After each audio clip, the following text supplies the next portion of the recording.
A Super Tuesday unlike any other. I'm being indicted for you. Primary contests in over a dozen states. Yes, I'm going to keep on fighting. Genuine drama down ballot in key races across the country. As the frontrunner for the Republican nomination, indicted on 91 felonies, nevertheless remains the prohibitive favorite. I want to start by thanking the Supreme Court. And his final primary opponent says justice should proceed. We need to make sure that no president ever thinks they're above the law. Tonight, special election coverage. Nicole Wallace, Joy Reid, Chris Hayes, Alex Wagner, Ari Melber, Jen Psaki, Lawrence O'Donnell, Stephanie Ruhle, all here at MSNBC headquarters. House Democratic leader Hakeem Jeffries joining us. Biden campaign co-chair Mitch Landrieu, plus MSNBC's campaign experts. And Steve Kornacki with results and analysis at the big board. The election of 2024 is kind of taken shape. Special coverage of the 2024 Super Tuesday primaries begins now.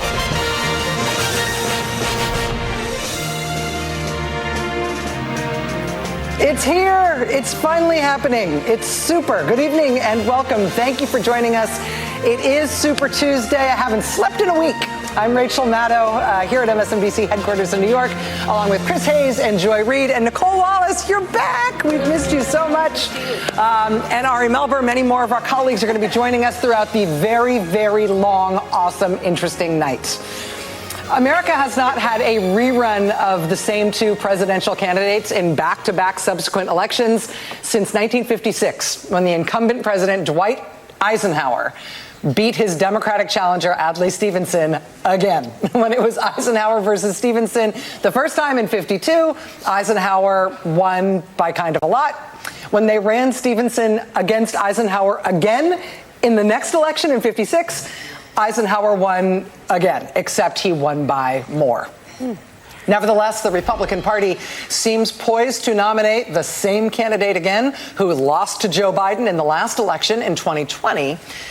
But Donald Trump does have a Republican primary opponent who is, as of this moment, holding on. And tonight is an important one for her. We will have more on that over the course of the evening. It's right now just 6 p.m. on the East Coast. Voters are still casting ballots in more than a dozen states across the country.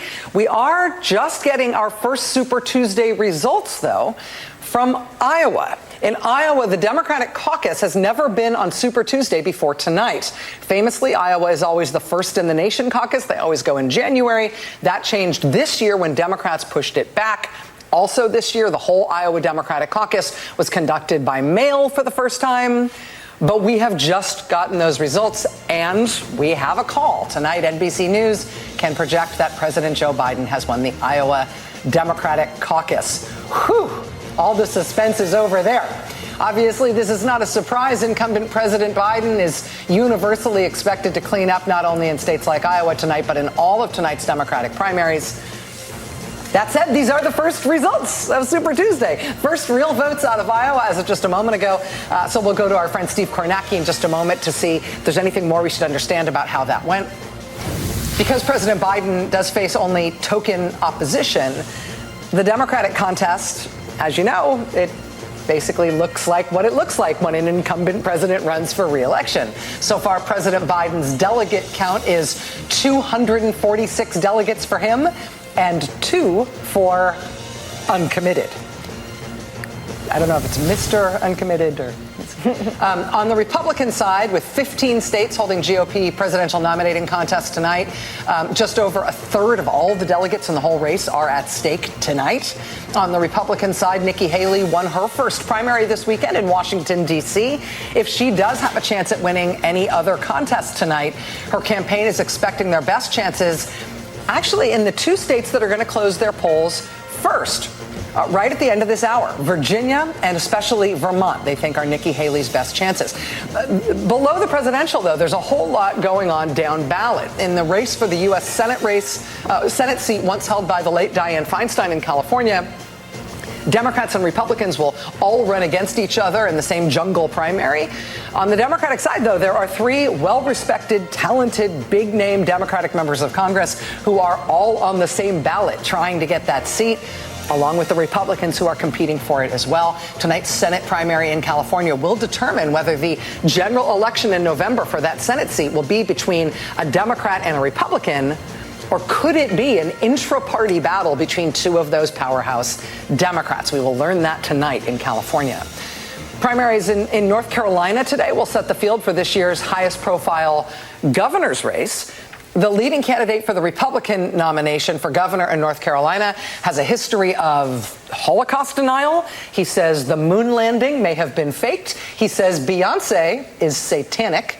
He says the civil rights movement is, and I quote, crap. His name is Mark Robinson, and Republican candidate Mark Robinson's track record is out there, even by the standards of today's Republican Party. That is really saying something. That said, North Carolina Republicans may choose him tonight as their candidate for governor. We shall see. The likely Democratic candidate for governor in North Carolina would be that state's attorney general, who has twice been elected statewide in North Carolina, even though in both of those elections, Donald Trump won North Carolina on the same ballot. So we shall see. North Carolina should be fascinating tonight. Polls will close there very soon, 7:30 p.m. Eastern. We've also got a whole bunch of congressional races, House primaries tonight that are going to set the stage for November. We haven't been focusing that much in terms of the balance of power in Congress, but it is tenuous. Right now, the House is in the hands of the Republicans thanks to the tiniest margin that you can imagine, 2 seats. It is entirely possible tonight, it is even likely tonight, that there will be more than 2 House members who lose their seats in primary contests during our coverage this evening. So, as with every election night, we do not know exactly what to expect, but we know enough to expect to be surprised. Let's start with Steve Kornacki at the big board. Steve, we already got our first result tonight in Iowa. Is there anything that we should know about that? And what else are you looking forward to covering over the course of the night? I would love to create some drama and say there is something to learn from Iowa, but honestly, the story is that there's no story. We're getting the results from the state party and just sort of filling in these counties. You might see them start to light up as I'm talking here, just filling them in as we enter the results into the system. But we think this is basically it for Iowa. You know, pretty much an eventless Democratic primary, extremely low turnout, and the overwhelming share there, 91% for Joe Biden. He will get all 40 delegates, as you just show it right there. That's what the delegate count will look like in Iowa when all is said and done. So we can shift to the Republican side. You're setting the scene there a little bit. Let's just kind of go through the night here and some of the things we're looking at in chronological order here. So in yellow, you see the states that are going to be voting tonight on the Republican side. On the left here, you see the delegate count coming into tonight. The magic number on the Republican side is 1,215 to actually formally clinch the Republican nomination. Now, where are we going to start tonight? As you mentioned, 2 poll closings less than an hour from now. The first one is in the state of Vermont, and Vermont it's an interesting state tonight, potentially. What you see here, these aren't counties. They report the vote out by city, by town in Vermont. So that's why you see so many municipalities on this map right here. And a couple things to know about Vermont. First of all, let's take a look back at the 2016 Republican primary results. The first time Donald Trump ran for president, he won Vermont, but he barely won Vermont. He got 32.5% of the vote. Nipping on his heels there was John Kasich. This was one of Kasich's best states, and this was actually one of Donald Trump's worst states in the 2016 Republican primaries. Obviously, Vermont is a deep blue state in general elections. It's an open primary. There's no party registration, so anybody who wants to vote in this Republican primary can vote in it. There's a moderate Republican governor in Vermont who has been outspoken in his criticism of Donald Trump. That Republican governor, Phil Scott, has survived past Republican primary challenges, meaning all of this adds up to a lot of the ingredients that Nikki Haley needs on paper to be competitive in a state. There are 17 delegates in Vermont. It's not officially a winner-take-all state, but get used to this because it's going to be a theme in a lot of the states tonight. It's effectively a winner-take-all state because the rules say that if somebody gets 50% of the vote plus 1,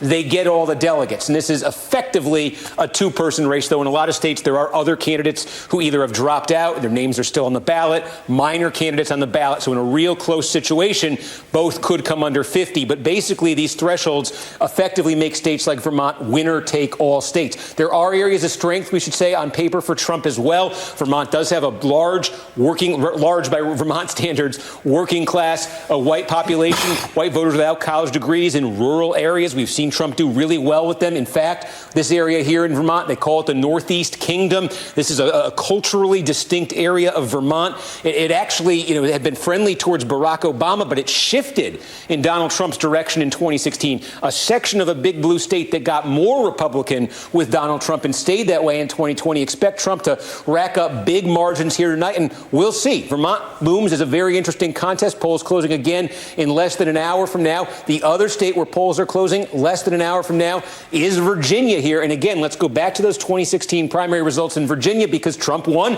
This is the same thing as Vermont. Trump won. He won very unimpressively in 2016, just a hair under 35% of the vote. Marco Rubio, again, Rubio with very similar in 2016 demographic appeal to what Haley is showing right now, right behind Trump. Rubio was disappointed. He thought he was going to win this state, but you see he came pretty close. So what makes Virginia competitive here? There's a big split. The northern suburbs of Washington, D.C., and the suburbs of Richmond, and to some extent down in the Virginia Beach area, versus pretty much, with the exception of a few independent cities, pretty much the rest of the state. There's collectively large, rural, working-class white populations, South Side, Southwest Virginia, Shenandoah Valley, but then in the population centers just outside Washington, D.C. and Richmond, you got those Haley-friendly, college-plus, higher-income suburbanite voters. In fact, look here, and you can see Haley's biggest bright spot this primary season so far was over the weekend when she won the Washington, D.C. Republican primary. Yeah, there are Republicans in Washington, D.C.,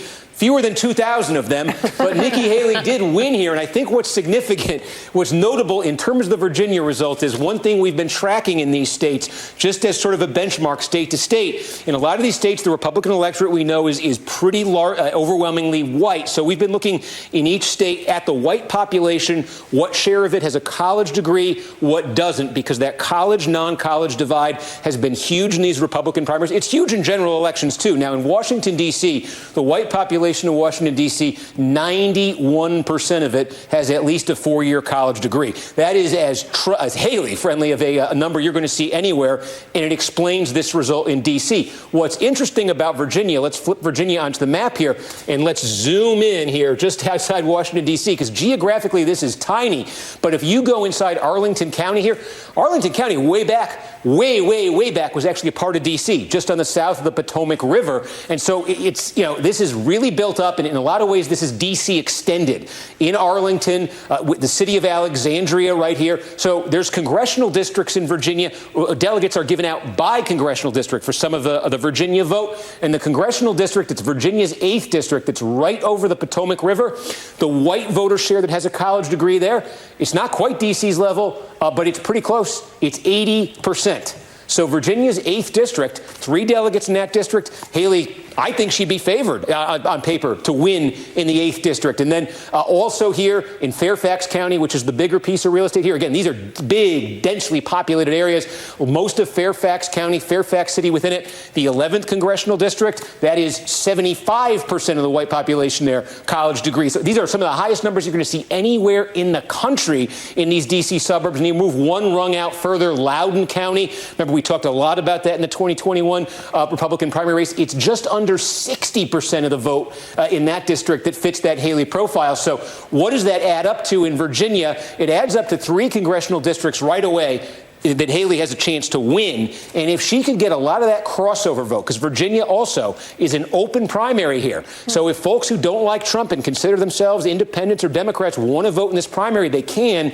If they flood the polls in that part of the state and around Richmond, could that be enough to put this state in play for Nikki Haley? That's one thing to watch. Delegates of her at the congressional district level, you go into tonight on paper, they are likely. In a dream scenario for Haley tonight in the 7 o'clock hour, she's actually on her way to winning Vermont, and she's actually looking like she might have a shot to win Virginia. That would be the kind of start her campaign wants tonight, and that would open up potentially other possibilities for her later in the night that we can talk about. But these are very good benchmarks in the 7 o'clock hour in Vermont and Virginia, and then also North Carolina at 7:30. But in these states, if Haley is performing very, very strongly, that could tell us something. And if she isn't, that could tell us something too. Steve, this is a little bit of a down and dirty question about those results that you're talking about, but I'm just thinking about being Nikki Haley, sitting at home tonight in South Carolina, watching these results, thinking about the whole country, looking at her campaign, thinking of tonight as a crucible.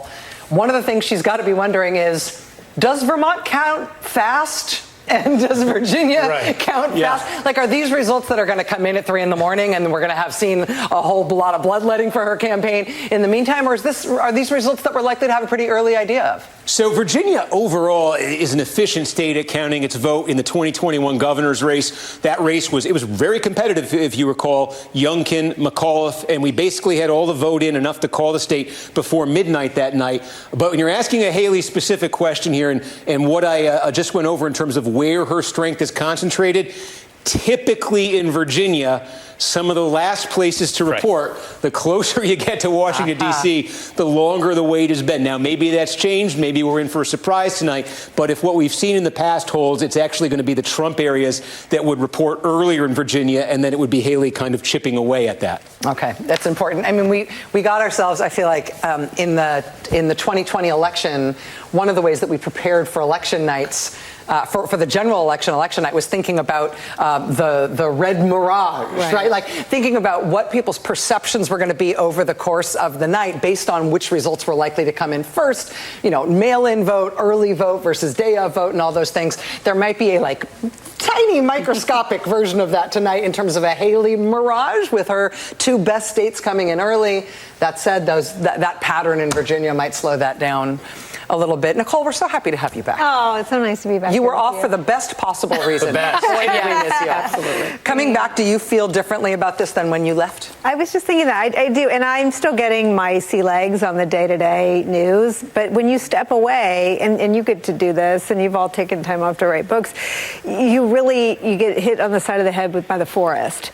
And for me, there's something so heavy about covering what could be the last election. I mean, people say it. I had Tim Snyder on, who wrote on tyranny. I mean, we're not, I think, talking in hyperbolic terms, because Trump is now running as a guy who said, quote, "I'll be a dictator" on day one.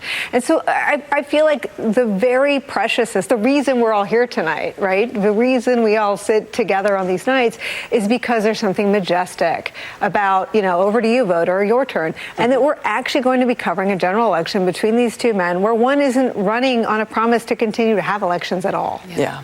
When Tim Snyder said that to you in last hour, when he said, you may be voting to never vote again. Like, that may be the vote that you cast, is to never cast another vote again. And then what's the responsibility that the authoritarian has to you as a person who's never, ever going to come back to you for your vote? Yeah, it's really just put a chill right down my spine. And just the idea that I think that in 2016, we were so reliant on investigative journalism, and all of our shows were blown up the minute the Times or the Post had a massive scoop, and it rocked our shows and it rocked our coverage, and 20 was similar. There's nothing to investigate. Trump's platform. Right. This is what he's running from on the stump when he can string the noun and the verb together. Yeah. Ari, this is your hour. We're stealing it to be here together on your set. No better team. In terms of looking ahead tonight, obviously we know enough to know to expect some surprises. I don't think anybody thinks that the Republican and Democratic parties are going to pick anybody other than the obvious nominees at the end of the day. But Nikki Haley's fate feels very undecided to me at this point. Like, I definitely don't feel like there's an obvious course for her in terms of when she drops out, if she drops out, what she says when she does, what that means for the course of the race. I feel some real genuine interest and some suspense in terms of what she decides to do with all the money that she's raised, the campaign that she's run, and the voters that she's convinced thus far. Absolutely, and we've seen her campaign slowly morph from a pretty traditional primary challenge where you're going to bow out and maybe you'll take a position in the cabinet. She had one before, to something that is edging more towards a wider criticism or protest, and where that develops over time, I think, has repercussions for Trump as a nominee, in the same way that people were wondering, is Bernie going to come back and be more loyal to the party or not? That stuff matters, especially when you have a potential nominee in Trump who is this unpopular. That's the electorate. Then there's the law side, and it's going to be intertwined for the whole year for the reasons we all know. And on the law side, we know something tonight that we didn't know a couple weeks ago, which is there is not, according to the courts, a schedule for Donald Trump to be convicted of a federal felony by the Republican convention. And for a long time, there were Republicans and card-carrying Republicans. I'm not talking about just, somebody in Vermont or whatever. No shade to Vermont. We love you. But I can feel my hate mail now. But people at the Wall Street Journal, people who've served in several administrations, people you know who are very conservative, who are saying, you got to have a plan B in case he gets convicted. Haley can hold that spot, hold those delegates, or someone else can come in through the wings. Look, July 15th is a Republican convention. The Supreme Court has stalled the main case. We've covered that, the Jack Smith coup case. And the other Jack Smith documents case would be at the earliest late summer, maybe later than that. And so while Donald Trump isn't through all this, he hasn't ducked all this completely. The calendar has favored him because the judges have favored him because he picked many of them. So there we are. And so I do think that is different than a couple weeks ago where Haley and the donors she needs to sustain a long race, if she were to do that, have a different view of where the exit is. So the idea that Haley is the understudy, is the way I've described it sometimes in the past, does have a really practical description to it. It's not just that you need to be hanging around, it's that you need to be there at the convention. But as you rightfully point out, there's nothing, at least on the legal side, that will happen before the convention that would activate that, her as a plan G for the Republicans. Right, Joy? Yeah. I mean, it is sort of kind of fascinating to watch kind of the mundane processes of democracy be used for the thing that Nicole said. I'm wearing it. You know, I missed you so much, in part because like you speak my mind, like, and then I'm like, yeah, I just agree with her, because I'm where you are. It is sort of interesting to watch these. This is what we do in every election, right? We all come and we sit here with our friends and we talk about the elections, and they're just sort of mundane practices of, does Nikki Haley have enough delegates to get to the convention, and the things that we're all used to. Which state is winner take all? Which state is winner take all? An open primary. And we're sort of having that conversation, and then layered on top of it is the fact that you have millions of people, you know, hundreds of thousands per state, who are using these mundane practices deliberately to dismantle democracy, to install someone who's already said that we're never going to have elections again. And it is interesting to watch the same voters who didn't believe in the election of Joe Biden and who think these practices are corrupt, use them and believe in them because they believe that it will install him.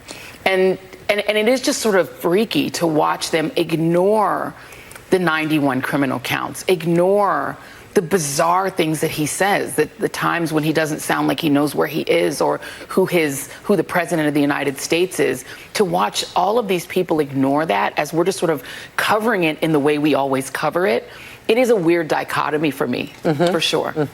One of the things that I'm sort of obsessed with is that you've got a situation where you've got a rematch between two candidates most likely, and then there's these sort of tectonic shifts happening underneath them, right? So we're running an experiment in which we keep one thing constant, the nominees, but then other things shift. Yeah. And one of the sort of defining features of American politics since 2016, particularly, and it's reflected all out throughout Western democracies and OECD countries, is the intensification of educational polarization.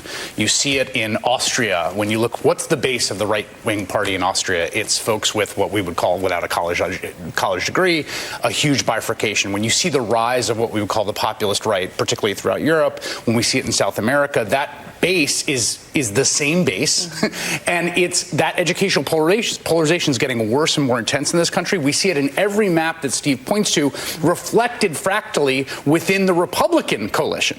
You can pinpoint where Haley voters are going to be because you look at the quotient of folks with degrees and advanced degrees, and then you run that against density, right? Is it rural or urban? And you know those two things, you know a lot about the electorate. So what we have seen is basically a long-term trend in which education polarization is coming to dominate everything else. And one of the big questions the Biden folks have to figure out is how to eat back away at that trend.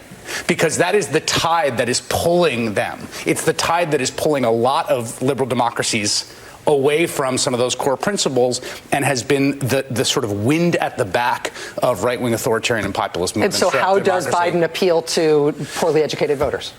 Yeah, or just voters without college degrees, which might be well-educated in other ways, you know. I think people that feel very differently about how well the bargain of America is working for them or how well the bargain of the global economy is working for them in the 21st century, because we've seen it in other countries. Right. And that's, I mean, Again, that stuff matters a lot at the margins, right? Like 5 points, 6 points, 7 points. That's the whole ballgame. But I would just say that I think the person who knows and would agree with you is Trump, or maybe his brain Bannon. I mean, that's why Biden was such a threat. That's why he got impeached the first time. Correct. Because Biden was the only one that threatened that. And he figured out he really did figure that out. And not only did he figure that out, he has clearly governed with that in mind. If you look at where the investments have gone from the bipartisan infrastructure bill, from the CHIPS Act, and from the IRA, they have disproportionately gone to geographic areas that favor his opponent over him. But that favor Republican not politics. Economics, that means it's well, that's something the else. question, right? Like, there's a bet being made there.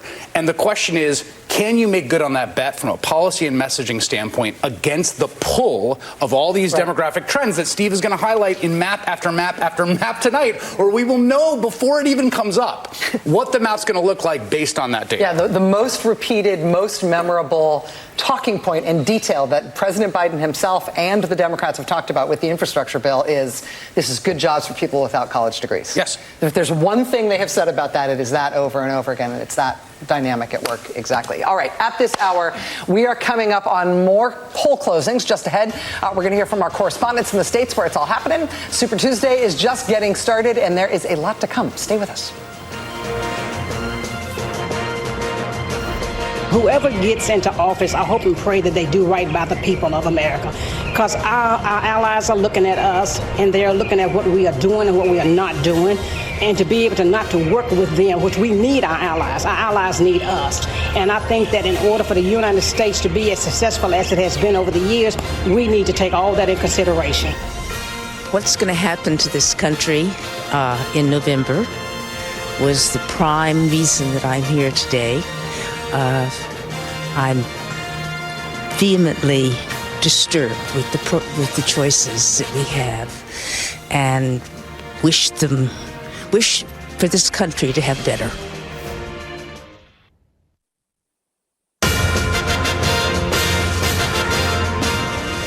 Donald Trump should not be leading the Republican Party. I mean, I can't say it enough. I think that he's a babe. His morals are completely misplaced, and someone who is paying off porn stars while his wife is at home pregnant, someone who has been found guilty of sexual assault should not be leading our country. One voter in Massachusetts speaking with NBC News earlier today. Joining us now from a polling location in Greensboro, North Carolina, is our friend NBC News correspondent Shaquille Brewster. Shaq, I know that you've been in Greensboro today, been talking to voters, been watching things, how they've been going. Give us your impressions about the sort of busyness, the sort of pace that you're seeing there, and what you've been hearing from people who've been turning out to vote. Yeah. Well, Rachel, at this particular polling location, we've definitely seen a steady flow of voters come through. I'll actually send our photographer, Kevin, inside so you can kind of see the action right now, as we're about an hour away from when polls are expected to close. The chair here told me that they've had about 550 ballots so far. That was about 5 minutes ago, so it might have updated since then. But the thing that's striking to me, Rachel, is that here in North Carolina, it's not just the presidential race. Yes, that is definitely driving a lot of the attention here, but there's also a highly competitive governor's race. This is supposed to be the toughest, or at least most competitive, gubernatorial election in November. So the primary for that is very important for both parties. And then there's down ballot congressional races. So I want to bring in Miss Stacey here, because one thing, you're an unaffiliated voter, and one thing we always want to know is what's on your mind. What are those issues that are most important to you? When you just went in and casted your ballot, what were you thinking about? What issues were they? So two things of importance to me are definitely education and also healthcare. I am a nurse of 20 plus years, and I work in the healthcare industry. So those are two things that are very important to me. I know you don't want to get into the particular candidates that you chose, but when you say healthcare, that's a broad field. What are you thinking, especially during a time when that's an issue that comes up over and over again from the politicians? Specifically with me, I graduated a couple years ago with my master's in nursing education, and I am now having to pay that back, and that is something that I have to consider. I have 6 kids, and I want to be a good example to them, and I think it's important to find that right person that understands the healthcare system and is willing to fight for that. When you mention education, you have 6 kids, which I'm still surprised when you say that. But when you say education is one of your top things, what do you want to see? What changes do you want to see, both at a national level and then here in North Carolina, where you are voting on a governor here? Okay, I can be very specific with that. My youngest is 6. She's in kindergarten, and she suffers with a condition, and she's seeing a developmental psychologist, and the testing is almost impossible to get her the help that she needs. I've had kids in private school and public school. There are some good public schools here, but I'm disappointed in the lack of services and options for her. So it's been a hard path, because I have one kid that never struggled and went to early college, and then having to deal with this and see that there aren't resources available is really heartbreaking. Take me through how you make your decision, because when candidates come, you see the television ads, you hear the comments that they're making. I'm sure your mail was flooded with flyers. How do you decide where you ultimately go? What works for you? What are you listening for?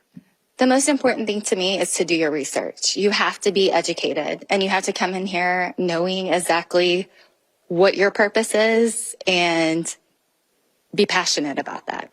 Ms. Stacey, thank you very much. Really appreciate you sticking around for us and talking with us. Rachel, I'll send it right back to you. Shaq, thank you. That was a fascinating conversation, and thanks to that voter for talking with you. We couldn't have sort of scripted that better in terms of giving us a window into the kinds of stakes here and the way that voters are thinking about this. Chris? I love when we do these interviews, and I think one of the things that's so interesting is the mechanism by which people connect a problem they face in their lives to the person they're voting for, right? So you have a kid who needs an IEP in order to get the schooling they need. And I know many, many parents, and I'm sure all of us have friends or have experienced this personally. It can be a brutal process, right? So then the question becomes like, well, whose fault is that?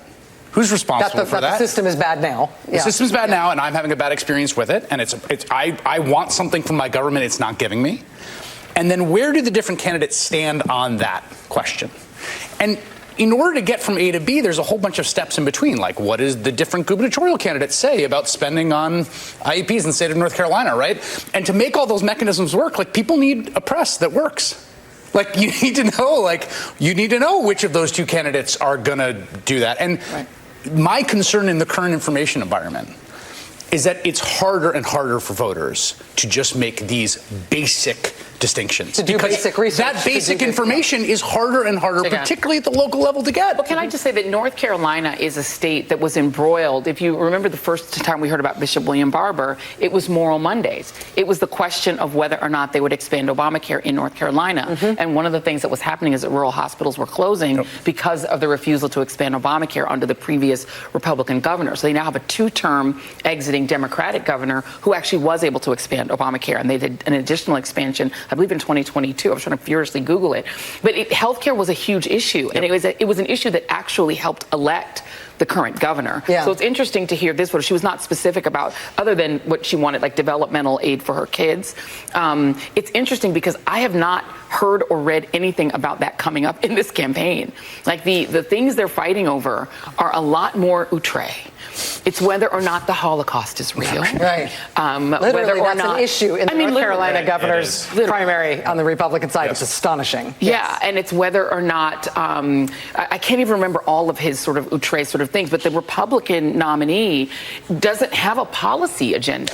What he has is a sort of Trumpian set of sort of angry vitriol. I mean, anti-gun reform, calling the Parkland students children who shouldn't weigh in on gun reform, and they're just childish and foolish. And on the Republican side, there actually isn't a policy debate happening that would help this woman make that decision. And I would agree and point out that this is not exactly driven by the underlying dynamics of the conservative voting bloc in that state. It's far outdoing it. I mean, this is a place where when Biden won in 2020, Trump narrowly won by about 75,000 votes very close. out of over 3.5 million cast. So you look at that, and if you're in any reality-based political mode, before you even get to issues, just politically you go, this was a real nail-biter. We got to be careful. Yeah. And instead... Right, it's not Alabama. Or, Right. You can't just nominate whoever you want. Exactly. Right? And instead, we see this in several states where they go the other direction. Now, we've seen some of these bubbles burst. If anyone's looking for potential silver linings, right, the DeSantis campaign idea of let's just troll and team up with Elon Musk and do the most ridiculous performative right-wing online theater, how does that play when you meet a Republican electorate? I'm not even talking about the general electorate. Just the Republican electorate, it didn't work as well. So there was a feedback loop, high on your own supply. I think we've seen that potentially in North Carolina. And the question tonight and in the general election will be what happens when you meet real voters. Well, I think these real voters are they're the most, primary voters are so informed. And the woman talking about Trump, I think that was a Haley voter. I saw some of that interview during my hours. And the specificity with which she understands that he was found guilty for sexual assault literally comes out of the ruling. I mean, it's a civil judgment. He wasn't found guilty. I mean, they are the most, primary voters are super, super, super duper informed. Yeah. And it's such an interesting window into, despite all the fractures in the information ecosystem, there's some very informed voters out there. And I think also, to both of those points, the one that you raised, Chris, and the one that you raised, Nicole, the challenge, I think, for the Biden campaign and for Democrats more broadly is not necessarily to be the top Google results when people start looking up their particular policy issue to make sure that very informed voters are getting fed the most positive information. It's to, in very broad strokes, say, those people are talking about crazy radicalism, and we're talking about popular, practical policy things to make government work for you. And if those can be the two brands of the two parties, you don't need to sell it at the micro level because people will understand it in their gut. And that worked in 2022 in a lot of different races. Exactly, exactly. All right, now Steve Kornacki is loading up the big board with results from the exit polls, which we've just gotten in. We've got poll closings, important ones, particularly for Nikki Haley coming up. This hour, we got a lot to get to. Stay with us.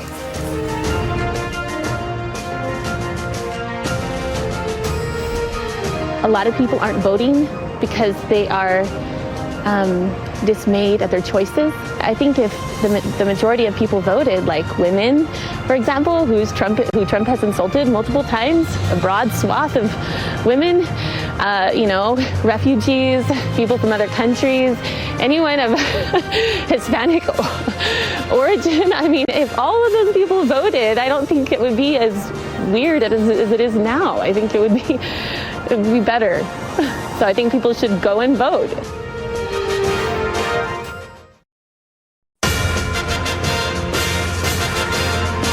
Donald J. Trump is a polarizing figure, as is the current president. So if there was an alternative, and I was leaning toward DeSantis for a while, but as he flitted away, left with the two options, Nikki Haley, who I believe is a globalist, and Donald Trump, that's a no-brainer for me. Another Massachusetts voter speaking with NBC News earlier today. Massachusetts polls will be closing at 8 p.m. Eastern. The next polls that are closing are in Vermont and Virginia. Let's go to Virginia now, to the Fairfax County Government Center in Fairfax, Virginia. NBC News correspondent Ryan Nobles has been there this evening watching the proceedings and talking to voters. Ryan, what have you been seeing? Not much, honestly, Rachel. It's kind of dead here right now, 15 minutes before the polls close. And that's probably not a good sign for Nikki Haley. Nikki Haley, her game plan here in Virginia, which is probably her best shot at cutting into Donald Trump's lead, would be to run up some big margins here in Fairfax County. Fairfax County is the biggest county in Virginia. It is a solidly blue county, but what we've seen is a trend line of Democrats crossing over and voting in the Republican primary. You could probably make the assumption that Democrats crossing over and voting in a Republican primary are not voting for Donald Trump. And anecdotally, we have talked to voters all day today who have said just that they feel that the Democratic primary is sewn up, that they want to at least voice their opinion about Donald Trump and his performance, and that's why they're casting a vote for Nikki Haley. Now, early on, the trend line showed us that there were more Republican primary voters than there were Democratic primary voters in Fairfax County, which is unusual, and that would be a good sign for Haley. but the trend line is just not steep enough for her to really have the kind of impact statewide that she would need. In other words, she'd have to really run up the score in a place like Fairfax County, in Arlington County nearby, in Alexandria, these northern Virginia counties that are traditionally Democrat, but have that opportunity for voters to cross over and vote in the Republican primary. That being said, there is still the possibility that this will be the state, this Commonwealth will be the place where Nikki Haley can make the biggest sort of impact as she tries to build this case that there are still a lot of Republican primary voters, Republican voters in general, that are just dissatisfied with Donald Trump, a margin that is big enough that will hurt him in a general election. We'll have to see what those numbers end up being as to whether or not she can continue to make that case and stay in this race. But overall, Rachel, the exit polls are showing us that Republican voters in general, at least those that are voting in the Republican primary today, are just very dissatisfied with the state of the country in general. They don't have good feelings about the economy. They don't have very good feelings about Joe Biden himself, and they do want to see a change. The voters I've talked to said that that's not necessarily Donald Trump, but it's also not Joe Biden. They'd like someone else. But there really isn't a someone else available, at least in this 2024 election. So Virginia's going to tell us a lot, and we should get a pretty good sense of what these numbers look like shortly after the polls close, right at the top of the hour at 7 o'clock Eastern. But it may not be the momentum that Nikki Haley is looking for. And there's certainly going to be questions about how much longer she can stay in this race, given the fact that there just doesn't appear to be a place on the map where she can win. Rachel.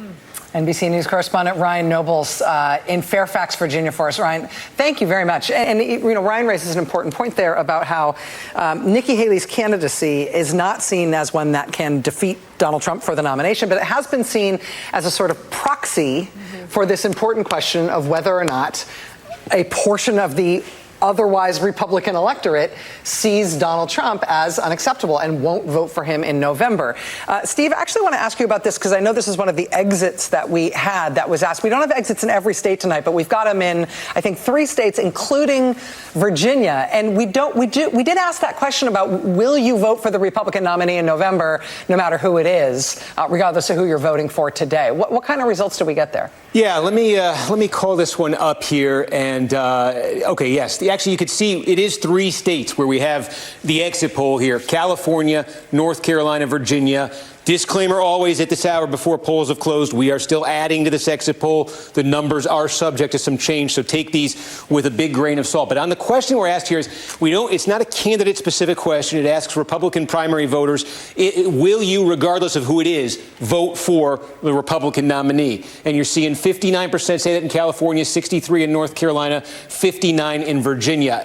A couple things here I think that are important, though, to keep in mind when you see these numbers. Number one, again, this is not a candidate-specific question. So we're not asking here if Trump is the nominee specifically or if Haley is the nominee specifically. And so within these questions, you might have sort of 2 different mindsets answering this question from 2 different angles. Haley voters thinking about Trump as the prospective nominee, Trump voters thinking that the question applies to Haley and answering it in those terms. So in terms of making this specific to either candidate, I would take that with a big grain of salt here. Though, again, we've been seeing findings like this across these Republican primaries.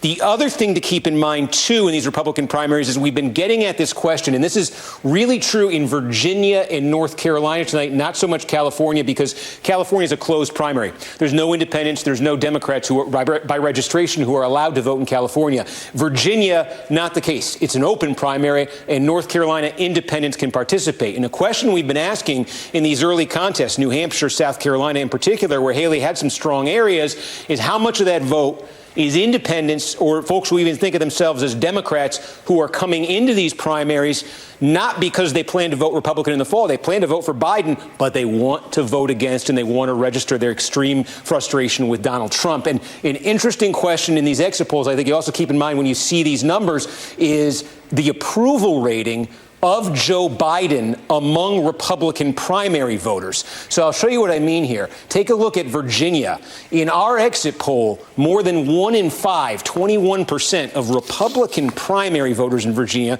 again, we'll see that if this number changes throughout the night, but that's more than 1 in 5 saying they have a favor, they approve of Joe Biden's job performance. Why is that significant? Because every poll out there, including our own NBC poll, finds that when you isolate this to just pure Republicans, you find almost no Republicans saying they approve of Joe Biden's job performance. In our most recent NBC poll, Joe Biden's approval rating among Republicans was 3%. So it's 7 times that number here in Virginia, an open primary state tonight. So, not everything is you cannot easily and emphatically link everything, but the idea here of that open primary attracting a substantial number of non-Republicans, folks who voted Biden in 20, folks who would never vote for Donald Trump in a general election, and even folks who might vote for Biden over Nikki Haley if it ever came to it, are they crossing over when given the opportunity to vote against Donald Trump? And when you see Donald Trump getting Joe Biden getting a 21% approval rating with Republican primary voters, I think your suspicions ought to go up on that being a substantial number potentially. Yeah, and the other side of that coin, Steve, in California, again, as you said, a closed primary. So this is Republicans only in California. We think of California as a very Democratic state, but that doesn't tell you anything about the character of the Republicans there. In a closed primary in California, we've got 41% saying they don't want to vote. They don't want to vote for the Republican nominee, and that's not crossover. That's not independents and Democrats crossing over. Yeah, but again, I keep in mind too, that's the possibility of Trump voters answering this as, is this question asking me if Nikki Haley's the nominee? But on that point, this is also significant because we said Virginia, open primary state, 21% job approval rating for Biden among Republicans. California, biggest of the big blue states, you would think this number would be, if it's 21 in Virginia, what's it going to be in California? Well, it's 8. 8 here in California because of that closed primary. Yes. There's no independents. There's no Democrats here. You might have some folks who thought they were independents and thought they were Democrats, and they find out they're Republicans and they got to vote in this primary. We do see that happen in both parties sometimes. But you do see, I think this number also illustrates a difference between closed and open primaries. Our Super Tuesday coverage continues. We're moments away from the polls closing in the aforementioned Virginia and also in Vermont, where Nikki Haley may have her best chance of picking up another state. Right after that, half an hour later, we'll have polls closing in North Carolina. It's all happening. Stay with us.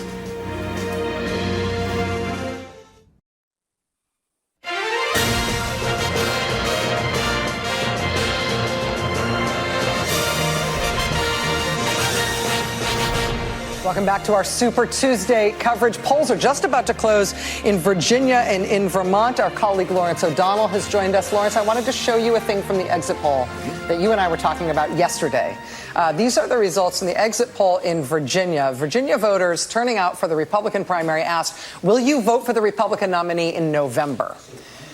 More than a third say, no, I won't.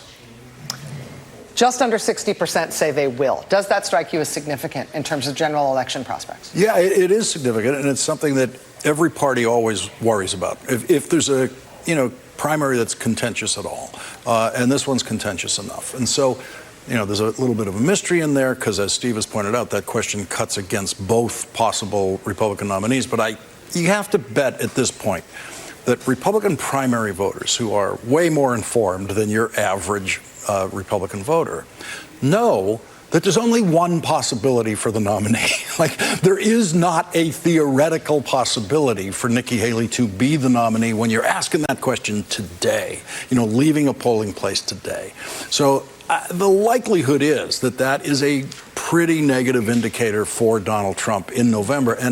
And what always has to be remembered is, if you just slice off 10,000 votes in this state and 10,000 votes in that state, you're in trouble. Yeah.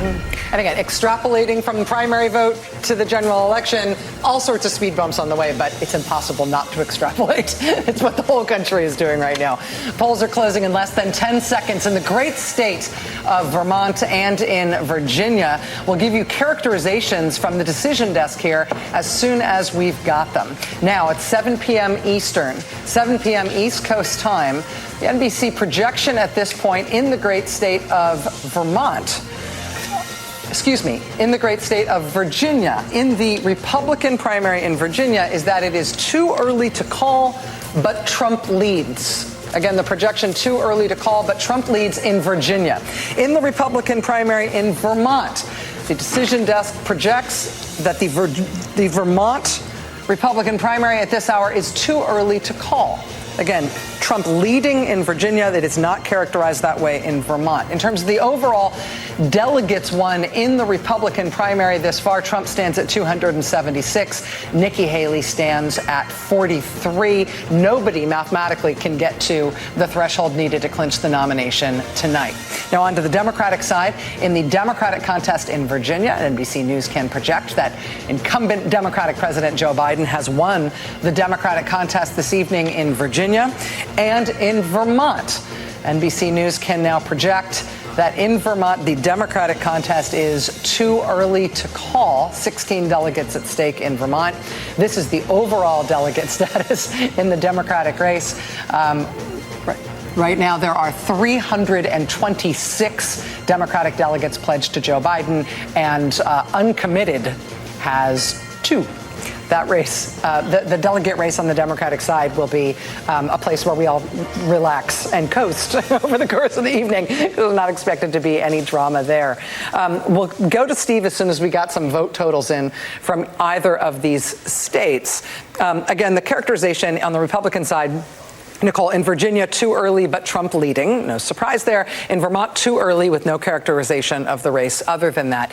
Nikki Haley obviously would love to get a win tonight. Getting a win in Washington, D.C. is the world's smallest win, but it was a win, and it gave her a bunch of delegates this past weekend. She'd love to have another win tonight. But the case that she's been making is, listen, I'm an accountant.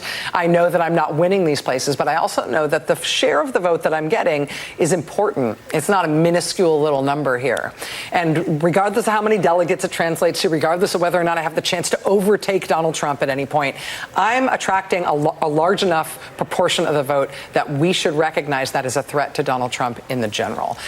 Do you think that case is factual? Do you think that she has a chance to add to it tonight? Well, I think if you're Nikki Haley and you're really, staring at the bottom of your empty glass of Merlot or whatever it is she drinks, you wonder what would have happened if you'd made the fitness argument against Donald Trump a year ago. She's only running the way she's running today in very, very, very recent history. And when you listen to her voters, she's got to wonder if she could have convinced more of them that he's a, quote, her voters today, I don't have it here, but they called him a lunatic. They called him unfit. They called him crazy. There was the woman that we played that knew that he was found guilty of sexual assault. That's the verdict in the Eugene. I mean, she connected with her voters on the facts of Trump in a way that no Republican really has in the time of Trump. Yeah. So if you're Nikki Haley and you're being honest, you're wondering what would have happened if you'd run this campaign a year ago. Yeah, Nicole, how do you compare the Chris Christie campaign, which did what you're suggesting, to the Nikki Haley campaign? Nikki Haley is the last one standing. And is that because, and I don't know, is that because she did not offend Republican voters early by telling them, in effect, you were wrong in who you voted for last time? You know what I mean? She stretched it out to the point where she can say it now because she's the last one standing. Does the Christie example show us that as an early strategy would lose, or was Haley somehow just a better candidate who would have done it better than Christie? I mean, this is where the vestiges of my Republican ties sort of, and I think I shared some of this reporting with you on an earlier primary night. I mean, I think Haley killed Christie in the back rooms. Haley killed Christie by getting the donor money. Haley killed Christie by having people like Dina Powell walk in the halls of investment banks and telling people she's the kinder, softer, gentler Republican, and under her everything will be all right. And Christie was too known. And so I think the reason is Haley and not Christie. And you're right, as an avatar for anti-Trump Republicanism, he was first, he was earlier, he's louder, and he's more Trumpy. But she killed him in the back rooms of what's left of Republican sort of money politics. And 2 points on her evolution, which the party knew. She was first introduced as a Trump appointee. Yeah. And so she did have to sort of evolve that story over time. And look, no one's sitting here saying, oh my gosh, she's sweeping tonight, but she did better than every other candidate, including those with buzz and money like DeSantis. So I think she did, with the team around her, figure out, let's tell this story of how you slowly over time lost faith with the person that you served, which is how people met you. Which let me say it's ludicrous, because the people that served with him were the ones that wanted to use the 25th Amendment. Right. It's like the most nonsensical argument you could ever make, because all of the reporting about the 25th Amendment was all sourced back to Trump's own cabinet, and she was in those rooms. And she was there. It's an asinine argument, but it is what she argued. It's what she presented. To Lawrence's point, it is gentle, right? Like, what did she say? She was like, he was the right president for the time. Yeah. But now, I think, man's a lunatic and crazy, he can't be there anymore. He was like saying, there's nothing wrong with you. You were right to pick him before. I was right to serve him before. But now, looking ahead to a 2024 election, of course you wouldn't pick that old man. And that's an on-ramp, right? And by the way, she has something that Chris Christie doesn't have, which is that she also could be a softer version of the Roe argument. I think Christie could never have taken advantage of the one thing she had going for her, which is that she's a lady. And so she could actually make a softer version. It's still an anti-abortion argument, but that is their biggest peril, period, going into November. It's still the biggest threat to Donald Trump, to Republicans down ballot. And so I think because she's a woman, she was able to stand on the stage with all those men, including the blustery Chris Christie, and be the softer, gentler, including being a woman, being more trustworthy to female primary voters. I think she had that advantage going in, and she's just actually a better politician than Chris Christie. I think she just presents herself really well, and she came across, and I think the second piece that we don't really talk about anymore, and it's so weird because I'm so used to talking about Republicans, is on foreign policy. Like, she stood 10 toes down on Ukraine. Like, she's the one who mocked and ridiculed DeSantis on the issue of international spending and on us being an actor and a player in the world. And I think she made that case better than Chris Christie. So, which give her I think props helps for being with a better the politician. investment banker backroom discussion. She killed Pence, and Pence, was used to be an establishment kind of Republican, and she really Nicole, did. could you take us back into the Republican money rooms for just one more question? I've never been there. I've always wanted to ask them. Was Nikki Haley saying in the campaign what they wanted her to say? Do they agree with that analysis that she should have sloped it up the way Ari describes her accurately as having done? Or did they actually want her to sound like Chris Christie?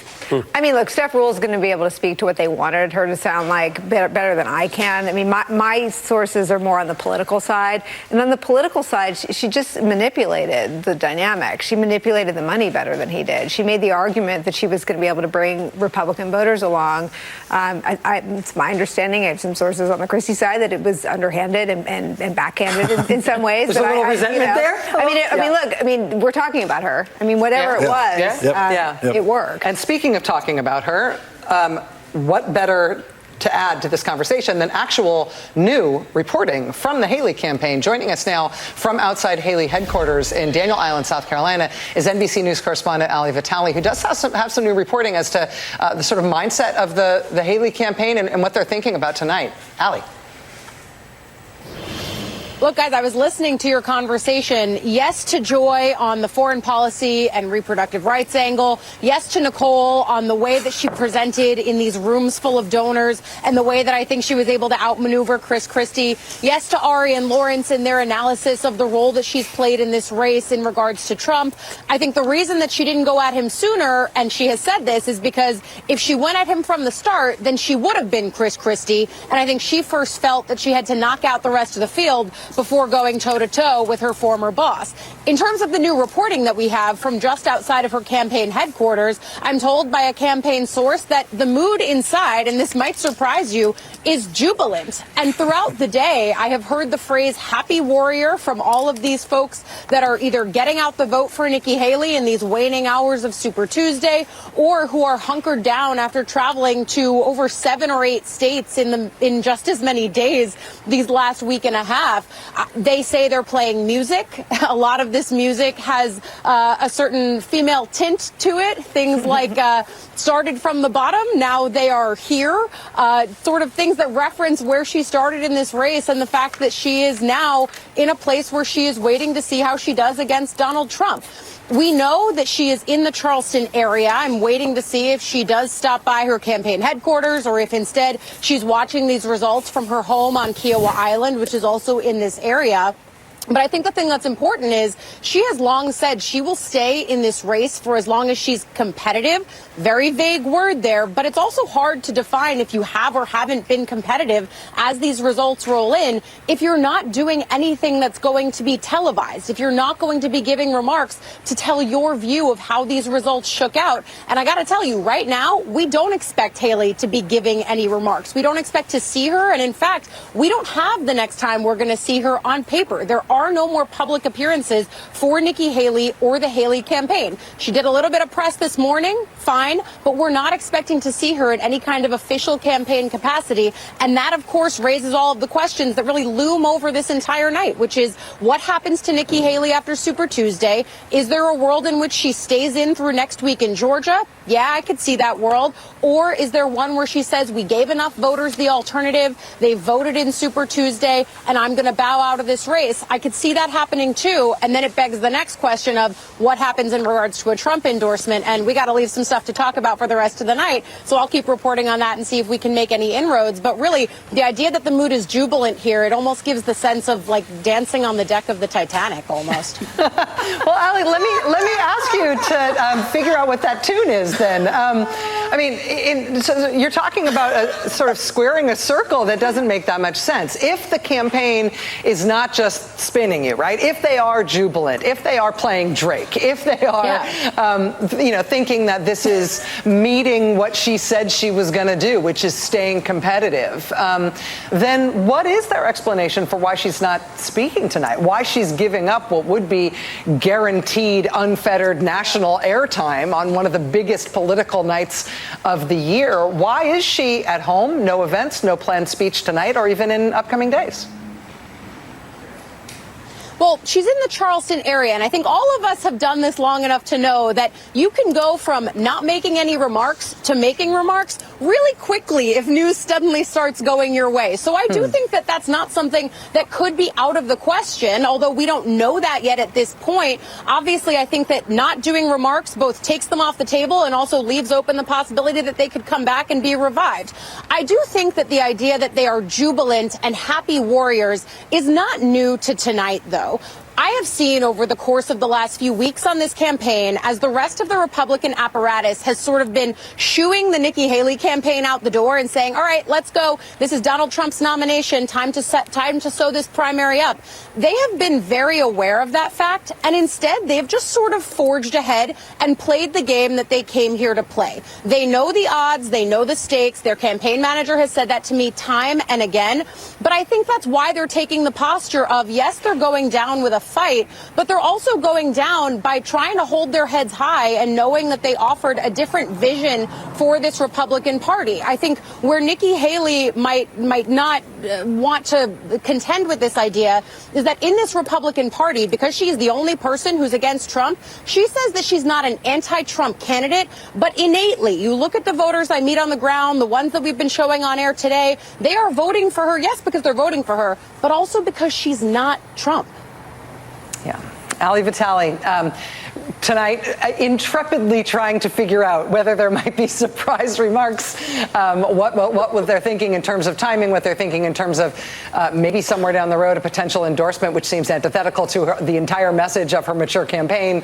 Ali, I know you've got a lot to try to pry out of these folks, so tell them we said hi. Tell them that you're going to report it somewhere else other than with us, so they'll be more loose-tongued about it, and let us know what you find out, Ali. Thank you. You got it. Let's go over to our friend Steve.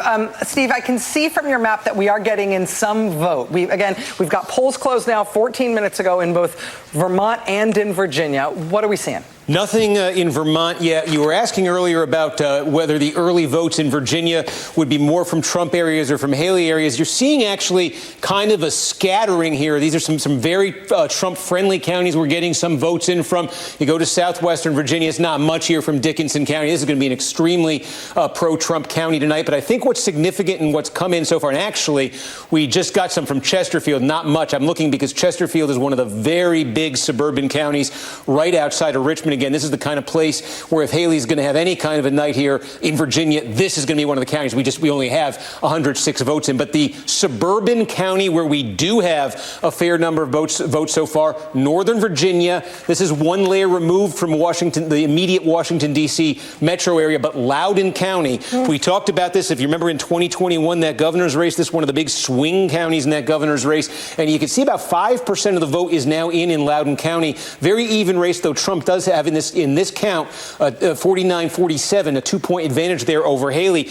It's significant as this vote comes in because, frankly, if Haley's going to have a shot here statewide in Virginia, she's going to have to do a heck of a lot better than this. It can't be even for her in Loudoun. She's got to be winning it, and she's got to be racking up a margin in Loudoun County. One metric we're going to be using as the vote comes in Virginia tonight, let me show you. We're going to go back to the 2016 results in this state. And one way we've been looking at the primary results for benchmarks has been to go back to 2016 and look in different states at what the combined share of Donald Trump and Ted Cruz was, because demographically, the voters in 16 who were going to Trump and Cruz, very similar to the voters we've been seeing most decisively on Trump's side in this primary season so far. And you can see in Loudoun County in 2016, this added up to about 43% of the vote was Trump plus Cruz. So if you're Trump this time, and you narrowly won Virginia in 16, if you're getting anywhere north of 43, if you're getting around 50 in Loudoun, that is an improvement from that Trump-Cruz number back in 2016. Conversely, Loudoun County is one of those places in Virginia where the vote total of Marco Rubio plus John Kasich. Remember when Rubio and Kasich were running in 16? Well, you go back and look demographically at who was voting for them. That is Haley's demographic wheelhouse in these primaries so far. And this was one of the counties in Virginia where the Rubio-Kasich vote was an outright majority in 2016. It was more than 50%. Statewide, it was only about 42%, but in Loudoun County, Northern Virginia counties, it was a majority. So that's what Haley needs to be hitting that and then expanding on that to be winning in Virginia tonight. So with 5%, that's a lot still to come in Loudoun County, but that is, somewhat a substantial early report out of Loudoun County, and that's what we're going to be looking at as the vote comes in from there. And some other places here you can see in Northern Virginia, Prince William County is giving us something, about 3% in Prince William County, and again, you see a 59-38 Trump advantage here. Again, this is one of those counties, the Trump plus Cruz vote. You see it right here from 2016. This was 50.2%. It was basically just as close to a narrow majority, as narrow as it can come. Trump and Cruz in 16. So again, if Trump were to be running at 60% or more tonight, that is 10 points higher than that Trump-Cruz number. This is a small number of the vote in, but that's the benchmark we're going to be looking at as the votes come in from here. And it looks like we do have some. Okay, we were talking about this earlier, and look how they almost fit together like pieces of a puzzle. This is Washington, D.C. right here, where we saw Nikki Haley pick up the win over the weekend, and we talked about how those immediate areas right over the Potomac River are actually demographically similar to D.C. when it comes to the Republican primary. So this county right here, Arlington County, this is more than 80% white college educated here in Arlington County, right on the flip side of the Potomac. And you do see in the early voting here, 5% in Arlington County. You notice it's only a little bit more than 1,000 votes. So many. This is the kind of place where Haley doesn't just have to win. What she needs here, there's so many Democratic voters here, so many anti-Trump, Democratic-friendly votes in Arlington County. It's geographically small. It is huge when it comes to population. And so what Haley needs here is to attract non-Republicans to come in and not just give her a big margin over Trump in terms of the vote share. She needs votes here. She needs big numbers of votes. So we're going to be looking at what this vote share is. You see, this is one of Rubio's best places on the map in 2016. So that's what you want to look for as that comes in. But if you zoom out right now and look statewide in Virginia, what it adds up to with this kind of patchwork of returns we're getting so far is a pretty substantial Trump lead. We actually just got a big batch in here. I'm trying to see where it's from, but I have to interrupt interrupt you for the only thing that I ever interrupt you for, which is that we've got a new projection, and it is in the race that you have been talking about. It is in the Virginia Republican primary. NBC News can now project that in the Virginia Republican primary, Donald Trump is the projected winner. So again, Steve, that is just what you were talking about in terms of what's going on statewide versus the places where Nikki Haley needs to run the strongest. Looks like, I mean, from the very early returns, looks like she may be running strong in the places she needs to run the strongest, but NBC is projecting that it won't be enough to pull the state. And I can tell you what we got that call from. We were just looking at Loudoun County. A minute ago, we told you 5% of the vote was in. The call comes because it just jumped to 33% right before you came in with the call. And you can see that lead that Trump had is stabilizing here. A majority right now for him in Loudoun County. And as you got a big batch of the vote in, Haley did not take a big leap ahead of him in Loudoun County. So that goes a long way towards giving you the that call for Trump statewide. And just quickly, I think we do have some votes coming in Vermont right now. We mentioned again that this was going to be, one of Haley's strongest spots of the night. The question would be how strong. And again, the thing in Vermont tonight, we're looking at these results is we're getting them by town by town in Vermont. So they're not going to add up to a ton. But basically, if you're Nikki Haley, where the votes have to really come from in Vermont, there is a Burlington metro area. It's about 17% of the votes in the Republican primary is going to come from Burlington, South Burlington, Colchester, that part of Vermont. There is also a population center around Rutland, and Montpelier too. These should be Haley-friendly areas, but a lot of very small towns that add up that have Trump-friendly demographics. All right, Steve, well, we'll keep an eye on those Vermont returns as they come in. And if we get anything else interesting in terms of understanding more about that Trump win in Virginia. The next state where polls are closing is North Carolina. The governor of North Carolina, Roy Cooper, is going to join us this hour. Our coverage continues as the Super Tuesday vote starts coming in. We've got more results just ahead and a poll closing just moments away. Stay with us. We'll be right back.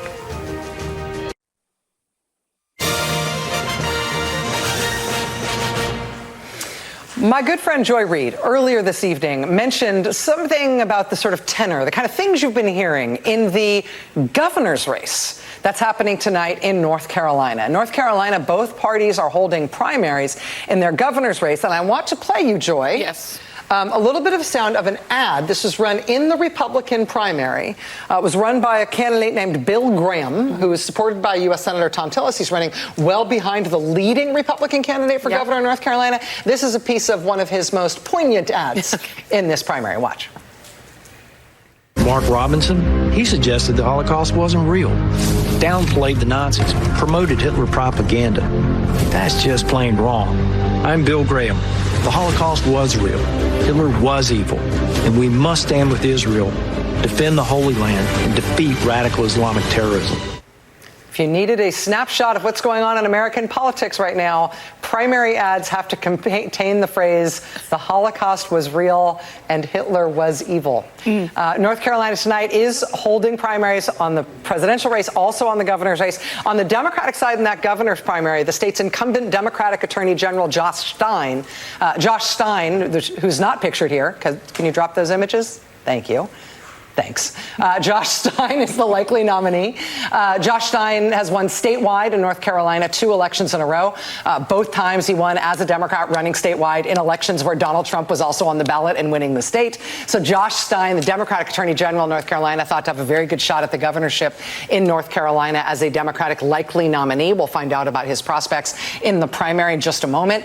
On the Republican side, though, in North Carolina, the current lieutenant governor was the subject of that ad you just saw. This is him. His name is Mark Robinson. He is leading the Republican race for the nominee for governor in North Carolina this year. He has railed against survivors of school gun massacres. As Joy mentioned earlier, he has called them, quote, media prostitutes and spoiled little bastards who need to shut up. This is for kids who lived through a school shooting that killed 17 of their classmates. He has called public school teachers, quote, wicked people. He said about the superhero movie Black Panther that it was, quote, created by an agnostic Jew. He has also denied the Holocaust, saying, quote, Hitler disarming millions of Jews and then marching them off to concentration camps is a bunch of hogwash. But that guy, the Holocaust was a bunch of hogwash guy, is the leading candidate for the Republican Party's nomination for governor in North Carolina. He has been endorsed by Donald Trump. He is broadly expected to win his party's nomination tonight, but those polls will close in just a couple of minutes. Oh, there's more. Yeah. He referred to former First Lady Michelle Obama as a man who speaks ghetto and Wookiee. He has called Vice President Kamala Harris a joke and a leftist idiot. Hillary Clinton, he distributed and posted a meme with an image of Hillary Clinton being decapitated, called her a witch. He likes women. He said we are called to be led by men. So I guess he's going to get the women's vote and the African-American vote for the North Carolina Republican Party. Yeah. I mean, North Carolina is a state where Donald Trump has won twice. North Carolina has also been electing governors, Democratic governors like Roy Cooper, who we're going to speak with in just a moment. I think the Democrats very much like their Attorney General, Josh Stein, and think that he's got a great track record of getting elected in the state even when Trump wins, and that he's got a good shot. But the Republicans do seem poised to nominate this guy. But the thing is, I mean, Michelle Obama is one of the most admired Americans among all Americans. She's viewed in most opinion polling that goes outside of politics as one of the most admired people in the country. Yeah, and Donald Trump called that guy who said that about the person that a lot of African Americans call their forever first lady. He called him Martin Luther King Jr. on steroids. That's what Donald Trump called that guy. So this is a person, a Holocaust denier, who would be running against what would be the first Jewish governor of North Carolina. We are getting a poll closing alert for North Carolina, again, where the primary contests tonight include presidential contests on both sides, but also a very important, what will be the nation's marquee governor race. A governor's race potentially so explosive and of such strong national interest that it might have presidential consequences in terms of what happens elsewhere on the ballot in the state of North Carolina. Right now, with polls closed in North Carolina, we're going to our decision desk. NBC News can project at this hour that in the presidential Republican primary in North Carolina, Donald Trump is the winner. NBC News can project that in the presidential primary on the Democratic side in North Carolina, Joe Biden is the winner. Again, projected winners, Trump and Biden in the presidential nominating contest in North Carolina. But now let's look at those gubernatorial nominating primaries in North Carolina. This is, again, party nominees for the gubernatorial race. And indeed, the projected winner of the Republican gubernatorial primary in North Carolina is Mark Robinson, the gentleman who we have just been describing. Republicans in North Carolina choosing a candidate who has baggage that includes Holocaust denial as their nominee for governor. On the Democratic side in the gubernatorial primary, that is a race that is considered to be too early to call, with no characterization otherwise in the Democratic primary, the gubernatorial primary in North Carolina. So we shall see. We shall see how that plans out. However, unexpectedly, here is another call from the decision desk. This is in the Democratic contest, the presidential nominating contest in the great state of Vermont. NBC News now projects that the winner of the Democratic contest in Vermont will be Joe Biden. Joy Reid, I'm going to go to you, actually, because she's got more. I mean, a whole page of it. There is more to say about Mark Robinson, who we now know will be the the Republican nominee for governor in North Carolina. But we also have Roy Cooper standing by. We do indeed. I mean, is it too late to get Herschel Walker back in there? Because we might actually have a better chance. All right, Governor Cooper, let me introduce you. And I just want to start there, because there is a history of Republicans nominating Trump-endorsed candidates. You could go through them all: Herschel Walker, Blake Masters in Arizona, Adam Laxalt in Nevada, Dr. Oz Mehmet Oz in Pennsylvania. All of them lost, and they all lost along the same formula of being too extreme for even Republican-leading independents, et cetera. Is the campaign already written? Have you guys already started cutting the commercials for this soon-to-be nominee and apparent Holocaust denier? Well, Mark Robinson is the most extreme candidate that we've seen in North Carolina history. And remember, Jesse Helms came from North Carolina. I served as chair of the Democratic Governors Association in 2022, and Mark Robinson is the kind of candidate that MAGA has brought forward. I heard just before the long list of things. There's a lot more: calling LGBTQ accused people filth, saying that he would shoot government officials with his assault weapon if they got too big for their britches, saying men should lead, not women. This is issue after issue where he shows the most extreme position. And we're about to nominate Josh Stein, who is our current Attorney General, who is stood up to Big Pharma, has the integrity and the grit to lead a closely divided state. We have to work in a bipartisan way in North Carolina to get things done, like expanding Medicaid, like North Carolina just did. And Josh Stein is the guy we're going to push hard. But you look at Trump and Robinson, it's double trouble at the top of the ticket in North Carolina. I think that's going to bring a lot of people out to vote. Reproductive freedom for women is going to be a strong issue in North Carolina this time. Health care, with Medicaid just expanding and hundreds of thousands of people getting health care. Donald Trump has just said he wants to rip it away. He wants to gut the Affordable Care Act. We have to be really careful about that, because this is one of the few promises that he actually tried to keep when he was president. The Affordable Care Act was in significant danger then, and he will do it again. And we know that one of the races that's also happening is the race to potentially replace the former Democrat who switched. You know, you've got a lot of intrigue around abortion, obviously, and there is now a supermajority in your state that is poised to essentially rob women of their reproductive rights. Do you think that is going to be the primary issue in November, or at least a primary issue?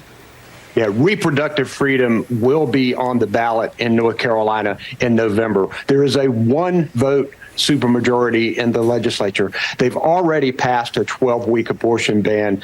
Republican leaders have said they are coming back for more.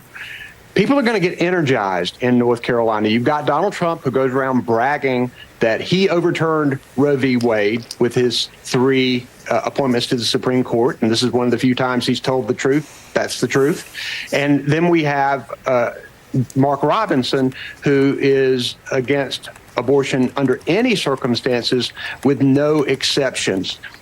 We know that we're going to work to get a Democratic governor elected. We believe we can win this state for Joe Biden. He has targeted North Carolina. This was his closest loss last time. We're the 3rd fastest growing state. Our blue cities are getting bluer.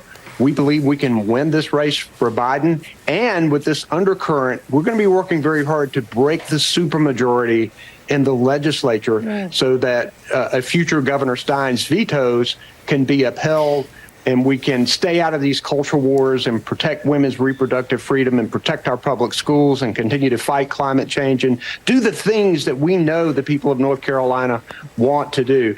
Mark Robinson does not reflect North Carolina values, and we're going to show that in November.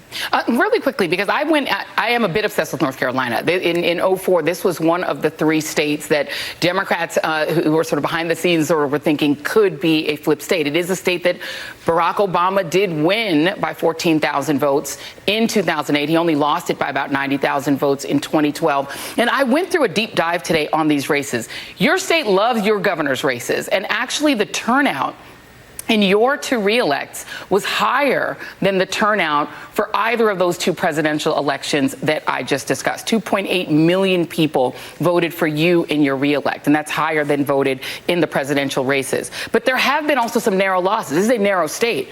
Sherry Beasley, who was the former leader of your Supreme Court, the former Chief Justice of your Supreme Court, she lost narrowly, 47.3% to Ted Budd, a very extremist anti-abortion candidate who got 50.5%. So this is a very narrow state.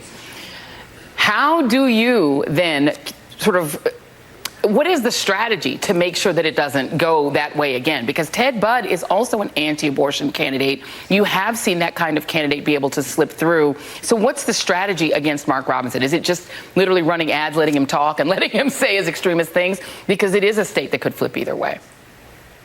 Well, I'm very proud that I appointed Sherry Beasley as the first Black woman Chief Justice of our state Supreme Court.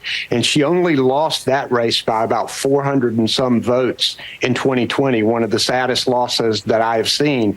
But the National Party did not support her in 2022 when she ran. And there was a difference of many millions of dollars in what Ted Budd and the groups that supported him spent in this race and what she spent.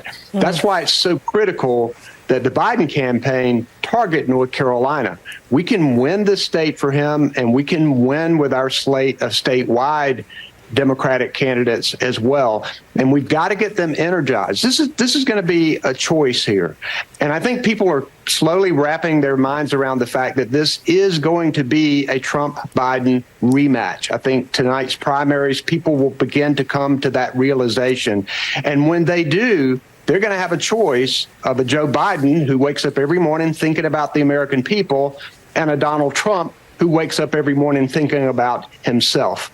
This will be a stark choice. Democracy will be on the ballot. Women's reproductive freedom will be on the ballot. And I believe the American people will respond positively to Joe Biden's accomplishments, which have been extraordinary. When you look at this Congress and how they have a hard time doing anything, Joe Biden did more his first 2 years than most presidents could hope to do in 2 terms. I was in a rural county announcing water infrastructure investments. People coming up to me with tears running down their cheeks because they didn't have to boil water anymore. Talking to people who are actually getting their homes connected to high-speed internet who didn't have a chance to do that before. These are investments that the Biden administration has brought about, generational investments. We need to work hard to tell this story during the next few months. And the contrast is going to be extraordinary. Rachel. Governor Cooper, this is Rachel Maddow here. I'm really grateful to have you here with us tonight, especially with this timing and so much drama around what's happening in your state.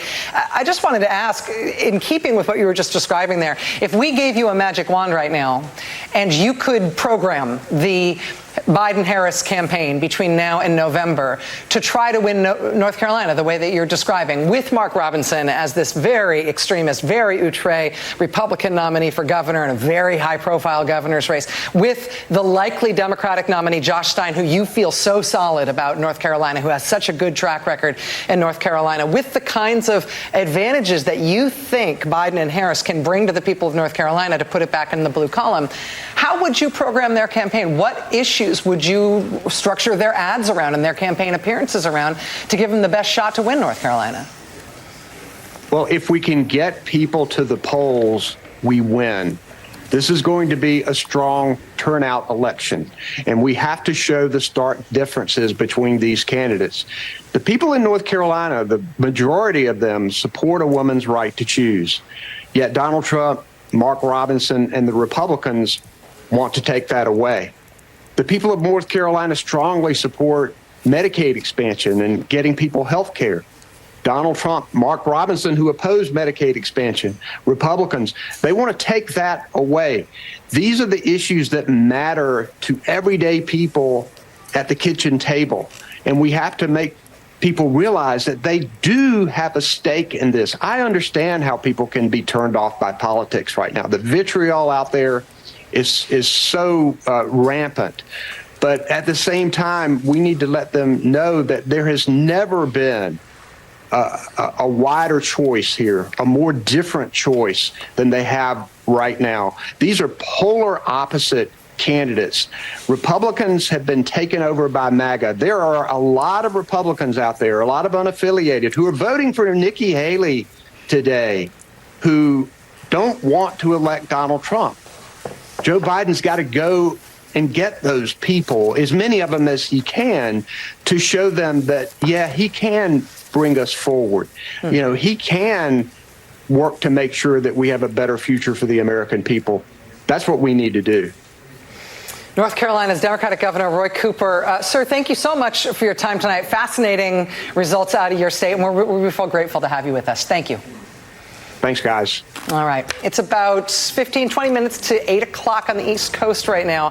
At 8 o'clock, we are going to have a whole bunch of poll closings. We are going to have Alabama and Maine and Massachusetts and Oklahoma and Tennessee. We will have polls start to close in parts of Texas. There's a lot still to come. Polls have already closed in Virginia, in Vermont, and North Carolina. Results from those states still pouring in. Lots to get to. Stay with us tonight here on MSNBC. What made you switch from Trump to Nikki Haley?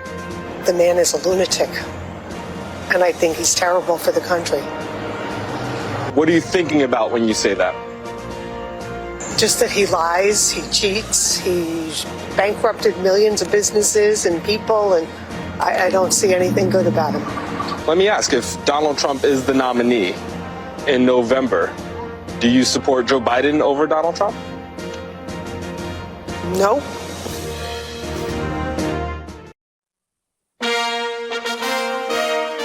Why did you support Joe Biden? Well, my thing is I'm looking for a man that's honest, mostly, and will stand up for the people. You know, he's already brought in a lot of jobs and stuff like that, you know, and I think since he's been in office, unemployment has been down and there's jobs abundantly. Voters speaking with NBC News today in North Carolina. We have had polls close already in Vermont and in Virginia and in North Carolina. We are heading toward a whole bunch of poll closings: Alabama, Maine, Massachusetts, Oklahoma, Tennessee, some parts of Texas. Before we get to those poll closings, Steve, do you want us to give an update in terms of what we've got for data and what we're looking at already tonight? Yeah, a couple of things. I mean, one just is this delegate picture to keep in mind here, because we talked about the rules tonight really favoring, if you can win, you can get the lion's share. And just by winning Virginia and North Carolina, Donald Trump has already added 71 delegates to his total.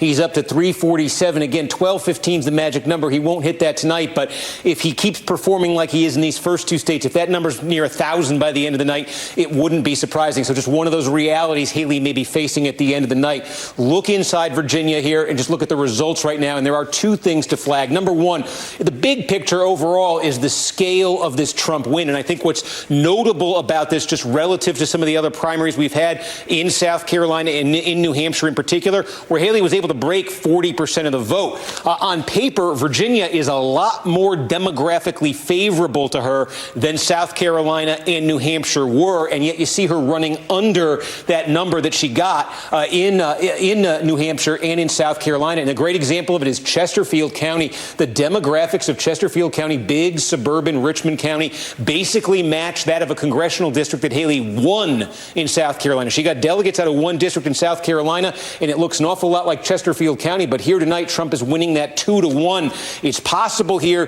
that the long campaign in New Hampshire, her home state status in South Carolina, created some unique conditions there that just aren't replicating in Michigan, in Virginia, in North Carolina, some of these other states. The other thing, though, to note in Virginia, we said they give out some delegates by congressional district, and zoom way in here in the immediate D.C. area, and just in this area here, Fairfax County, Arlington County, Alexandria City, Falls Church, and Fairfax City, there are two congressional districts in here. There's Virginia's 8th district and there's Virginia's 11th district. And if you look at the returns you're seeing, that's Haley Maroon right there.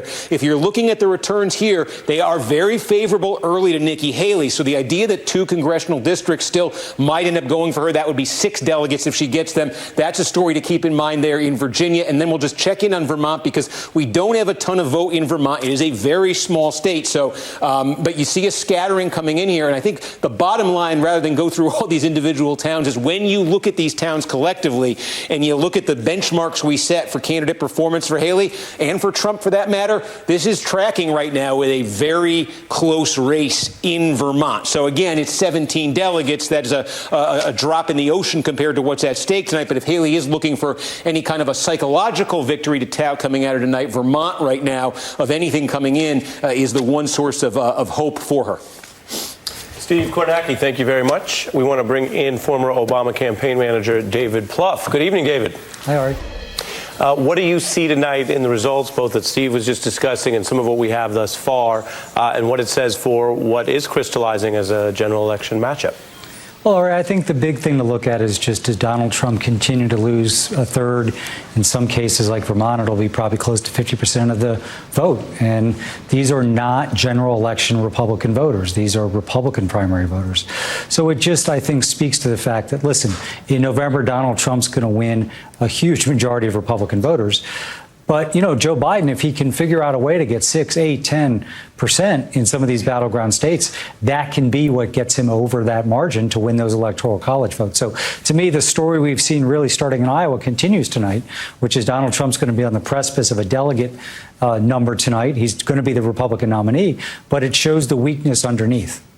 That weakness is only measurable in certain ways, including the raw numbers we've discussed, and then the exit poll questions, which, to be clear, tonight we only have really from 3 states where there are these electorates. Steve has discussed that they might be more than hardcore Republicans, but these electorates saying they won't vote for Trump. How do you measure that? If you were, as you've been, the Obama campaign chair, if you were the Biden chief here, can you compare that to other years? Is there a way to say whether that is the same, better, or worse than what other years candidates have faced? Oh, I think it's a larger number. Now, Steve Kornacki mentioned that, there's some issues there. Some of those might be voting for Trump, voting for Haley, but it's larger than we've seen in either party in my memory. And this is important because, listen, Joe Biden's got some headwinds, starting with voters concerned about his age. So he's going to have to figure out in these battleground states how to piece this together. It's not going to come easily. So if there actually is a larger number of Republican voters and then independents who lean Republican, who are available to Biden, and even were there in 20, and I think that could be the case, it's enormously important. I would say this about the general election. If you look at the polls, and these are March polls, so let's take them with a massive grain of salt, Biden is trailing Senate candidates in Pennsylvania, Wisconsin, Nevada, Arizona by a large margin. And I think if you're a Democrat, you're not happy about that, but you take some solace that ultimately you may see that begin to get more to even. And I think Trump in a lot of these polls is much closer to his ceiling than Joe Biden is. Joe Biden's got a lot of work to do, but one of the ways Joe Biden's going to be able to climb up to 48, 49, 50, which is what is going to be required to win, it's not going to be just done on base Democrats, and it's not even just going to be done on purely undecided moderate independents. He's going to have to overperform with some of these Republicans. Now, that's scary because that's hard to do, but that's the race we're faced with, I think, if you're a Democrat, is it's going to take a lot of different voters out there to piece this together. So Trump's weakness, which we're seeing on display, could not be more important. And then just briefly, we began the hour with Rachel breaking this news of the projection of Mark Robinson being the nominee for the Republicans there in North Carolina, and how extreme and hateful his record is. A reminder, when you look at we went through some of the examples, how racism and anti-Semitism often run together, and how the Trump MAGA Republican Party has these new people, which is true regardless of what happens to Donald Trump in the years or perhaps even decades ahead. From your view as a national Democratic strategist, do you try to nationalize that? Does that become something that goes beyond North Carolina, or is that not realistic given all the other issues on the table? Well, presidential races have become, they are national, even though you basically are running governor's races in about 6 states.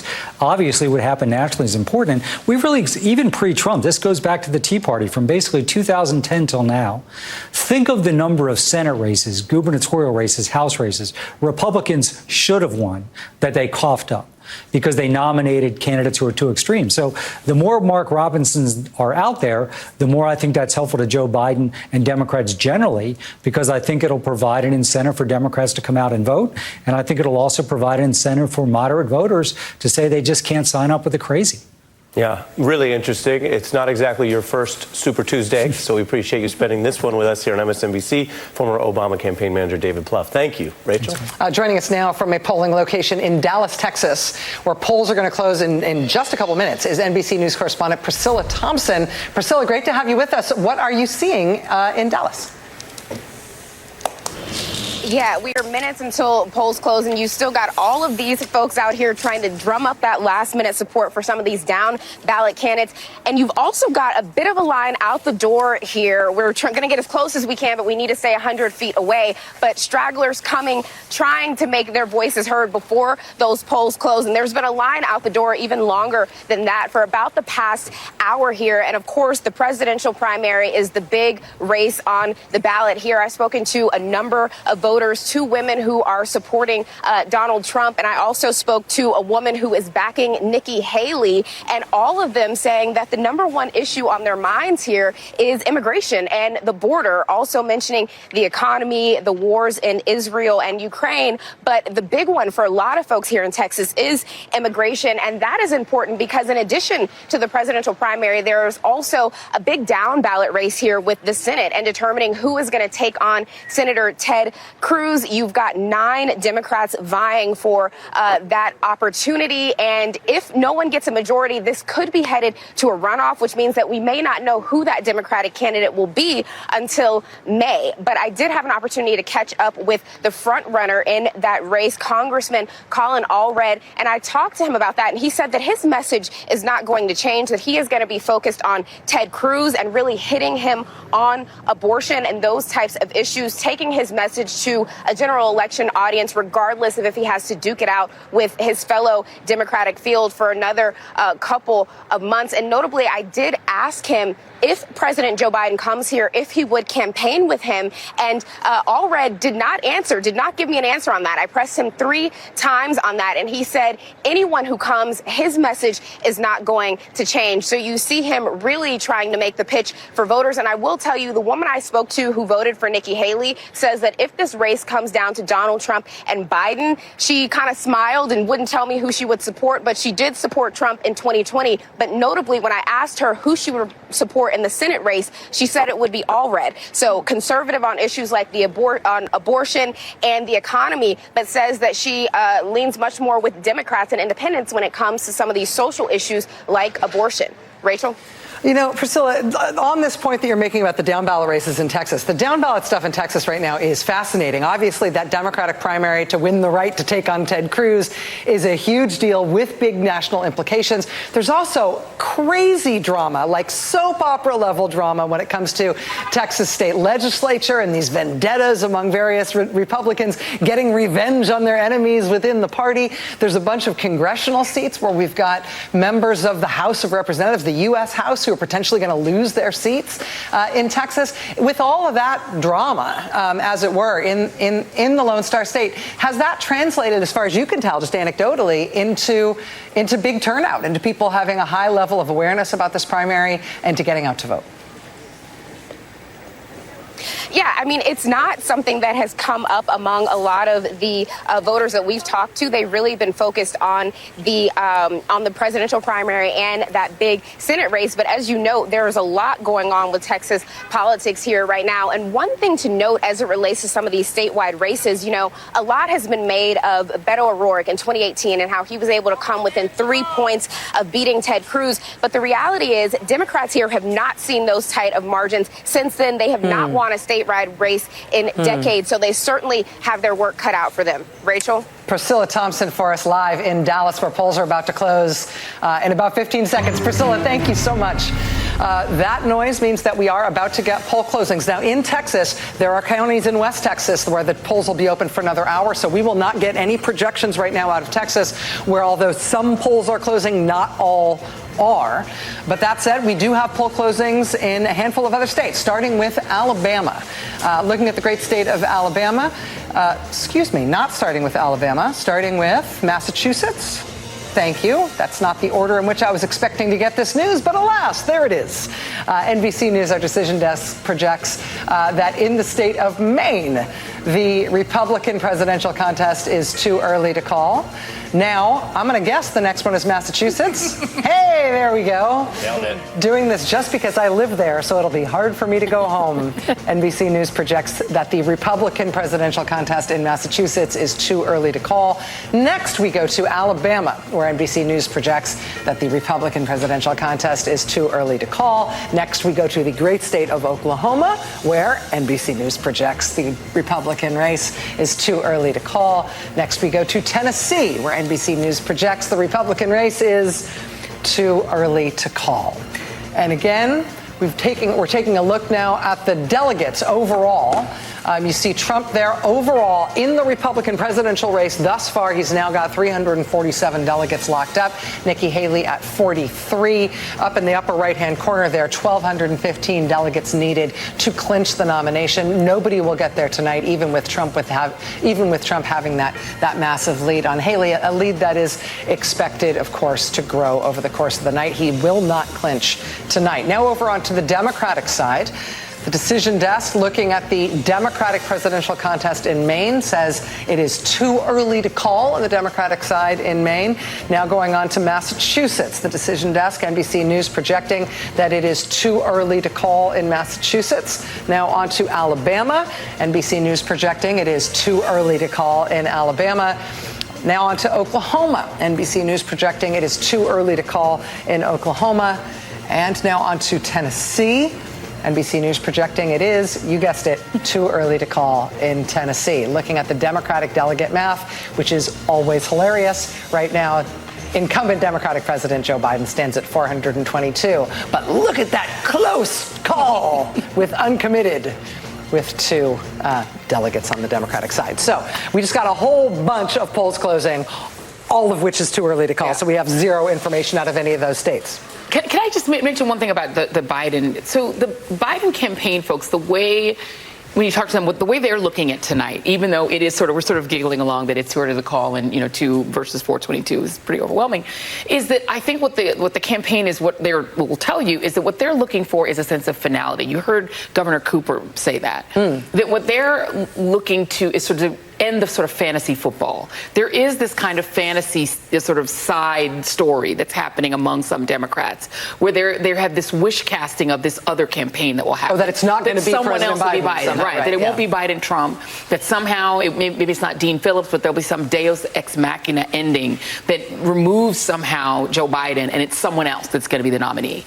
And what the campaign is hoping is that Super Tuesday, the overwhelming victories he's going to have against Dean Phillips, who no one knows who that is, and even the overwhelming victory against uncommitted, what they're hoping for is a psychological shift among Democrats. Because the way they see the gap between Trump and Biden right now, the way the campaign is looking at it, is that part of that gap is that kind of wish casting, that somehow like the end of Jurassic Park, when like the giraffe, when the T-Rex saves everybody and they were really supposed to die, but the T-Rex comes and says, they're looking for that. They want that to go away. Yeah. There is no T-Rex. It's going to be Biden. Yeah. And that once people accept that he's the nominee, in their thinking, those gaps will start. It is like one of the most toxic things out there for Democrats, and it is one of still sort of the DNA differences between the two parties that remain.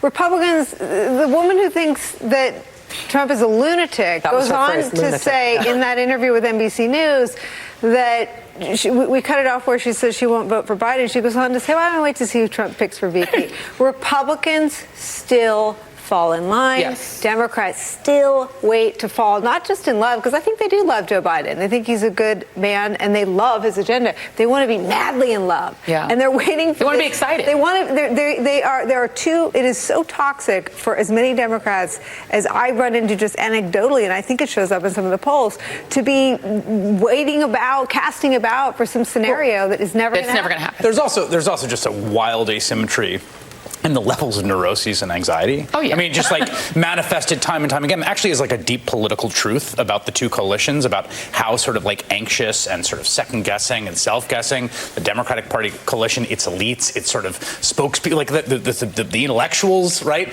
compared to the sheer lack of any of that, particularly in the kind of MAGA world that has purged anyone that might have had those traits in the old version of the Republican coalition. The other thing about the timing I think that's pretty important for this week is one of the benefits of incumbency, which is demonstrated in political science time and time again, is that on Thursday night, the President of the United States gives a speech that tens of millions of Americans watch. Right. And that will be timed to be the first speech of the general election. Yeah. Totally. The first speech after which it is clear, I think, to everyone after tonight, and I don't want to get ahead of ourselves, but I think the writing's on the wall, who the two nominees will be. And he will get to enter the U.S. Capitol and speak as the commander-in-chief and the leader of the free world and the president of the United States about what his vision and what his record is. And again, there's tangible benefits to incumbency that have been showed time and time and time again. And one of the questions that starts on Thursday is how that boosts a Biden re-election campaign. And we have not had a March State of the Union address in literally as long as I can remember. Yeah. This is the genius work of the Republicans in charge of the House of Representatives. Because as you know, a State of the Union address comes about when the Speaker of the House issues an invitation for the president to come. President can't just go, he has to get the invitation. And so the Republican Speaker of the House said, we'll show that. We won't let him come in January. We won't let him come in February. It's like the later he can come, the better for the presidential campaign. Let me interrupt just for a moment because we do have some news from the Decision Desk. NBC News can now project that in the Democratic gubernatorial primary in North Carolina, the projected winner is the state's current Attorney General Josh Stein.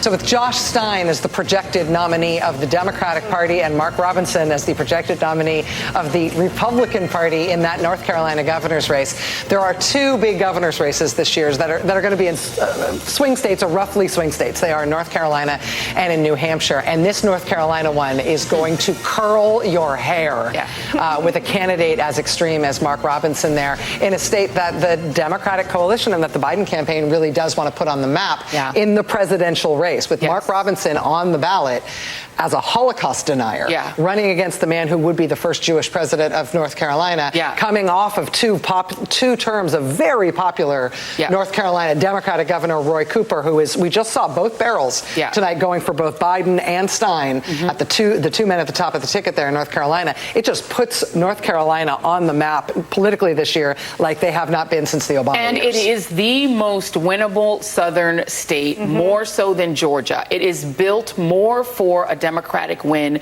than Georgia was. And again, back in 2004, when we were on opposite sides of the campaign, the folks at America Coming Together, they had 3 states on their list of the states that in the future were going to be winnable. It was Arizona, it was Georgia, and it was North Carolina. Again, Barack Obama won North Carolina. He won it very narrowly, 9,000 votes or 19,000 votes or something like that. And then he lost it only by 90,000 votes. You're talking about a state that loves their governor's races. 2.8 million people voted in the re-elect for Cooper. Only just under 2 million people voted for Ted Budd. So they actually are more interested historically in their gubernatorial races than they are in the presidential. So a gubernatorial actually drives North Carolina voters more. Number 2, it is the state where the turncoat Democrat flipped parties in order to give them a supermajority so that they could deprive a state that overwhelmingly supports abortion rights to take away their abortion rights. Women in that state are a huge commodity for a Democratic campaign. So if the Biden campaign does not spend money, you heard what Cooper said. They didn't spend on a national level in that state. They did not spend for Sherry Beasley the way they should have to support her campaign. And they ran this sort of weird law and order campaign. She was an excellent candidate. They will not make that mistake again, I predict. They will spend money. And the last thing I'll say is 16 electoral college votes. If they are in trouble in Michigan, and they are in trouble in Michigan, they're going to have a huge problem with the Arab American vote and the Muslim American vote in Michigan. That's 15 electoral college votes. So they need a state to pick up in case they lose Michigan. That state is North Carolina.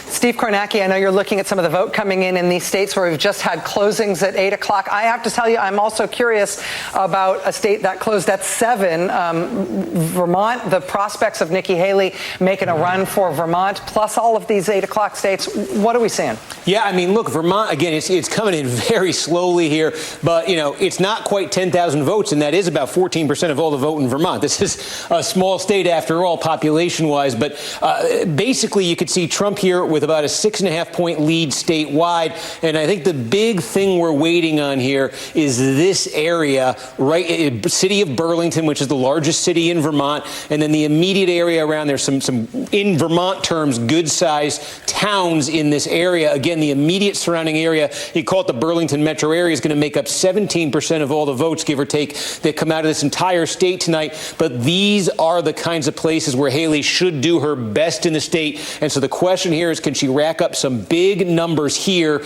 overtake Trump? And also, she would need, the second place she would need to hit is right here in and around the city of Rutland.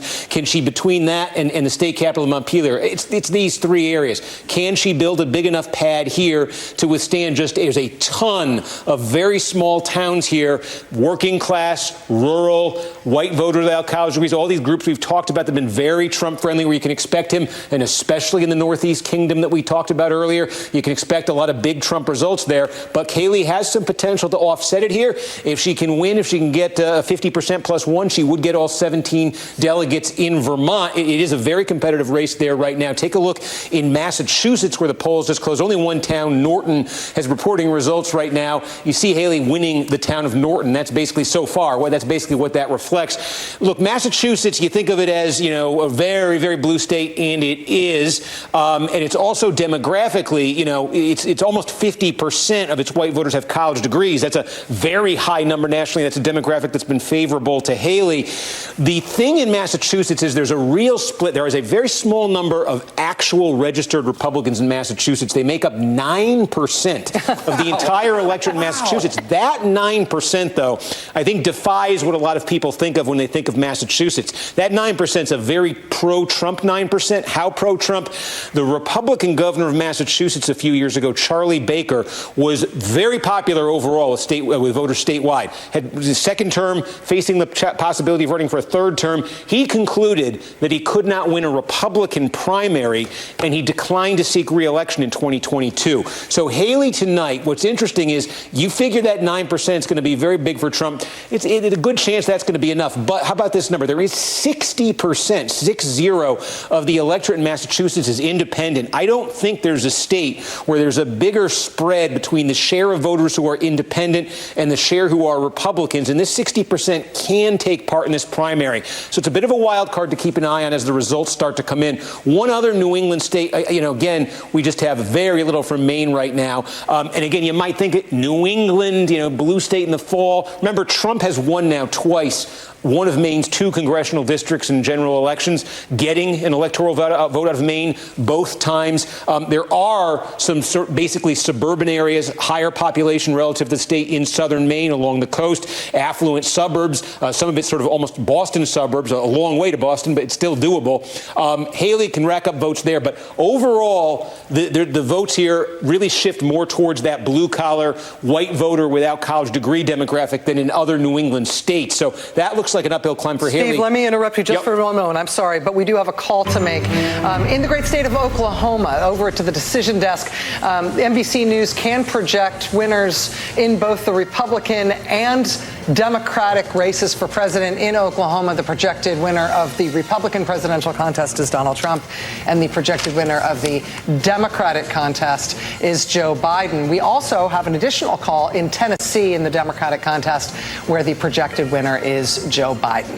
Sorry to interrupt you there, Steve. I know you were about to look at some of those results yourself. Well, and actually, what you just said about Oklahoma, I think, is one thing to keep in mind. Let's call Oklahoma up on the screen right here. I don't think anybody's surprised by this, but this is, you'd look at Oklahoma and you say, it's probably going to be a Trump state no matter what, but it's going to be an extra big win for Trump. I'm going to write the word down here. Oklahoma is a closed primary state. No independents, no Democrats. Now, not a ton of Democrats in Oklahoma, but that does cut off, 2 groups from Haley that she's been able to tap into in other states. She can't in Oklahoma, so that makes a bad situation worse for her in Oklahoma. And again, that closed primary is going to come into effect in a few other places, most notably California. We talked about closed state. You just need a simple majority in California to take every single delegate in that state. Much later tonight, Alaska will be a closed caucus there. So there are a couple places where Haley faces an extra burden and an extra obstacle in terms of where her strengths are, just because it's a closed state. The other state I did want to flag, though, not every polling location will be closed until 9 o'clock Eastern, but much of Texas is actually closing at 8 o'clock, and we are starting to get a fair number of results here. In Texas, what they do is they can count up the early vote, or most of the early vote, and report it out pretty quickly in a lot of counties. And I think that what you see in the votes that have come in Texas so far, I'll show you 2 counties. Fort Bend County, this is just outside Houston, Sugar Land, Texas, very fast-growing suburbia here. And you see that when he's counting up that early vote right away, about 2/3 of the vote in that county we've already got reported out. And then go to the Metroplex here, around Dallas, Rockwall County, again, about 3/4 of the vote in here. The key here is what I just showed you are 2 of the wealthiest suburban counties in Texas. And I think this is a twist to keep in mind here, because we've talked about how well Haley has done in New Hampshire, in South Carolina, in Virginia tonight outside Washington, D.C., it looks like, in affluent suburbs. But there are affluent suburbs on the map in this country that are not politically as moderate or liberal as some of, especially within Republican politics, as some of those places Haley's done well. These are two very big examples. Trump is getting 75% of the vote in what I believe is the wealthiest county in Texas. Trump is getting 74% in what I believe is the second or third wealthiest county in Texas tonight. And again, these are suburbs, immediate suburbs of some major cities here. Dallas, Fort Worth, in the case of Rockwall, and the Fort Bend, Houston. So a little difference here in Texas. And again, that's why Texas, while it is an open primary, and while they do give out most of their delegates by congressional district, you know, on paper, these are the kinds of locations where Haley, if you had just looked at the demographics and you looked at the previous results, you'd say, all right, some ripe areas for her. The ripe areas in Texas aren't doing for her so far what they've done in some of the other states. Steve, just as you were finishing there on Texas, we do have another call to make, with the decision desk telling us that NBC News will project that in the Democratic contest in the great state of Massachusetts, Joe Biden will be the winner. Again, we are still watching interesting contests, particularly on the Republican side in Virginia. We've had a bunch of poll closings in the last 20 minutes. In the 8 o'clock states, we're steaming toward another poll closing in Arkansas in just under 15 minutes, about 12 minutes from now at the bottom of the hour. We've got lots still to get to. House Democratic leader Hakeem Jeffries is going to join us live. Lots to get to tonight. Hope you will stay with us. We'll be right back.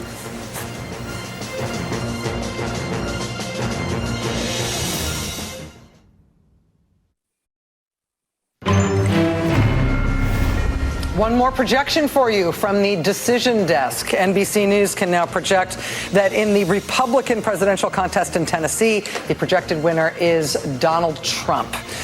Waiting on lots of results from lots of states where we've had poll closings, but no projections yet. Looking ahead, one of the poll closings we're anticipating the top of this hour is Minnesota, which is hosting an open primary, meaning that Nikki Haley has to look forward to the prospect of not only Republicans, but potentially independents and Democrats crossing over and being able to vote for her in the Republican primary there.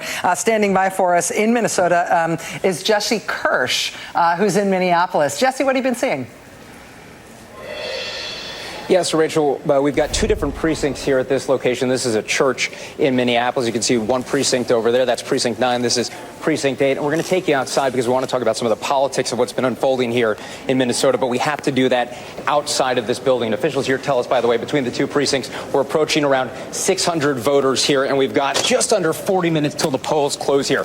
Something that's at stake here and somewhat unpredictable is uncommitted. That's something we were watching in Michigan, and we're watching it again here in Minnesota. People making a protest vote, voting uncommitted in the Democratic primary to voice displeasure with President Biden and his stance on Gaza. We've spoken with multiple voters from multiple demographics today about this, and we've heard a range of opinions. One woman telling us she voted uncommitted, and if she wasn't doing that, she may not have shown up to vote today. Another woman saying she voted uncommitted and wanted to do that now to voice displeasure without hurting the president's chances up against Republicans. And then a third voter, a man who told me he voted for President Biden. He considered voting uncommitted, but he was concerned about how that would potentially impact the president's chances and momentum heading into the fall. So numerous voters talking about that, and we're going to be catching up with some of the organizers of an effort around that here later tonight. And one of those organizers telling me that through phone, email, text messages, and in-person outreach, they are estimating that hundreds of thousands of people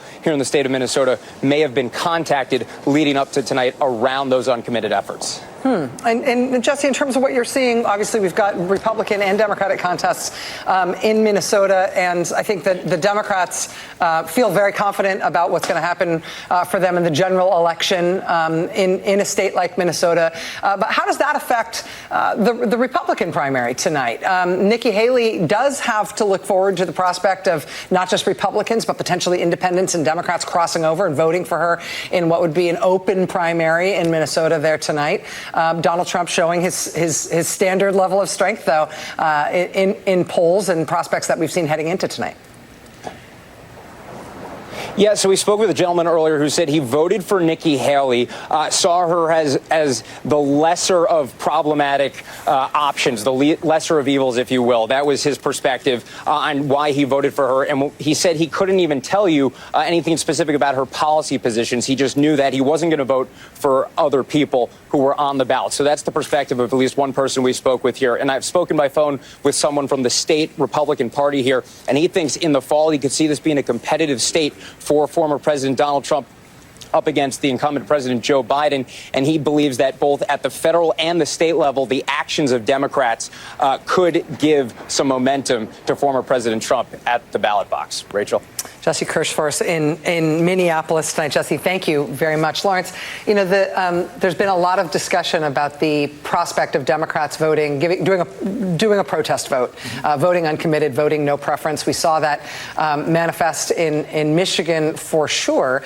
We've also seen that in previous Democratic primaries with incumbent presidents. I mean, there was the non-committed, the uncommitted, or the no preference vote when Barack Obama was standing for re-election in 2012. Was over 20% in North Carolina, was over 11% in Tennessee, nearly 11% in Massachusetts, over 15% in Alabama. I mean, this is something that isn't unique, but I feel like it's getting a lot more attention this year. Well, so the Democratic Party and Democratic presidents have a unique problem, which is the ability to disappoint their voters more quickly than Republicans do. And that's because of the activist government that Democratic presidents pursue. They are trying to do more.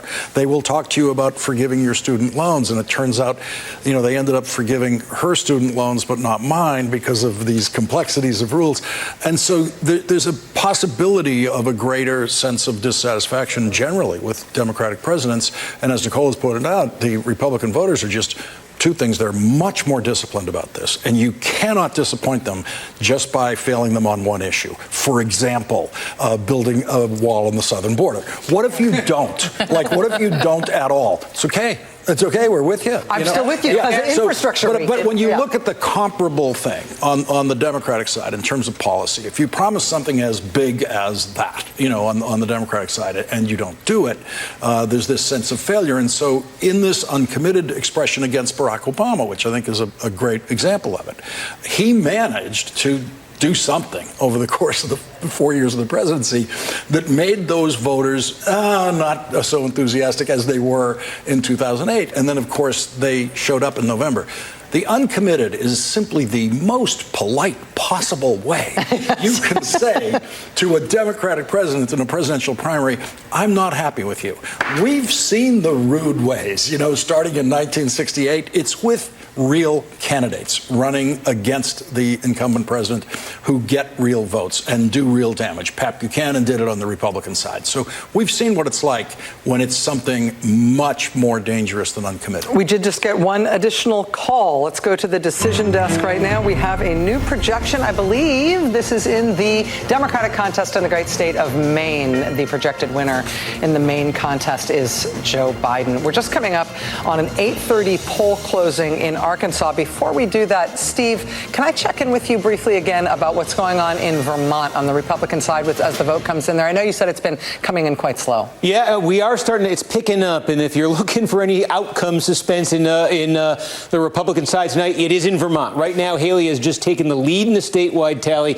She leads Trump by 3 votes statewide right now. 3. And and that is we're more than a quarter of the vote is in. You see, it's about less than 20,000 votes. That's more than a quarter of the vote. But we were talking about how Haley was going to need to start getting a pad in the Burlington area here, and starting to get. This is Colchester. This is a pretty good size by Vermont standards town, just outside Burlington. And you see Haley winning it by 12 points. You go to Essex next door. Again, it's decent size by Vermont standards. Haley winning that. You still have the city of Burlington itself right there. You have South Burlington. Again, you combine those two. That's going to be the biggest single kind of vote center tonight. It's not huge, but it's going to be. You expect it to be Haley, and it's a question of how much. She's still waiting on Montpelier as well. She's still waiting on Rutland. Those are going to be her big opportunities to pad the lead. But the other thing to note too, this is a winnable state for Haley right now. Maybe the only winnable one for her on the map tonight. Although we'll see what happens in Mass, Colorado, maybe Minnesota. But the other thing is, we said this is winner take all with these delegates, unless both candidates finish under 50% of the vote. And I wasn't sure that would come into play tonight, but if we start having a race as more votes come in that looks like this, because like Marco Rubio's name's still on the ballot getting a few votes, other names getting a scattering of votes, if they both land under 50, then these are divvied up proportionally. So in that case, it could go from 9 to 8 to, you got a call here, it looks like. Vermont voters, this is your moment in the sun. And we've got a poll closing as of right now in the great state of Arkansas.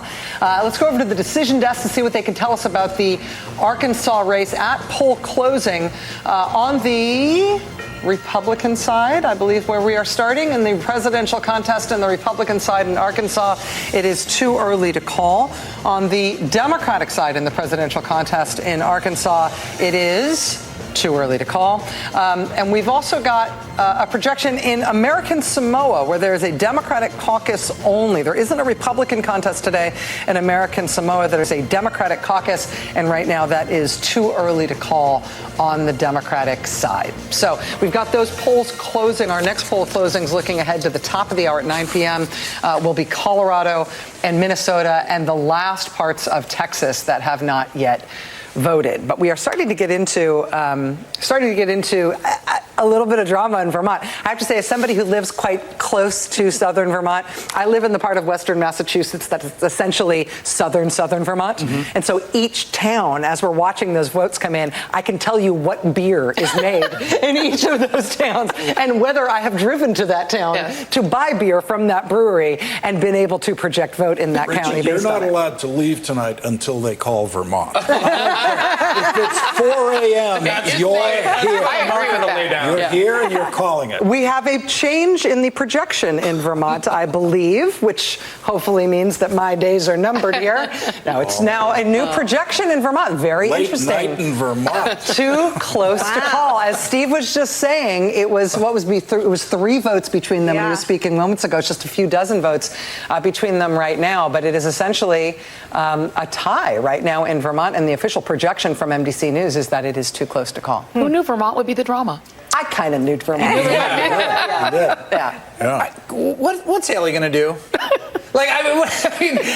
Same thing she's been doing. Why stop? Yeah, I guess that's right. I mean, I guess if the money keeps rolling in, right? If you can still continue to fundraise. It doesn't cost her anything to keep campaigning. She doesn't have another job. Nope. It's true. I mean, the point of I guess if you win a state, I mean, I guess I'm just sort of like running the math on the outcome here.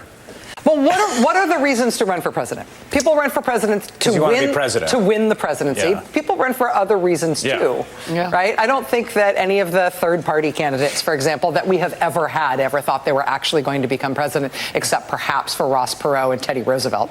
But I mean, we're never going to. You can't necessarily get into the mind here, but we can see the effect of her candidacy. You know what? Which is keeping trusted Republican voices about Donald Trump in the mix while Donald Trump runs for the presidency. I always think about this moment in the Dick Cheney biography, where it describes his first big job in government, which is chief of staff in the White House. Very, very young, Gerald Ford. And basically, there's this enormous vacuum that opens up, which is that all the Nixon people, they get raptured, they get thrown in jail, and then all of a sudden you got a government to run, and you need Republicans, and you need Republicans to run that government who aren't Nixon people, because all the Nixon people are gone and discredited, and so a very young Dick Cheney and Donald Rumsfeld and a whole bunch of people come into this government and get their start in Republican politics then, and they have very powerful jobs above what they would normally have because of that, and I do wonder, there's always some possibility of the rapture with Donald Trump of the thing just imploding. It never does happen. There's expectations for it happening, but there is some universe you can conjure. It's not that difficult to conjure, in which, say, a second defeat this time around really does purge it from the party in some way, or there is some power vacuum that then the people standing around, it's like, well, Nikki Haley's standing around. Yes. Right? Because I'm the one who got the most votes next to him. I'm the familiar face. I raised all of my name recognition and my profile and my donor list and all this stuff. And if the rapture happens, I'm there. And I have to say, if you take Nikki Haley at her word and you listen to her about why she's staying in the race, the cost of her staying in the race is negative. The media is asking her all the time, why don't you get out? People are asking her all the time, why don't you get out? out when you're going to get out. Why should she get out? Exactly. What is the cost to her of staying in unless she's trying to elect Donald Trump, which she is not trying to do? She may be hurting the prospects of. Right now, she's not. Right. Well, I would say two things that make it interesting for her to stay in longer. One, she continues to be a place for Republicans to say they want to go other than Trump and stay Republicans. Yes. Right? She's running as a Republican. Not running as a Democrat. Not running as a Biden. Not running as an independent. But two, because Trump believes in nothing and no one except winning, the longer she stays around, he may try to do a deal. All right, get out and you can be my number two. I mean, it does become more interesting to have her in longer. Yeah, and none of that is, and nothing gets harder from her from here on out, except getting asked this question more often. Chris, I'm going back to you because you have Democratic House Leader Hakeem Jeffries to bring into the conversation. Joining us now is House Democratic Leader Congressman Hakeem Jeffries of New York. Congressman, how are you doing tonight? Good evening. Great to be with you. What are you looking for on a night like this, or do you not even have the TV on except for when you're coming to the camera to check in with us? Well, certainly it's interesting to see that Donald Trump continues to march toward the Republican nomination. He is a clear and present danger to our democracy, to our way of life, to everyday Americans. And I think on a night like this, the stakes continue to be crystallized, that this is going to be a matchup in all likelihood between the former president and President Joe Biden. And I think that's a matchup, once it's completely crystallized, the American people will understand that we can either move the country forward under the leadership of Joe Biden or risk turning back the clock under Donald Trump in a very dangerous way. There was some reporting in the past week when Mitch McConnell announced that he'll be retiring as the Republican leader in the Senate, that he had told some people that it was the worst Congress he'd ever served in, which is saying something. Man's been in Congress a long time. By any kind of metrics that we have, it's been one of the least productive Congresses, and it's been particularly true in the House. Even Chip Roy, a member of the Republican Party, has gotten up in the well and said, what exactly have we done? Do you think the historically unproductive nature of this Congress has any political effect outside of what it does to governing? Do voters know about it, care about it? Can you see it being part of this campaign as it was in 1948 for Harry Truman? Yeah, I do think it'll be an important part of this campaign because you can establish a clear contrast. You have a do-nothing Republican Congress that has delivered no meaningful progress for the American people. Instead, it's been chaos and dysfunction and extremism. And that compares to the track record of accomplishment under the leadership of President Biden, a historic Congress in the previous 2 years prior to this Congress starting, where we got things done like clean water in every community, bringing domestic manufacturing jobs back home to the United States of America, lowering the high cost of life-saving prescription drugs, including taking the price of insulin to $35 a month for millions of Americans. It's an extraordinary track record of accomplishment. Now, we can contrast that with the do-nothing Republican Congress and also make clear that moving forward, President Biden has a vision for making life even better for the American people over the next 4 years. I want to ask you a question about your home state of New York and the congressional maps and delegation there. The fate of who controls the House this fall hinges probably on no state more than it does on New York, where five seats flipped. One just got flipped back with Tom Suozzi. There are a number of high-level targets. There's been rounds of endless litigation about congressional maps. Finally, after a complicated set of plot twists, the Democrats have drawn a new map. Critics of it say it is that basically they flinched, that it's nowhere near as aggressive as it should be, and that it risks essentially preserving a Republican majority. And I'm curious, as a New York Democrat, to get your response to that critique.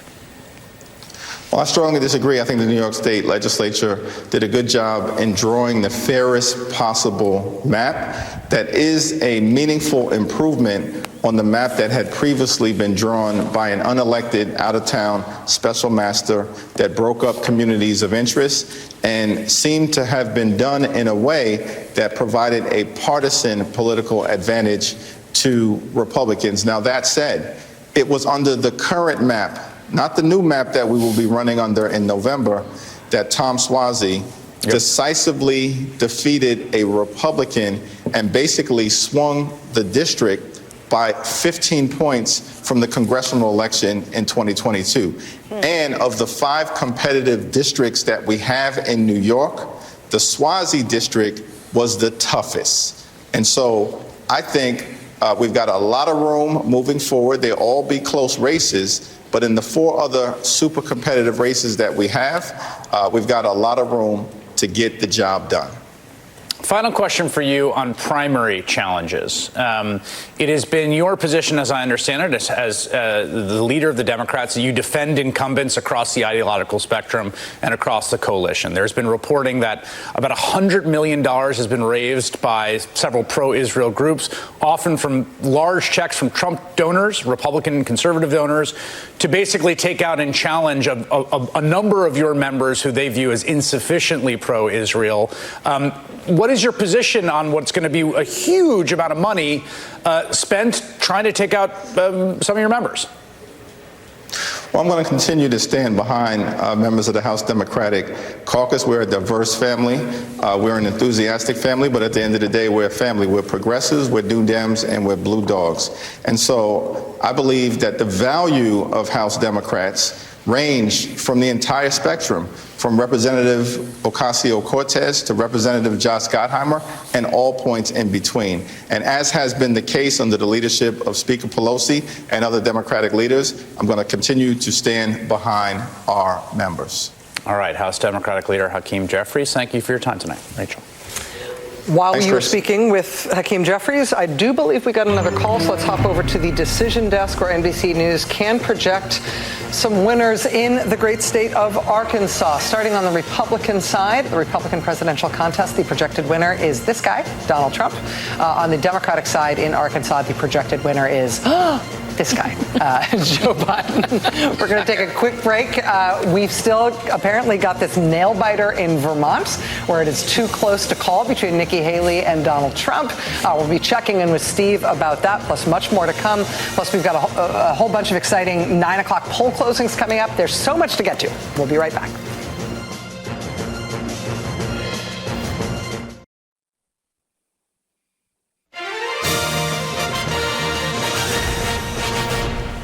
About 8:45 on the East Coast right now, 8:45 Eastern time. That means we're halfway between the Arkansas poll closing, which just happened at 8:30, and the 9 o'clock poll closings, which are going to happen in Colorado and in Minnesota. Now, we've been talking about Texas already. Texas has splits.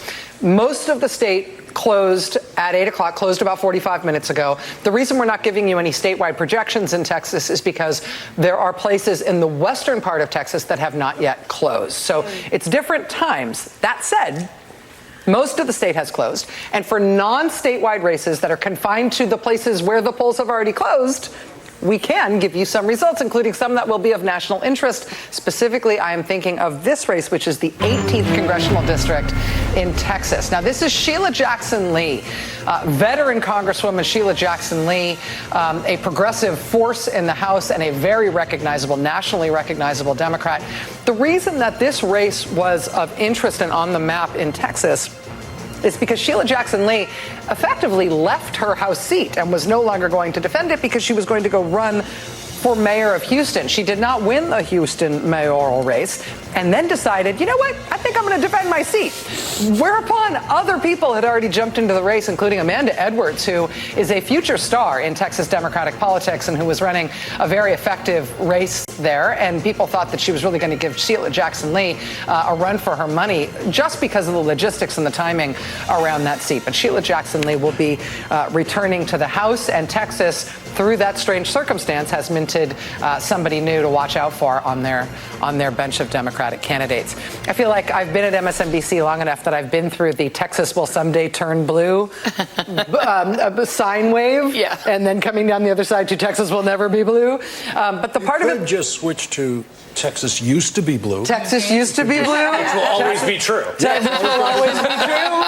Texas could be blue again. I think the Republicans I think it could take a minute, but the Republicans there hate each other so much that it usually isn't the rise of another party. It's the weakening of the dominant party. And I think nothing weakens a party like a civil war. Yeah. Can you talk, Chris, a little bit about what's going on right now with the Texas down ballot stuff? Yeah, I mean, the Texas State House basically is a three-party operation. It's the Democratic Party and then the Republican parties in two factions, which is basically the good old boys and the crazies. and basically the way the state works They're is both that a little crazy. Yeah, I mean, look, the good old boys are hardcore right-wing, like ideologically, right? But there's a sort of this kind of MAGA contingent that was even there before MAGA became MAGA, and has always been this sort of process where they have supermajorities, but basically these contingents. And right now, those two factions are in the most open war with each other they've ever been for a bunch of reasons, but largely because the Attorney General, Ken Paxton, was impeached by the Texas House and then acquitted by the Texas Senate.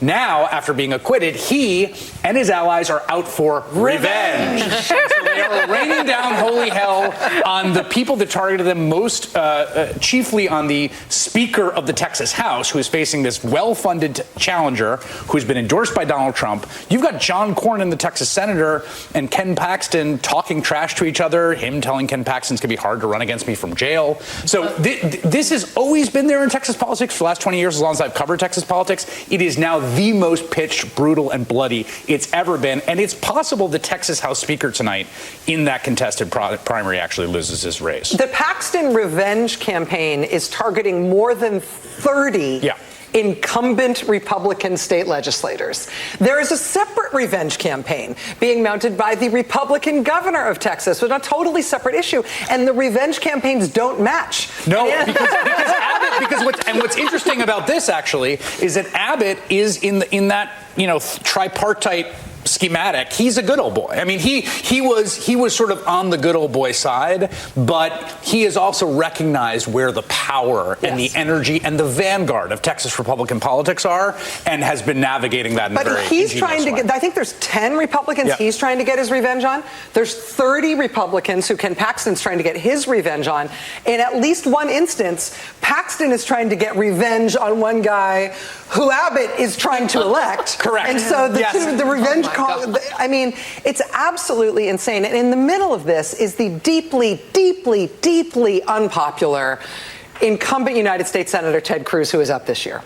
And he is about to get a Democratic challenger based on what happens in the Democratic primary tonight. And that Democratic challenger is going to be riding off the draft of Beto O'Rourke having run in 2018 and having gotten within 3 points of Ted Cruz. And I really do think, and I think one of the things we really have seen over and over again in this era is that candidate quality really does matter. All of this stuff is kind of baked in up to 45, 46, 44%, and then the marginal points matter a lot. And in a state like Texas, if you're running for Democrat for statewide office and trying to win it for the first time in 30 years, I want to say, like, you got a huge uphill battle. But there's a reason that Ted Cruz underperforms what the baseline should be for a Texas statewide office holder, which he does. And that is, he is not that appealing to a lot of people. And that's I mean, aside from his fantastic personality. Well, he's also doing seriously, we checked this the other day. He's doing 9 podcasts a week. I swear to God, the guy doesn't even want to be a U.S. senator. He just gets in that goofy big chair and does his Verdict podcast 4 times a week. I have calls to make. I'm sorry, but I'll come right back to you. While we have been admiring Ted Cruz, Decision Desk has summoned us to tell us that we've got projections in 2 states. First, in the great state of Maine, on the Republican side, the presidential contest on the Republican side in Maine will be won. The projection is by Donald Trump. And I believe we've also got a projection in Alabama on the Republican side where the projected winner will also be Donald Trump. Also, we've got a Democratic projection in Alabama. Joe Biden is the projected winner on the Democratic side in that contest. Nicole Wallace, I All I was going to say is before when I was still in Republican politics, Ted Cruz is the most hated Republican among Republicans. I mean, Republicans can't stand it. So whatever we have to say about him, it's tenfold on the Republican side. And it's not like Texas hasn't had crises. They've had deadly storms, they've had deadly power outages, and he's been AWOL, on vacation. So he's got a lot of baggage and headwinds inside the Republican Party, and he's done a very bad job for So state. is Colin Allred the kind of candidate I mean, former football player. I think so. And I mean, from Dallas, I mean, he's sort of in that beating heart of the state. He's very Texas-y. To that point, we are going to find out more information about that right after this break. We're going to take this break right now so we can come back at the top of the hour when all polls will be closed in the state of Texas. We'll see if we've got a projection, not only in the presidential contest in Texas, but in this all-important Democratic Senate primary to take on Ted Cruz. We should have, hopefully, whatever news we can get on that right after this break. Stay with us.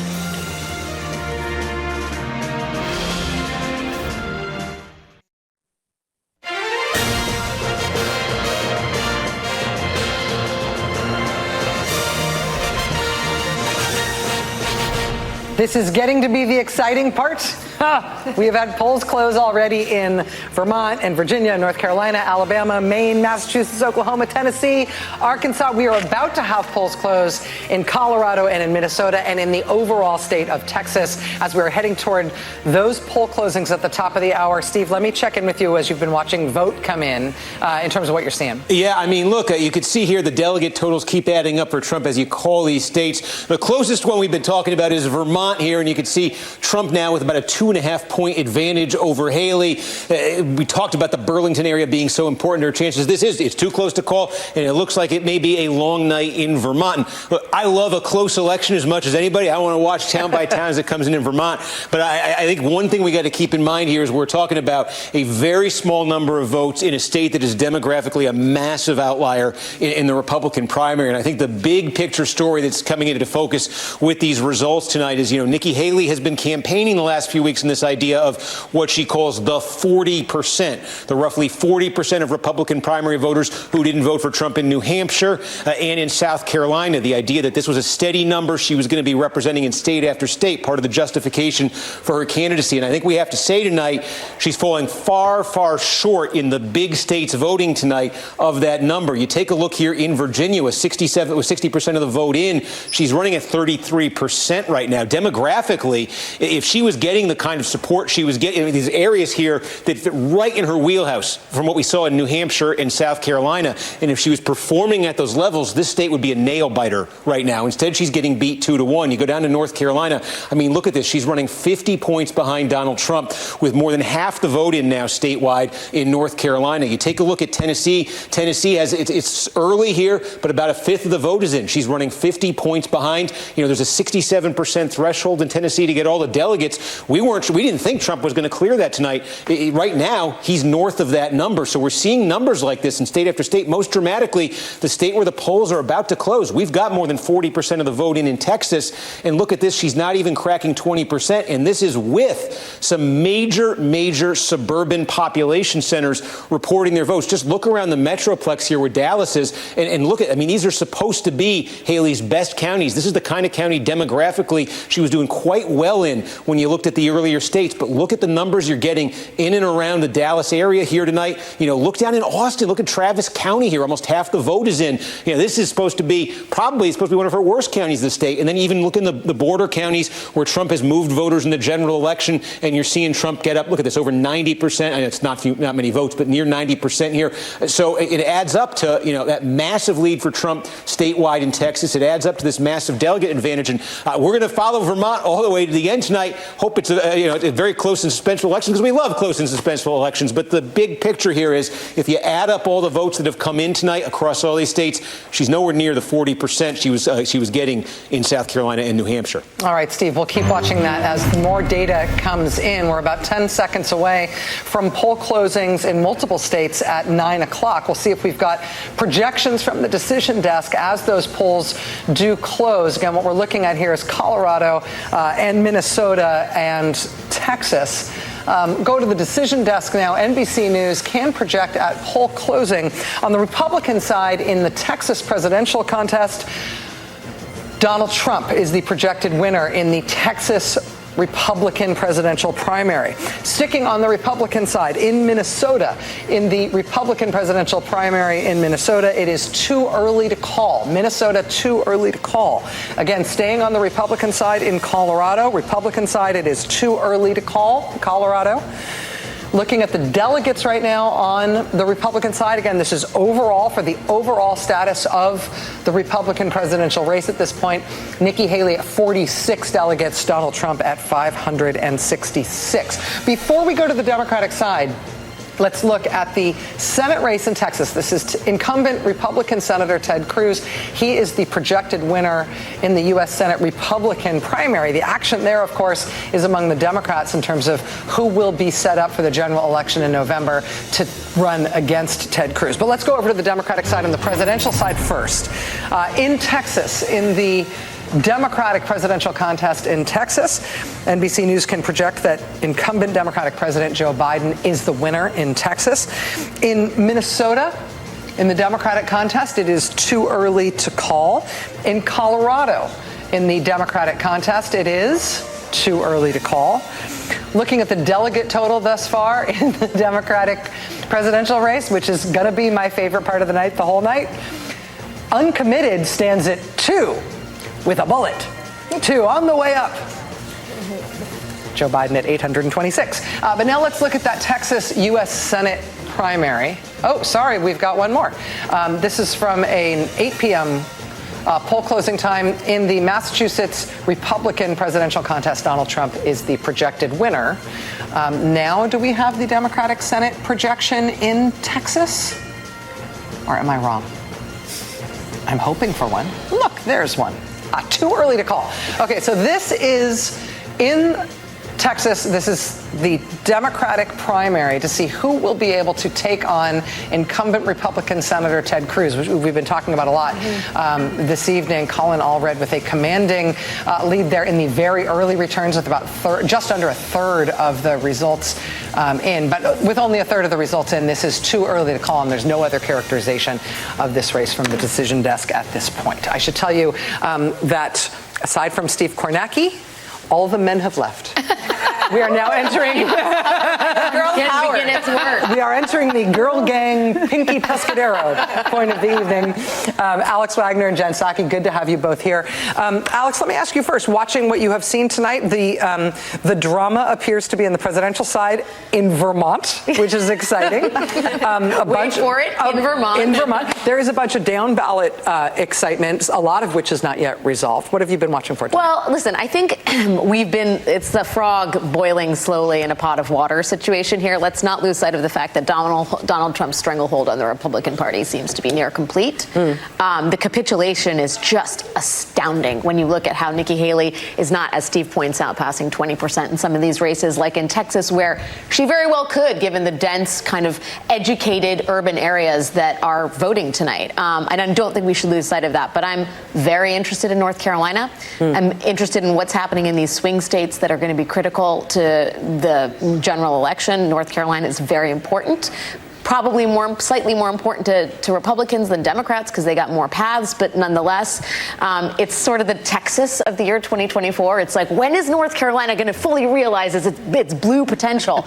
Well, as long as they keep nominating people like Mark Robinson, maybe sooner rather than later, right? Yeah. Just what he has said has been astounding, and that correlates directly to Donald Trump's stranglehold on the Republican Party, right? That an individual like that, who is so flawed, so bigoted, so controversial, is their best hope to run a state that has elected a Democrat two cycles in a row now. I feel like Kari Lake has been the poster child for Trump-endorsed candidate, taking and losing an otherwise winnable seat. Right? She's the poster child for the Republicans having made that mistake in the past. They are going to make that same mistake with Kari Lake again in Arizona. Again, this is a lesson that they are not learning, and we see that with new candidates like with Mark Robinson, but with people who they keep trying again with. And it's also building this huge bench for the Democratic Party, because when you look at these states that Joe Biden needs to win and Democrats need to win,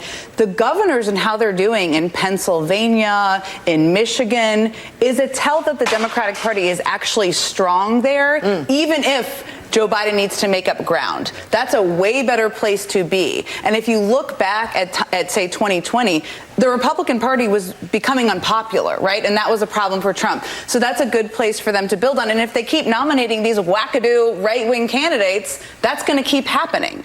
So, that's the one thing. I will say the other things I'm watching, down-ticket races, I think are the most interesting. There's not a lot of drama, I would say. There is some drama about who's going to get delegates tonight, Biden and Trump.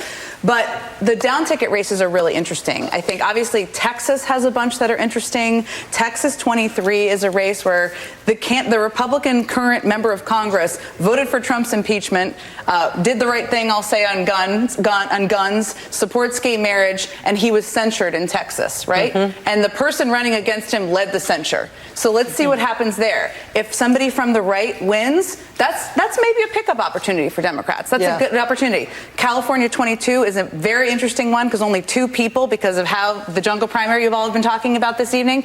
It could be a Democrat and a Republican. It could be 2 Republicans. The Democrats have they picked a Democrat. They've spent a lot of money there.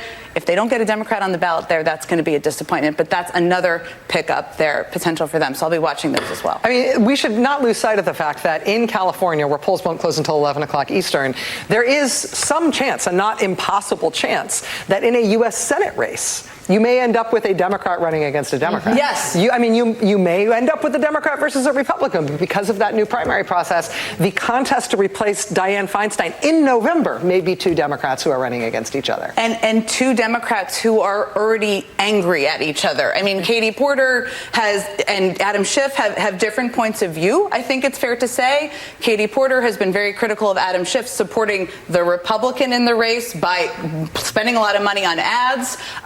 It could be a vicious race. You look at Barbara Lee, Katie Porter, and Adam Schiff, and they are like 3 titans of the Democratic caucus in the House, and all 3 of them cannot be the next United States senator. To see a contest between them is almost a shame, right?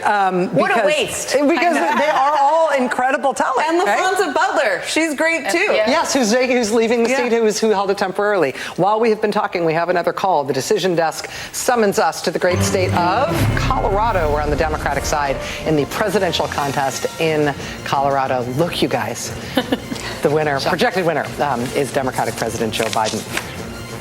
Steve, on Colorado, do you have things that you want to tell us? We actually, now remember, Colorado is almost entirely a mail-in vote state. So they've been counting a lot of this vote and are just releasing it in gigantic batches. We've got 1/5 of the vote in Colorado on the Republican side already. It's coming from 2 places here. Is Denver itself. Call up on the screen. We got all of Denver in. This is going to be about 5% of the vote on the Republican side, and you see Nikki Haley winning it by about 11 points over Donald Trump. And then you go next door to Jefferson County. This is one of the biggest counties in the state in terms of vote production. It's about 10% of all the vote that's going to be coming in tonight, maybe even a little bit more. This is, I think, a higher turnout. In fact, this is basically all the vote in Jefferson, and this, I think, is a higher turnout than we were expecting, though you see Trump leading here.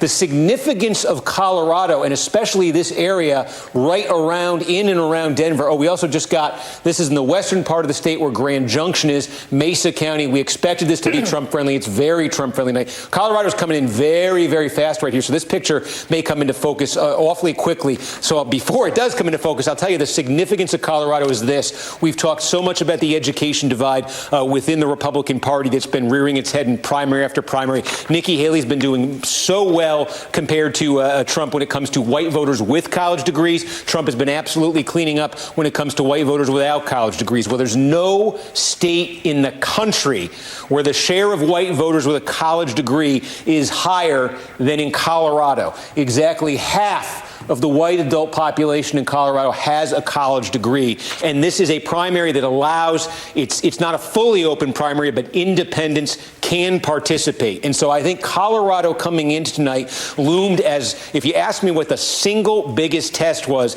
if Haley still had that, there was a bit of a wind in her sails in New Hampshire and South Carolina that allowed her to get over 40% and keep going. Colorado, I think, looms as the biggest individual test of whether some of the wind has come out of those sails, because this is a state on paper that she should be winning. The ingredients are here. Big suburban areas, high concentration concentrations of college degrees, affluent suburbs as well. And like I said, independents, who are 44% of the electorate in Colorado, can vote in this primary. Now, here we go. We just got some Arapahoe. Let's undo that, because this is a big one, too. Arapahoe, we just got all the vote. These are counties that Jefferson, Arapahoe, Adams County, she should be winning if she's going to have a chance statewide. We got all the vote, we think, in Arapahoe County, Trump winning by 20. We think we have all the vote in Jefferson County, Trump taking that by about 20 points. The biggest individual county in Colorado, by the way, in terms of vote producing, is El Paso County. This is where Colorado Springs is. More than 15% of the vote is going to come out of here. Demographically, it's more favorable to Trump than the immediate Denver metro area. There's a large evangelical population in and around the Colorado Springs area, and there's more of a working class white population here than you're going to find in the Denver metro area. So these numbers early, again, if Haley was running sort of consistent to what we had seen in New Hampshire and South Carolina, she would be able to parlay that into an outright victory in Colorado. And an outright victory for Haley in Colorado would probably mean carrying these. She's carrying Denver, but you see right outside of it, Jefferson's a biggie, Arapahoe's a biggie. She's not carrying those. Let's see what happens. Adams County, when that comes in, we've got a couple others, Douglas County here, and they're coming in. As you can see, we're basically getting all the vote one by one in these counties. But I think this is a real test here of whether, post South Carolina, as this goes to multi-state contests where you don't have a lot of time to campaign individually, spend money, all those sorts of things. Is that energy that was powering Haley to those showings earlier, is it lessened? And if this is what you're looking at in Colorado, that'd be pretty powerful evidence that it is. Can I also just say, as a technical matter, for everybody wondering about whether or not mail-in voting is a good idea, within 8 minutes of the polls closing in Colorado, we have 95% of the vote counted in Denver. Within 10 minutes of the polls closing in Colorado, we've got 95% of Arapahoe County, 95% of Jefferson County.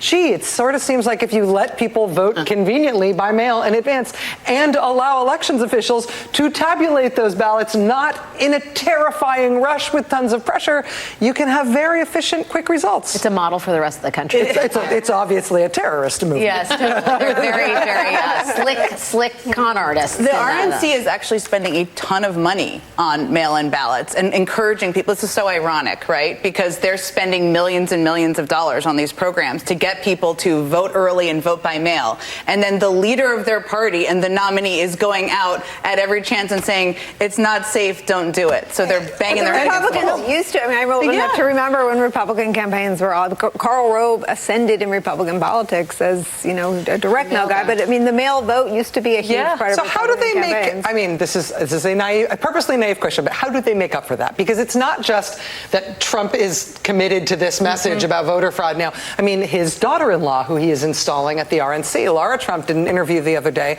where she was asked, don't we have to get rid of all early voting and all mail-in voting? And she was like, well, that's what my father-in-law says. And so that's going to become the RNC position. Rachel is Laura Trump. Yeah, I get mistaken for her all the time. But if it's going to be not just Trump, but the Trump family branded RNC that are now saying this, strategically, presuming that they do want there to be at least a few more elections in America, how do they make up for that tactically for votes they're now telling people they shouldn't cast? Look, a lot of Trump voters got the COVID shot, too. They don't always do what they think Trump wants him to do, which points to sort of the shallowness and the emptiness of the party. But I'm hung up on something that you said. We are anchoring the boiling of the frog. This is the night that Trump has almost enough delegates to become the Republican nominee. And as Steve Kornacki almost nonchalantly said, we're going to a Trumpier area, the evangelical county. I almost choked up an M&M. At 16, when Access Hollywood came out, all the Republicans who worked on the Trump campaign were like, oh, he's, it's over, lights out. We got to split the ticket. Reince Priebus is like, oh, we have to put Pence at the top of the ticket. Now it's like, oh, it's the part of the state. It's the evangelical county. That's all Trump vote.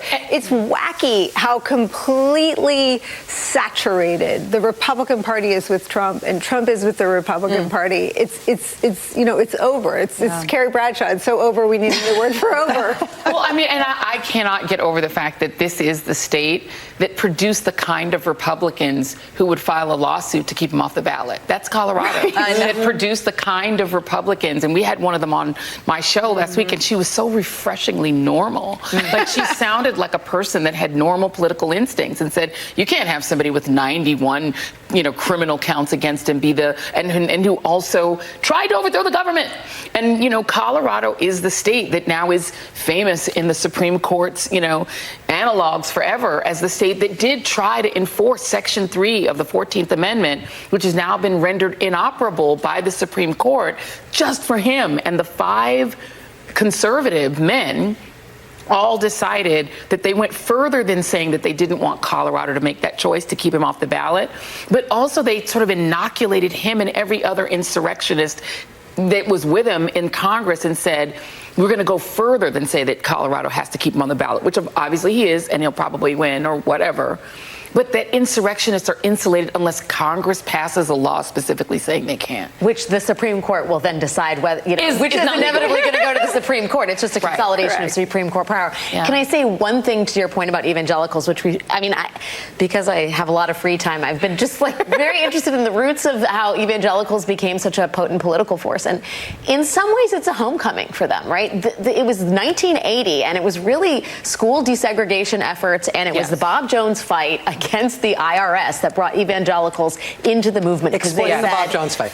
Bob Jones Christian University, and they basically outlawed interracial dating on the campus of Bob Jones University. There was another school involved in the suit that didn't allow black people in the school at all. That was the thing, not abortion, not busing, but really desegregation was the thing that brought evangelicals into the movement, into the political movement of the right wing, under the auspices of, free religion and free speech and what Christian, institutions should be allowed to do. But really, at its core, it was race.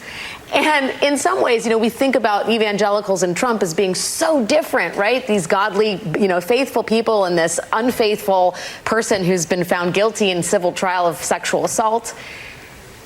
The issue of race animates Donald Trump. The issue of race has long animated the evangelical movement. And in some ways, it makes perfect sense that you're seeing the unity that you are today. And I'm so glad you said that, because Chris Hayes, I think, made a really excellent point that you're seeing this sort of disconnect between a president that is a white working class guy himself and that keeps doing all of these things that disproportionately benefit white working class Americans in red states, and their reaction to him is they hate him more, like the more he does.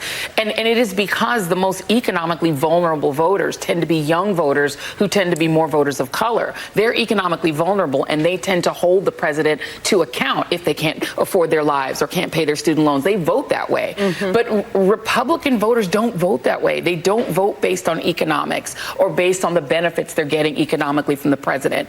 They're increasingly, from the Tea Party on, they're voting on race. They're voting on this idea of an invasion of brown people over the border. The idea that they can't get whatever job they want. A black person got it, therefore drive all the blacks out of the colleges, get rid of DEI. That is what they're voting on. They're just voting specifically on racial animus at this stage. It isn't about economics. No, which is why Trump killed the immigration bill. Correct. That's why. And because otherwise he can't run against the other and brown people and people who don't look like him, like his supporters, his base of supporters, coming across the border and scaring people and killing people or whatever he's threatening out there. I mean, if you look at some of these exit polls, I mean, I live in Virginia.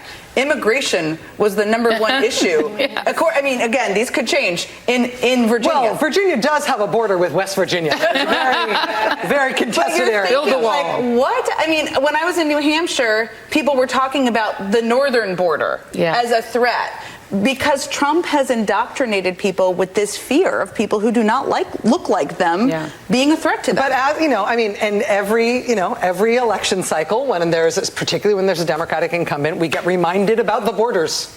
And the borders become a thing again, and then if there's a Republican in office, we don't think about them anymore. It's the deficit and the border. Like you make these things an issue, you make them into boogeymen, you make them into something that grabs you from under the bed at night as soon as you wake up. As long as there's a Democratic incumbent to blame on it, you make sure that nothing's ever done to fix either, and then you hope that people stop talking about them once you've got a Republican in office. It's just the same thing my entire adult life. But the only difference now is they dropped the every 4 years part, and now all the programming about cities is the coded threat of crime and Well, meanwhile, on Earth One, the FBI reports that violent crime in America is at a 50-year low. And migrant crime is not a thing. And migrant crime is not a thing. And you live on Earth One. Yeah. But this is a very complicated concept, I know, because Fox News is right there.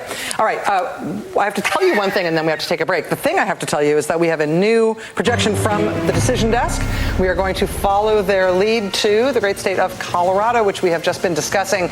On the Republican side, the presidential contest in Colorado, the projected winner is Donald Trump. I also have to tell you that very shortly we're going to be speaking with the governor of Colorado, who's going to be joining us live.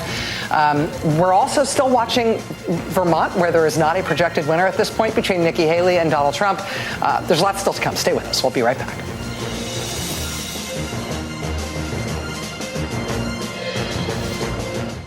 Sweatshirts, speaking with NBC News earlier today.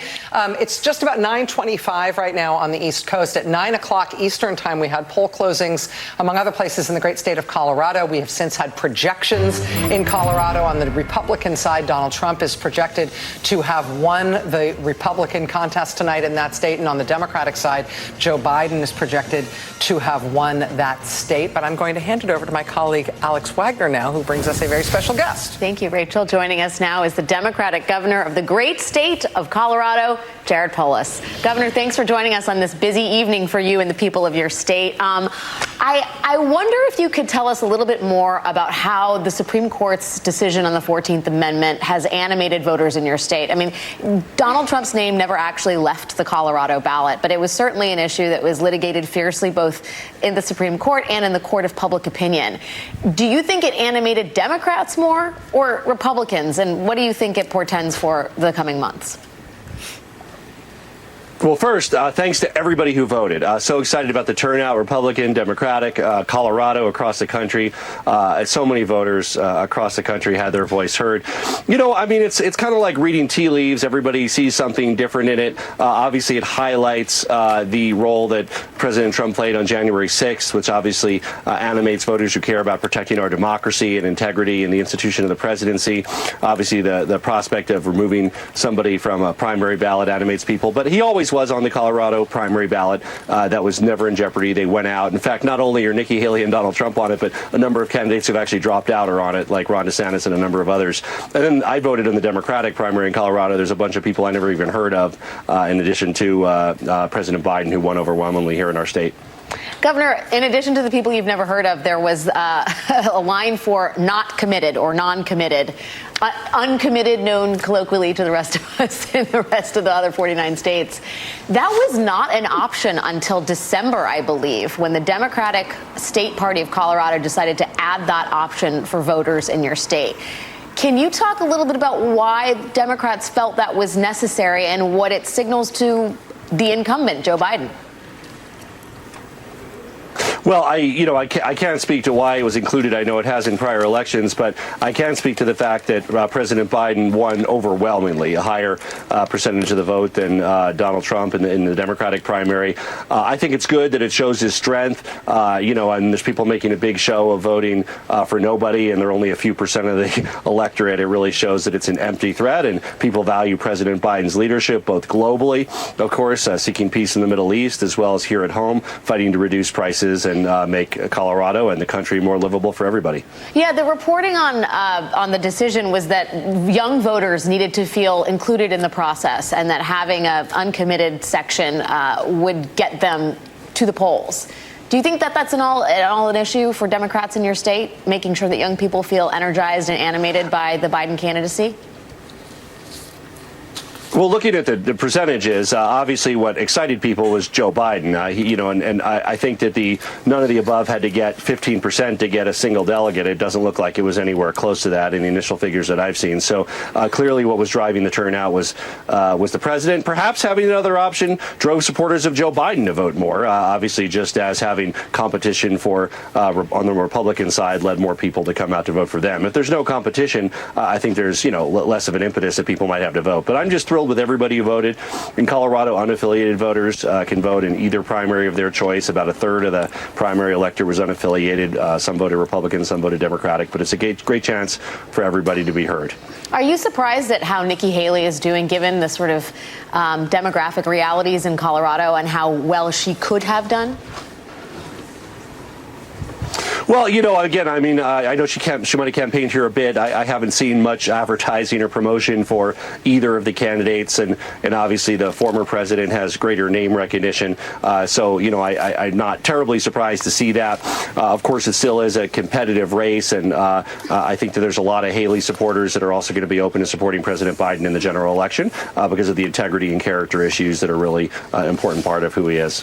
Governor, we were talking about Colorado's best-in-class mail-in vote system, and I wonder what your words would be for the Laura Trumps of the world who think the Republican Party should get rid of mail-in voting entirely. Yeah, first of all, it's mail-in plus. I mean, that's the default. Most people vote that way, but if you really want to vote in person, we have voting stations, we have early voting, but the vast majority of people value the ability to simply vote at home. It's safe, it's secure, and really Republicans and Democrats in our state overwhelmingly support the ability to vote by mail, especially because in Colorado, in the general election, our ballots are somewhat lengthy. We have a lot of important issues for people to vote on, everything from taxes to choice to a number of other issues, and people really appreciate the chance to discuss it around the dinner table and send their ballot in knowing it'll be counted. Have your roast chicken and mark your ballot. Governor of Colorado, Jared Polis. I just made up the roast chicken part, Governor. Whatever you choose to have for dinner. Dinner table. Thank you for your time. Whatever floats your boat. Whatever floats your boat. As they say, could just be a vegan meat. Thank you for your time tonight, sir. Rachel, over to you. He didn't know that he was joining us at Girl Gang o'clock. Somebody should have warned him. There might be chicken talk, Governor. You ready for that? It's going to come out of nowhere when you prepare yourself. It'll be hidden in a compliment about mail-in voting. I added a meat alternative for people who felt not included, an uncommitted vote, if you will, on the dinner table selection. That was a very MSNBC grace note at the end there. I tried. A little shout out to the plant protein. No disrespect. Yes, from the west of West here. Listen, we've got a number of poll closings still to come. All right, we've got California still to come, Utah still to come, Alaska still to come. California is going to be important, not only because we're going to find out what's going to happen with the Dianne Feinstein Senate race. And again, as we were talking about, Jen, as you mentioned earlier, there is this interesting jungle primary system in California now, which always feels like kind of the wrong thing to say. It feels like so kind of the It's off key. It is what we call it. It is a jungle primary. Everybody runs in the same primary. Top two candidates advance to the general no matter which party they are from. We could very well get a Republican candidate in California who has basically not campaigned. His name is Steve Garvey. He used to be a baseball player. Now he's like a hair model or something. I don't know. Like he doesn't have like a job now that pertains to the Senate race. And he's not really campaigning, but Adam Schiff has basically campaigned for Steve Garvey because he'd like his chances better running against a Republican in the general election statewide in California in November than he likes his chances running against another Democrat. But I will say the other thing that's going on in California, and we'll start to get this information at 11 o'clock tonight, but we won't really learn it until the next few days because California counts so slow.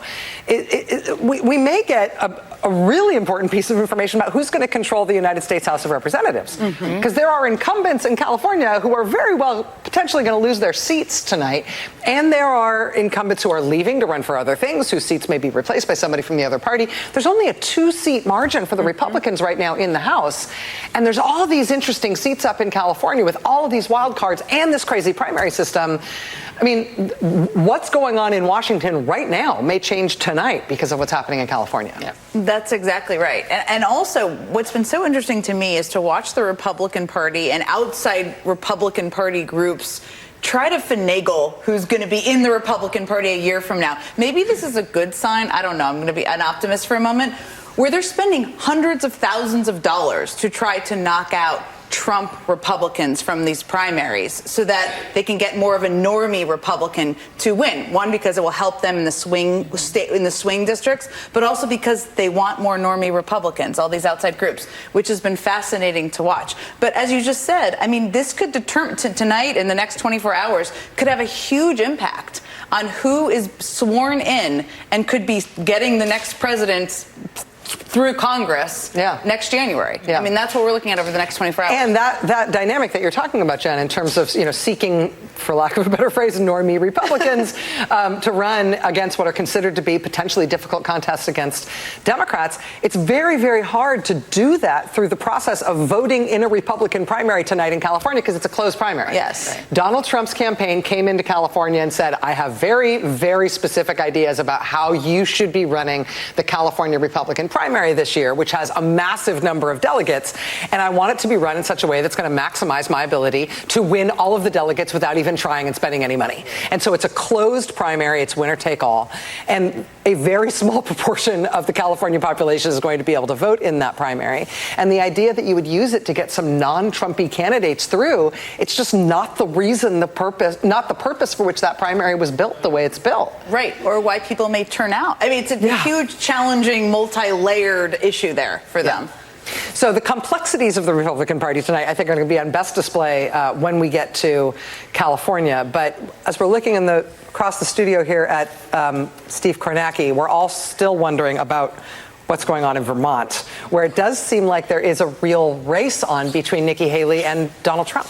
I mean, this is the biggest piece of suspense right now on the Republican side. And you can see we've got almost 2/3 of the vote in right now in Vermont.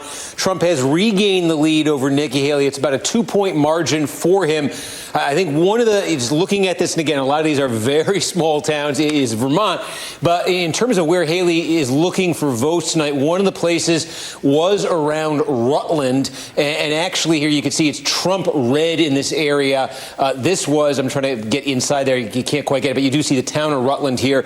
Haley wanted, I think, to be winning this and maybe getting a bit of a margin. But really what we're waiting on here, the biggest single thing we're waiting on, where this paper I could zoom in probably. Okay, is the city of Burlington and then South Burlington combined a pretty good chunk of the vote here. Probably the biggest single concentration of votes. You go just immediately south of it to Shelburne. These should be very Haley-friendly areas. And again, she could get, relatively speaking, a good chunk of the vote out here, potentially enough to vault her back ahead of Trump. And then she's just trying to, withstand. There are a lot of towns here, as we've said, small towns with very, working class, rural, white populations, very friendly to Donald Trump. So she's trying to withstand that. Burlington, waiting on it. That could be key here. And as we said, we've talked about this as a winner-take-all state, because in states tonight, most of them, you're seeing 50% plus one will get you most, if not all, the delegates. But it's razor thin, and if they both finish under 50, they will just divvy this pot up. But that's the closest race right now that we're seeing. We also are finally, I could just quickly point out, getting some votes in Minnesota. It's early here, but you do see, some of the counties right around Minneapolis. We are, Anoka County, we actually got more than 90% in here. Again, the Twin Cities was an area here, certainly big suburban metro area that Haley wanted to be performing well and to be competitive statewide. That result from Anoka not encouraging for her. So it continues to be the case. Vermont, if you want a close race, go to the Green Mountain State. We're going to keep a close eye on it. Steve Kornacki, thank you. Just ahead, we're going to take a closer look at one of the really big storylines of the night, which is the governor's race in North Carolina. We've got projected winners in both the Democratic and Republican primary there. The Republican candidate for governor in North Carolina is going to be a national story from now until November. And the North Carolina Democratic Party chair is going to join us live on that story right here next. You will not want to miss this. Stay with us.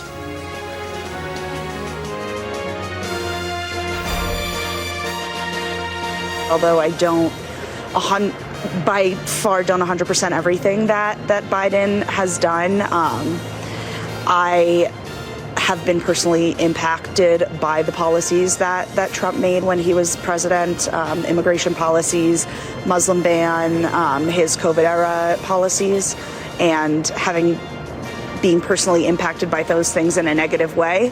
I just have to go with my gut on this one.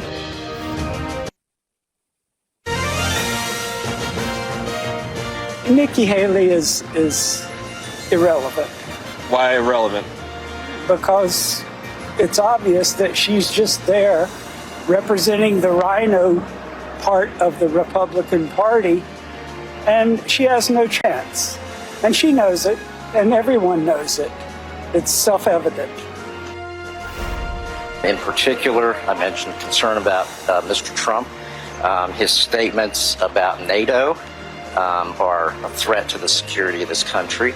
His cozying up to people like Putin and Orban, I think, are a threat to the people of this country and our national security. Voters in North Carolina speaking with NBC News earlier today. North Carolina is one of the big news stories that is going to emerge from Super Tuesday, and it is not because of these Super Tuesday contests, at least not as we usually think of them.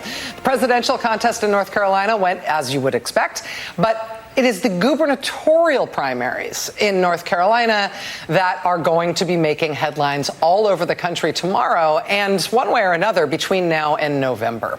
I want to show you one more piece of tape out of North Carolina. This is a portion of an ad that ran in the Republican gubernatorial primary in North Carolina. This was run by a candidate who did not win, a lawyer named Bill Graham, who spent a ton of money in the race. He did have some high-profile support, including from Republican U.S. Senator Tom Tillis. He did not win. He lost to a candidate named Mark Robinson, who's the state's current lieutenant governor and who will be the Republican Party's nominee for governor in the fall. But watch this ad. Watch what Bill Graham had to say in this ad, and watch what he felt the need to say to the voters of North Carolina about his gubernatorial opponent.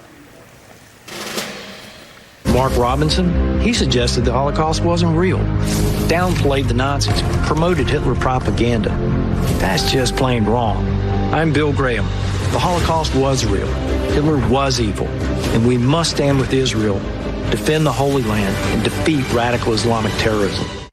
When you have to say the Holocaust was real and Hitler was evil, both, in a primary ad, you know that this is not a normal primary year. But Mark Robinson is not a normal primary winner. He will be the Republican nominee for governor in North Carolina. He has, in fact, called the Holocaust hogwash. He says Beyonce is satanic. He says the moon landing in 1969 may have been fake. He says the civil rights movement in the 1960s was, quote, crap, and that Martin Luther King was a communist.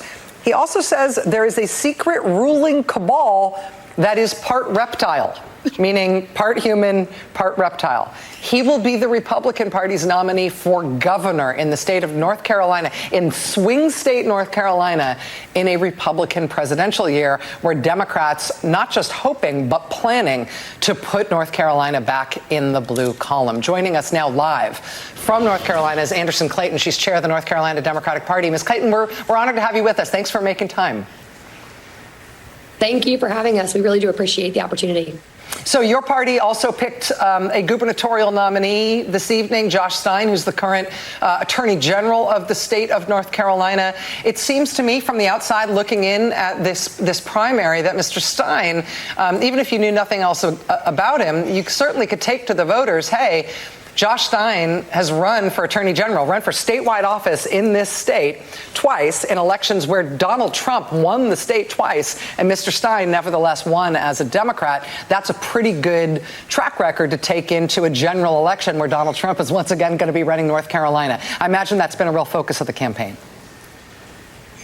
Absolutely. And we're so excited and proud to have Josh Stein as our gubernatorial nominee this year on behalf of the Democratic Party. You know, what you were just describing earlier, Rachel, is what we're dealing with in North Carolina right now. The fact that Mark Robinson is too extreme of a candidate to represent North Carolinians. And Josh Stein has been able to and will be able to this year take a message across North Carolina in all 100 counties, because we know that Joe Biden came within a 74,000 vote margin in this state in 2020. That's why we're looked at as a battleground state this year and an opportunity, an expansion state, really, because we're the only state in the country in which he came within a percentage point of winning. And we fully expect North Carolina to be the reason why we keep the White House this year.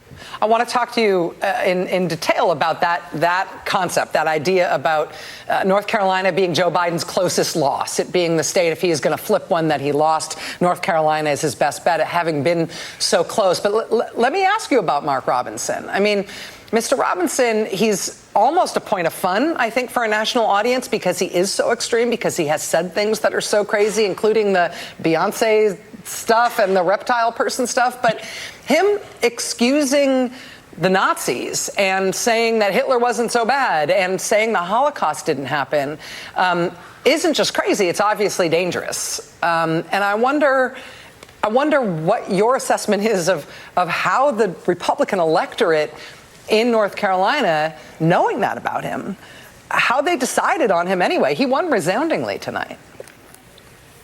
Well, I think it's because they don't know it about him, right? I mean, Mark Robinson, for all people know, has been the lieutenant governor of North Carolina for the last 4 years. And the part of politics that I think a lot of people, don't necessarily understand is how alienated the average voter right now feels from the political system. And so our job as the North Carolina Democratic Party is to make sure that everyone knows who Mark Robinson is, which is why you can go to a website called realmarkrobinson.com right now and read any sort of fact that you want to about his record as lieutenant governor and what he said. Mark Robinson not only has denied the Holocaust, but he's also called the LGBTQ community filth. He says they don't deserve the right to marry and love who they want to love. He said that if he was governor, he would enact a total heartbeat abortion bill in North Carolina. When we just saw last year, North Carolina Republicans with a supermajority in our state roll back abortion rights to a 12-week abortion ban, a 10-week medical abortion ban in North Carolina. And that's something this year that we've got to look at.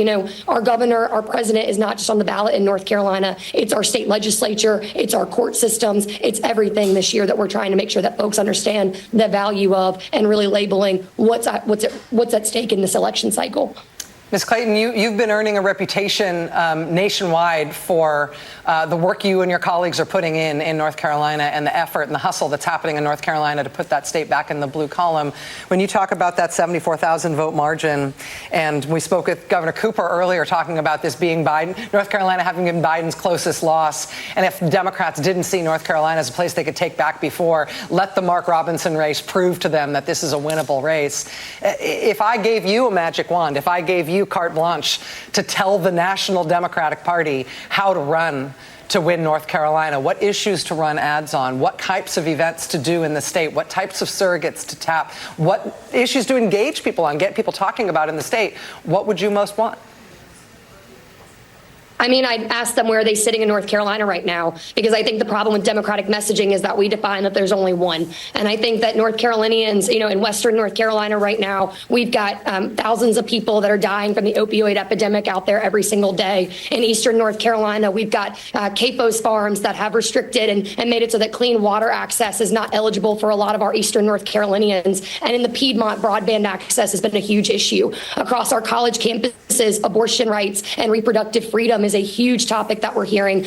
Gun violence rights. I mean, UNC Chapel Hill was a university campus, our flagship university public school in North Carolina, that went through 2 school shooter drills this last year. I mean, these kids are fearing for their lives. And I tell people, I've got a national reputation, but I tell folks the reason why I am so passionate this year and that folks need to understand that North Carolina is a battleground state is because you're voting for the future of people that look like me in North Carolina and that look like the young folks that have galvanized this year to take back and to fight for a state that we know we can take back. The South in general as a region, 55% of Black Americans live in this region. And we need to be sure that we're fighting for an area of the country that I feel like is felt divested from. And so I'm hoping that the National Democratic Party shows up here. They give us the resources that we need because we know that Barack Obama won this state in 2008 and it's possible to do it again. Anderson Clayton, North Carolina Democratic Party chair, speaking with conviction and speaking very persuasively. And there is a national Democratic audience that I know is hearing what you're saying tonight. Thank you, and good luck to you. Stay in touch. Thank you so much.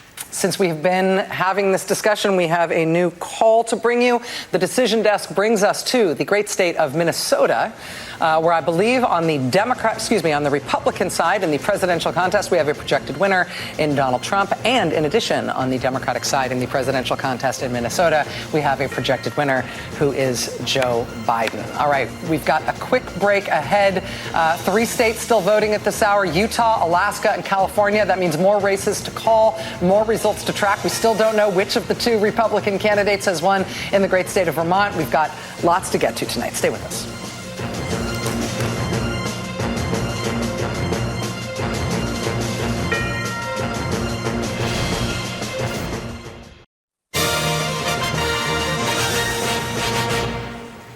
Welcome back to MSNBC's special coverage of Super Tuesday, where it is still Tuesday and more super all the time. Let's go to NBC News correspondent Jacob Soboroff, who's at the Orange County Registrar's Office in Southern California. Now, Jacob, by my watch, voting is still underway in California for another hour or so. Is that right? Yes, it is. What are you seeing? Yeah, Rachel, it's happening right. Check this out. Well, we're going to see them go right now. We were talking about how weird. I was listening to your conversation earlier about how the primary system is here, the top two primary system. Not only do we no longer have widespread, you can vote in person if you want. I remember I was out here almost 5 years ago talking to you on this very sidewalk in 2018. Stretched down this sidewalk, the entire line was filled with people. Because in 2020 with COVID, we started to move to an all mail-in ballot, at least permanent mail-in ballot. Everyone gets one if they want to use one.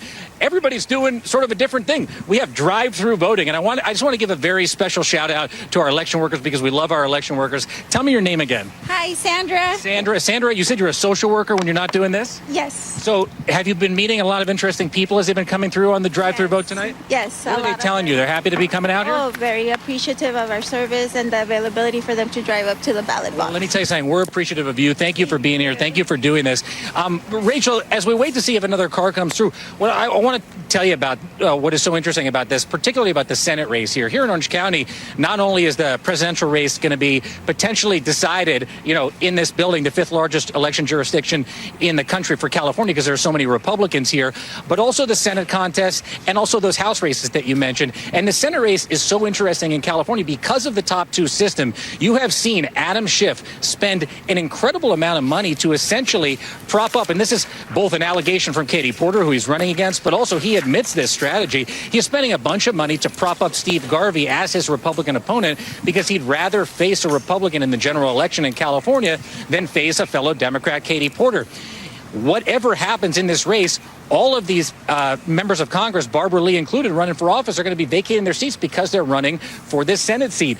And so you're going to have a situation where the House of Representatives could very well be up in the air because someone like a Katie Porter, who in 2018 was part of those Democrats that flipped the House by running and winning in this county, at this election jurisdiction, will very well may no longer be in Congress if she doesn't end up in the top two come the end of the night tonight. So we have 1 hour, 1 minute, and 40 seconds left here for cars to keep coming, for people to keep voting, and ultimately we'll see what happens. But if and when it does, it's going to happen right here in Orange County.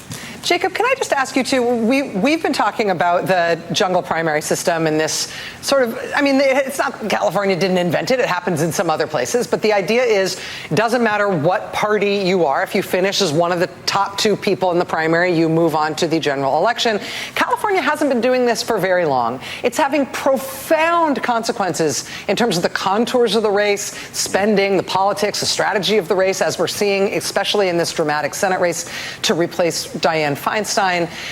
Is it controversial in the state? It has been a radical change in the way people vote and the way politics are conducted. How do Californians feel, even just anecdotally, that you're experiencing about this change in the way they conduct their politics now? Confused, Rachel, because I think a lot of people are thinking about, do they need to vote strategically? If you were going to vote for Barbara Lee, for instance, who trails in the polls behind Katie Porter, should you vote for Katie Porter instead so that potentially she has a shot of facing Adam Schiff in this top two primary? What do we call the jungle? What people call the jungle primary out here. And Katie Porter herself has called the campaign that Adam Schiff has been running brazenly cynical. It's not something that you would expect to hear from two colleagues on the Democratic side of the House of Representatives, but it has gotten really acrimonious because of the way that you have to compete with one another. As you said, it's not new. When Gavin Newsom ran back all the way in 2018, I'm sure the internet will correct me if I'm wrong, but he ran a similar strategy. He spent a lot of money propping up John Cox, the gentleman who ended up running against him in the finals of that election, over the familiar Democratic mayor of Los Angeles, Antonio Villaraigosa, who many people thought was going to be a shoo-in to face Gavin Newsom in that gubernatorial runoff election. So, I do think that there will be an accounting after this election as to whether it is the most effective way for Democrats to have their voice heard, to have a healthy debate of ideas. It's a very, as you said, it's a very important Senate seat. The idea that a Republican in a state that has a 2-to-1 Democratic majority could end up in a runoff election in the top two system is not something I think a lot of people want to see as a possibility here in California, but that is the possibility we're faced with tonight. Yeah, it's high risk, high reward strategy for Adam Schiff and his campaign to be pursuing that. Jacob Soboroff, I know we will be checking back in with you. Thank you, my friend. It's great to have you there. I'm worried that I'm sort of worried that Jacob is going to kind of commandeer a car that came by with the, you know what I'm saying? Like he was like, ready. While we wait to see if another car comes by. Jacob, sorry, they just put you back. Were you going to actually like stick your arms in the window of a car if one came by? Where? Come on, Rachel. Let's just say hi. Come on, let's just do it. Be careful. Is this your first time doing drive-through voting? Nope. It's not your first time? Nope. Rachel Maddow's worried I'm going to commandeer your car. I promise I'm not. What's your name? Debbie. You want to say what brought you out tonight? To vote, of course. For whom, Debbie? Donald. Really? Okay, Rachel, there's not enough time to have this conversation. Debbie, I'm going to let you go. If I need a ride, though, I might call you for a ride home later. Okay, thanks, Debbie. Take care. You never know what you're going to get at the drive-through vote. But we know if Jacob Soboroff is there while people are driving by voting, we know exactly what we're going to get, which is exactly what you just proved. Thank you very much, Jacob.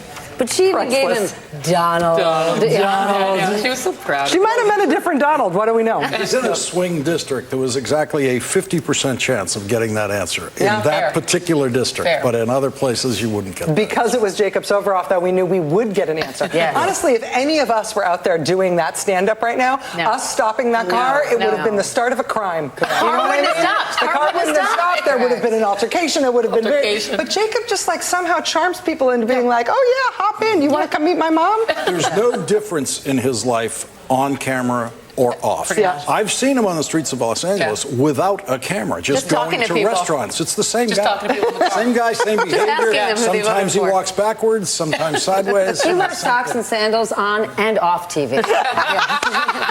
Can we go back to the Adam Schiff? We can in just 1 second. We have a call to make. The decision desk is summoning us to the great state of Utah. The Democrats held a primary in Utah tonight, and the decision desk can project, NBC News can project that Democrat Joe Biden, it is too early to call in the Utah Democratic primary. I apologize. That is my mistake. But we do also have another call from a different state in Texas. This is in the excuse me, I'm sorry, I've made 2 mistakes in 1 minute. I need to drink some water and calm down. This is the Democratic U.S. Senate primary in Texas. NBC News can project that the winner of the Democratic U.S. Senate primary in Texas will be Colin Allred, who was favored here. He's a Republican congressman. He turfed out a Republican incumbent to get into Congress in the first place. He's a moderate. He's a very effective campaigner. He's a very good fundraiser. And he is Ted Cruz's worst nightmare in terms of Ted Cruz holding onto his seat in Texas. We now have, there you go, in Utah, a projected winner in the Democratic contest. President Joe Biden is the projected winner there. I will say, I apologize for a little bit of confusion there. Part of my confusion is that in Utah, they're running 2 totally different types of contests. The Democrats running a primary. We just saw President Biden projected as the winner of that. The Republicans are running a caucus in Utah tonight, and that does not close for an hour. And so my notes to self on this remark are on this point are completely illegible, and I crossed my own wires, and I'm sorry. But you were going to say something about Adam Schiff. I wish people could listen to themselves when they talk about the Adam Schiff Senate campaign. So there's 3 prominent Democrat members of the House of Representatives who all decide to run for Senate for Dianne Feinstein's seat. They all decide.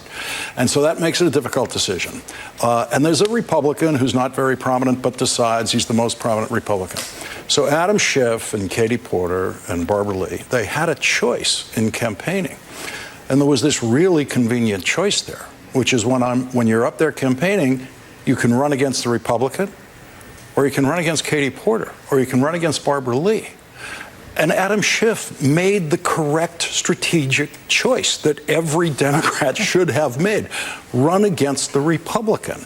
And because let's just get it straight, it's not a high-risk gamble. It's impossible for a Republican to win statewide in California. It cannot happen. So Adam Schiff or Katie Porter, whoever ends up, if they're in this race with Steve Garvey, they're going to win. There's no doubt about it. The alternative, if people were to follow through what they're saying in this kind of accusatory way about the Schiff campaign, would be a preference, apparently, for Adam Schiff to have spent the time attacking Katie Porter attacking him and Barbara Lee attacking both of them, so that you could get two Democrats running for the same Senate seat in November in the most expensive state in the Union, thereby creating the single most expensive Democratic campaign other than the presidency. What we're likely to end up with here, according to the latest polls, is one Democrat running for Senate in California in an easy race, and he won't need much money. In terms of the elevating the Republican there, in terms of well, I'm sorry. People always use the word elevating. They don't use the word attacking. That's a choice. That's a conceptual choice in how we're describing Steve Garvey having a campaign this big. How many people would have even known that he was running had Adam Schiff not run ads being like, behold, Steve Garvey, the Republican candidate? All of that is completely true. And yes, it did elevate him. But everything I said that I put right beside it is also true at exactly the same time. So people have to ask themselves, did what you really wanted was Barbara Lee and Katie Porter attacking each other, and then them attacking Adam Schiff, and Adam Schiff attacking all of them, so that you could get two of them in literally what would be the most expensive Senate campaign in American history. I will say, I feel like the tragedy, to the extent that there is one for the Democratic Party in that in that Senate primary in California, is that Barbara Lee and Katie Porter and Adam Schiff are all extraordinarily effective members of Congress. Extraordinarily effective. I don't know a single California voter who had an easy choice. Not one. And anecdotally, every person. But the end result, the practical result of this Senate primary is that one of them is probably going to be a senator, but all three of them are going to be out of the House. To me, the great unfairness of it is California should have a minimum of 6 Senate seats. Think about the campaigning lesson Lawrence just gave us, right? This argument, don't elevate the person. Don't think of it as elevate. Think of it as attack. Now, apply this to Donald Trump. All the criticisms of, we don't want to hear about Donald Trump, don't talk about him. That's why people have forgotten how he behaved when he was president. And if Joe Biden spent the next 255 days with his huge war chest of money that he's raised, simply reminding the American people of every ridiculous, offensive, terrible thing Donald Trump has done over the last 6 or 7 years, many of those people who are sitting on the couch or not thinking about the election won't say, oh, Trump just got elevated. They'll say, there was a reason to attack him and why we need to vote against him. I will say the most effective ads that I have seen against Donald Trump this year are the Nikki Haley closing argument ads. She's done two of them now, which are about what it was like when he was president.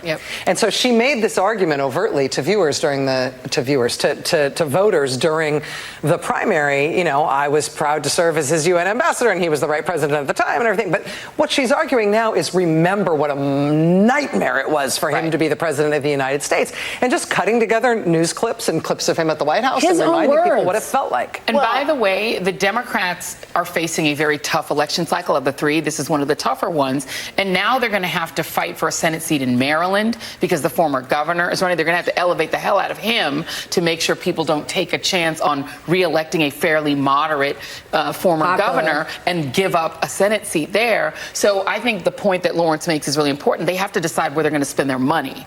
And because the California race then is a fait accompli, they can direct that money. They've got to try to save that Senate majority. Because if, for whatever reason, Donald Trump does win, the Democrats' only way to constrain him is to not have him have full control of the government, and not have a House and a Senate majority. And so Democrats really need to save their Senate majority. They did give up 3 winnable races when you do Wisconsin. Maybe Florida wasn't so winnable, and North Carolina. They can't make any mistakes this time. And Rachel, you asked about the behavioral effect on California voters. Here's my anecdotal over the last, 10 days or so. People sending in their mail-in ballots, making their final decisions. All sorts of people calling me up saying, how should I vote? So here's what they were doing. The latest poll showed Adam Schiff as number 1. And it showed Steve Garvey as number 2 in the polls. And it showed Katie Porter as number 3. So people who couldn't decide, who just, it was a coin toss for them between Katie Porter and Adam Schiff, a lot of them were voting for Katie Porter. in the hope that she would come in second so they could delay their choice to November between Adam Schiff and Katie Porter. It's the whole idea of the jungle primary. Well, in other words, it turns the voter into a politician. Yeah. Let's go to our friend Steve Kornacki. One of the races that has been percolating on the back burner all night is a Republican presidential contest in Vermont, where we still don't have a call. It's still too close to call, right, Steve? It is. It is. I mean, look, in the grand scheme of things, Donald Trump tonight has added 439 delegates to his total. Nikki Haley's added 3. In the grand scheme of things, a very lopsided night, but not, as you say, in Vermont, because look at this, nearly 90% of the vote is in Vermont. And we've been talking all night about how that Burlington, Vermont area, Burlington, the largest city, and South Burlington there combined, that's the sort of the biggest area vote-wise in the state here. We got South Burlington just a few minutes ago, and this is big in Vermont terms. Haley wins South Burlington by a better than 2-to-1 margin over Trump. Nets, you can see here, nets, 854 votes. 854 votes in the scheme of this elections, quite a bit right now. And Haley has now jumped ahead of Donald Trump. She leads him by 2 points statewide. And again, that is without the city of Burlington reporting. And I think you can expect the city of Burlington is going to look just like South Burlington, both in terms of the number of votes there and the way it breaks in Haley's favor. So you can expect this lead to be padded for Nikki Haley. And also, we don't have anything yet. Oh, boy.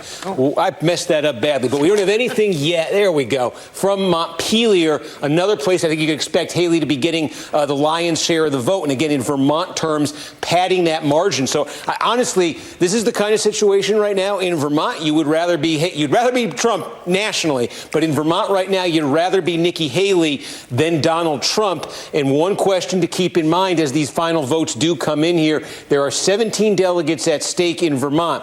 And if Nikki Haley wins this state with 50.1% of the vote, she'd get all 17. If she wins this state with 49.9, she has to split them, and it would probably be 9-8 for Haley with the delegates. So, again, you got to hit that 50% threshold to take them all. There are other names on the ballot attracting a scattering of support here, and that could be the final variable here as Haley has taken the lead, and you can see a path for her to expand this lead. I think that's becoming the question here. Will she expand it to an outright majority in Vermont? And again, overall, we're looking at 86% of the vote in now, Steve, and we don't necessarily know when we're going to get more. We don't know enough about how they're going to report, but we'll just keep checking back in with you. Got it. All right, Lawrence, over to you. Joining us now is Mitch Landrieu, national co-chair for the Biden-Harris 2024 presidential campaign, former senior advisor to the president, former mayor of New Orleans. Does the presidential campaign, in reality, between these two eventual nominees, really start tomorrow?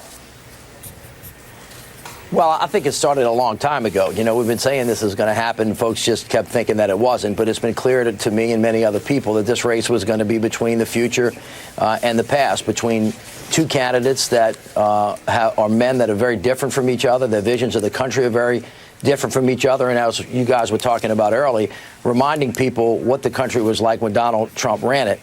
So I just want to remind people that 17 of his cabinet members quit and are now advising people to please never vote for Donald Trump again. And what you saw in the last couple of weeks and then tonight is Donald Trump basically eviscerating the Republican Party as we know it. The party of Reagan, the party of Bush, the party of Cheney, Nikki Haley, Mitt Romney, down the line. All of these folks have been warning us about the chaos that Donald Trump caused. And then you can compare him to President Biden, who, as you know, wakes up every day fighting hard for the American people. Trump fights for himself.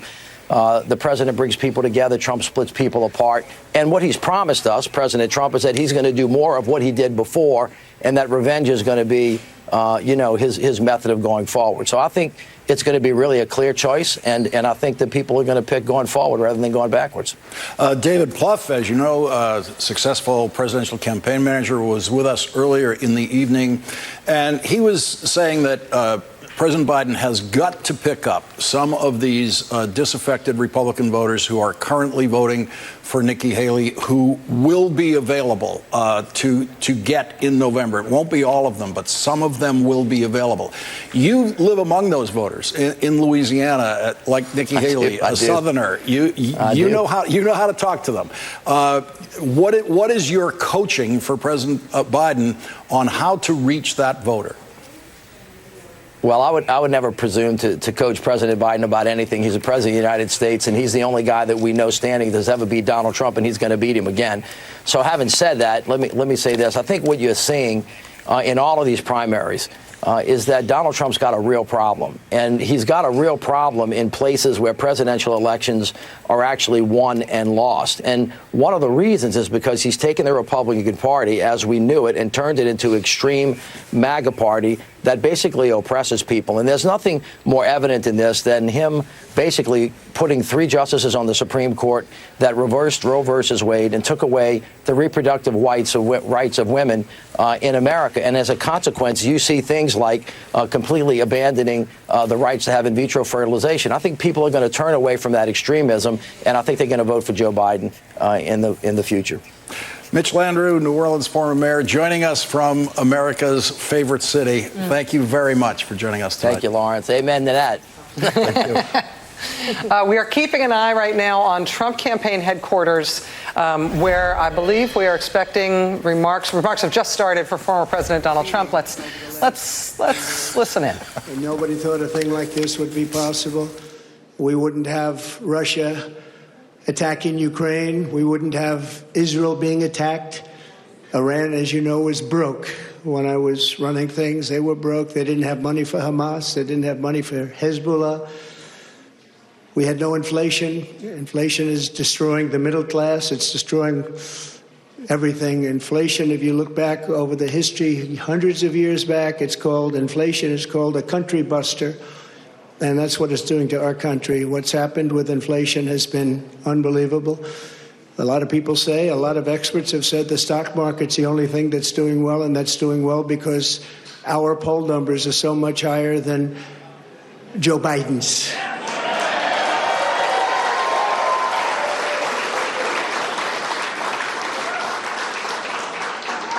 He's the worst president in the history of our country. There's never been anything like what's happening to our country. Today it was announced that 325,000 people were flown in from parts unknown. Migrants were flown in, airplane, not going through borders, not going through that great Texas barrier that I was with the governor of Texas, Greg Abbott, the other day, and we were looking at the job they're doing. But in the meantime, they're pouring into California and they're pouring into Arizona because those governors aren't doing anything. They're doing nothing.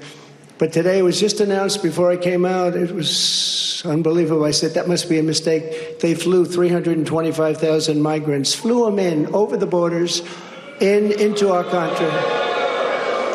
So that really tells you where they're coming from. They want open borders, and open borders are going to destroy our country. We need borders and we need free and fair elections, or we don't have a country.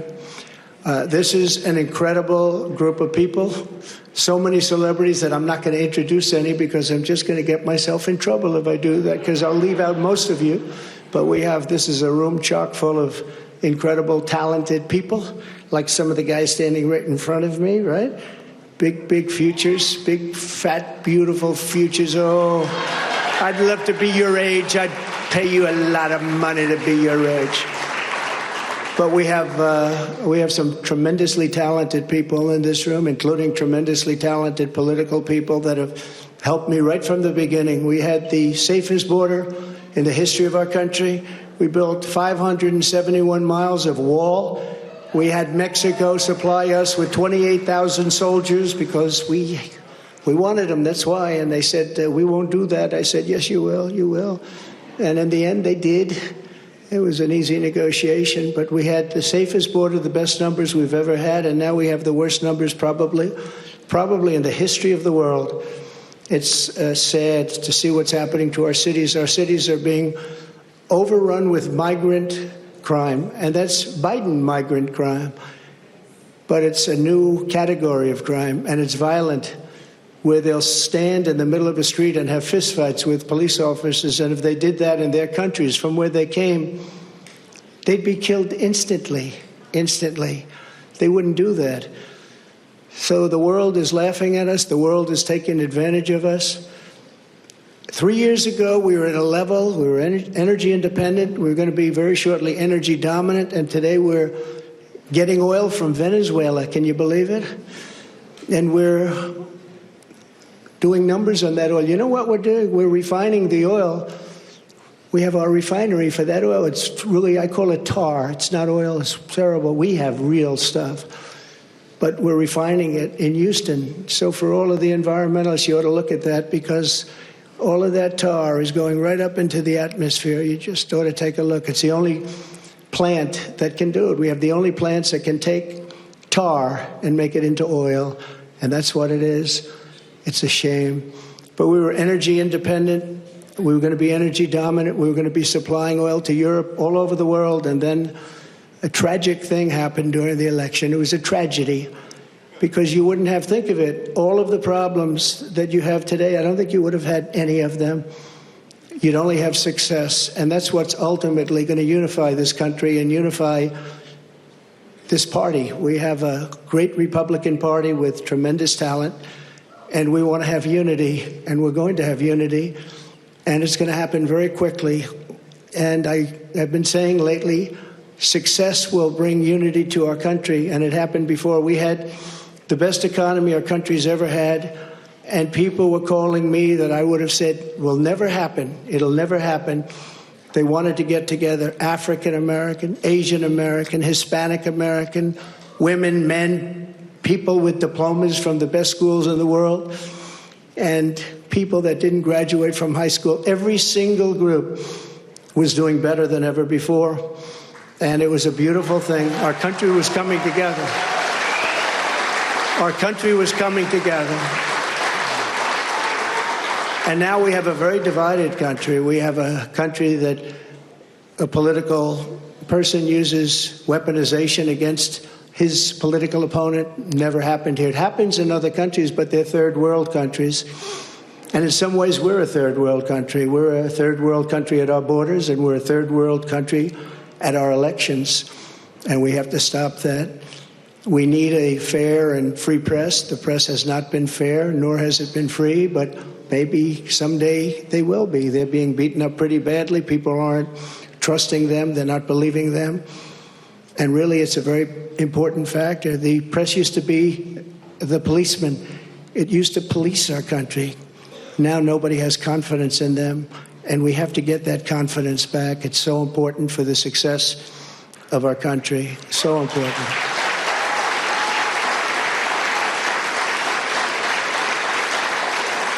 So this has been a day that we've been waiting for. I want to thank my family for being here. It's a great family. I have a great family.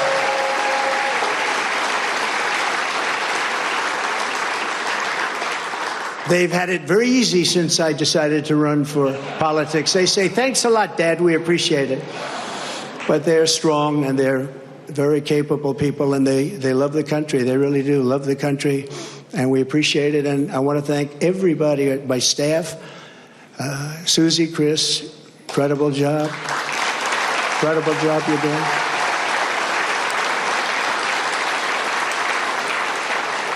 I read an article yesterday where it said this is one of the finest run campaigns that anybody has ever seen. That's pretty good, right? That's pretty good. It's really a statement.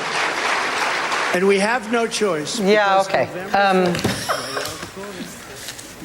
You know, it is, okay. I will say that it is a decision that we revisit constantly in terms of the balance between allowing somebody to knowingly lie on your air about things they've lied about before and you can predict they are going to lie about, and so therefore it's irresponsible to allow them to do that.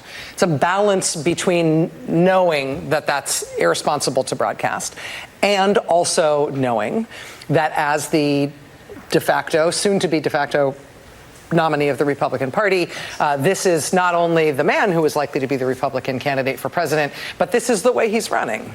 Well, here's how we'll balance it. Yeah. Why don't we fact check the hell out of him? Yes, and we do that after the fact, and that is the best remedy that we've got. It does not fix the fact that we broadcast it. But it's honestly. stunning that he's saying these things and people are hearing it. Let's just go through it, right? That we have the most devastating economy. Are you kidding me? We have had the best economic recovery of any country in the developed world. He's telling an audience right there, oh my goodness, the paltry oil production. We're producing more oil today than we ever have in the history of our country. Think about the American Rescue Plan, the infrastructure plan. We have created more jobs, 3.2 million more jobs than we had pre-pandemic. The problem that we do have is inflation. And so what Donald Trump does is prey upon the fact that people don't necessarily feel good and life's expensive. But when it comes to facts, here's something that's absolutely nonsensical and infuriating. When people's wages go up, they credit themselves. They say, I'm good at my job, I just got a raise. But when everything costs more, they blame the government. And wages are up, which is a huge positive. And one of those reasons wages are up is all the union wins in the last 2 years. And remember, President Biden has stood with those unions. The most pro-union president in American history. Can I just give you 4 numbers? I just was literally Googling and I just pulled up these 4 numbers. This is the gross domestic product in the country. In 2019, it was plus 2.3%. In 2020, it was negative 2.8%. That is the election year. That is the reason Donald Trump didn't get reelected. That was part of it. But that 2021, it was 5.9. And I was just going to say that. I was just going to say that. And 1.9 in 2022. Those 4 numbers. 2.3, negative 2.8, 5.9, and 1.9. There's one factor in all 4 of those, and Lawrence just said it. Donald Trump had one job. He had one crisis. He's saying, oh, all of these things were perfect. You had one crisis, bruh. It was called the pandemic. And you know what you did? You bollocksed it completely. You did so poorly at managing your sole crisis. The one hard thing you do, the reason he doesn't look old like Biden looks older, the presidency ages you when you do the job. Obama went gray because he was doing the work. Donald Trump looks the same as when he ran because he was playing golf the whole time. His one job you think was that to hair manage. color's natural? That too. But the reality is, he had one job: manage this crisis, and he messed it up so badly that they had to do the stimmy. People love the stimmy. Why did he have to do the stimmy? Because 1 million bodies are in the ground. It was because of how poorly he managed an airborne It was the Democratic plan to pull forward the stimulus check. If you want to thank anyone in this country for it, it was Nancy Pelosi, and they got a few Democrats to sign, Republicans to sign on. Right. But Donald Trump was clever enough as the branding man to put his name on it. But why did they have to have a stimmy? I mean, we have to keep going back to it because I do hear this a lot, particularly among this attempt to sort of pretend you're going to get black voters, is they run the stimmy game. But you have to ask the question Plies asked. We don't have Ari on the stage, so I'm going to play the part of Ari. Let's ask the question that hip-hop artist Plies asked. Why did you have to have a stimmy, man?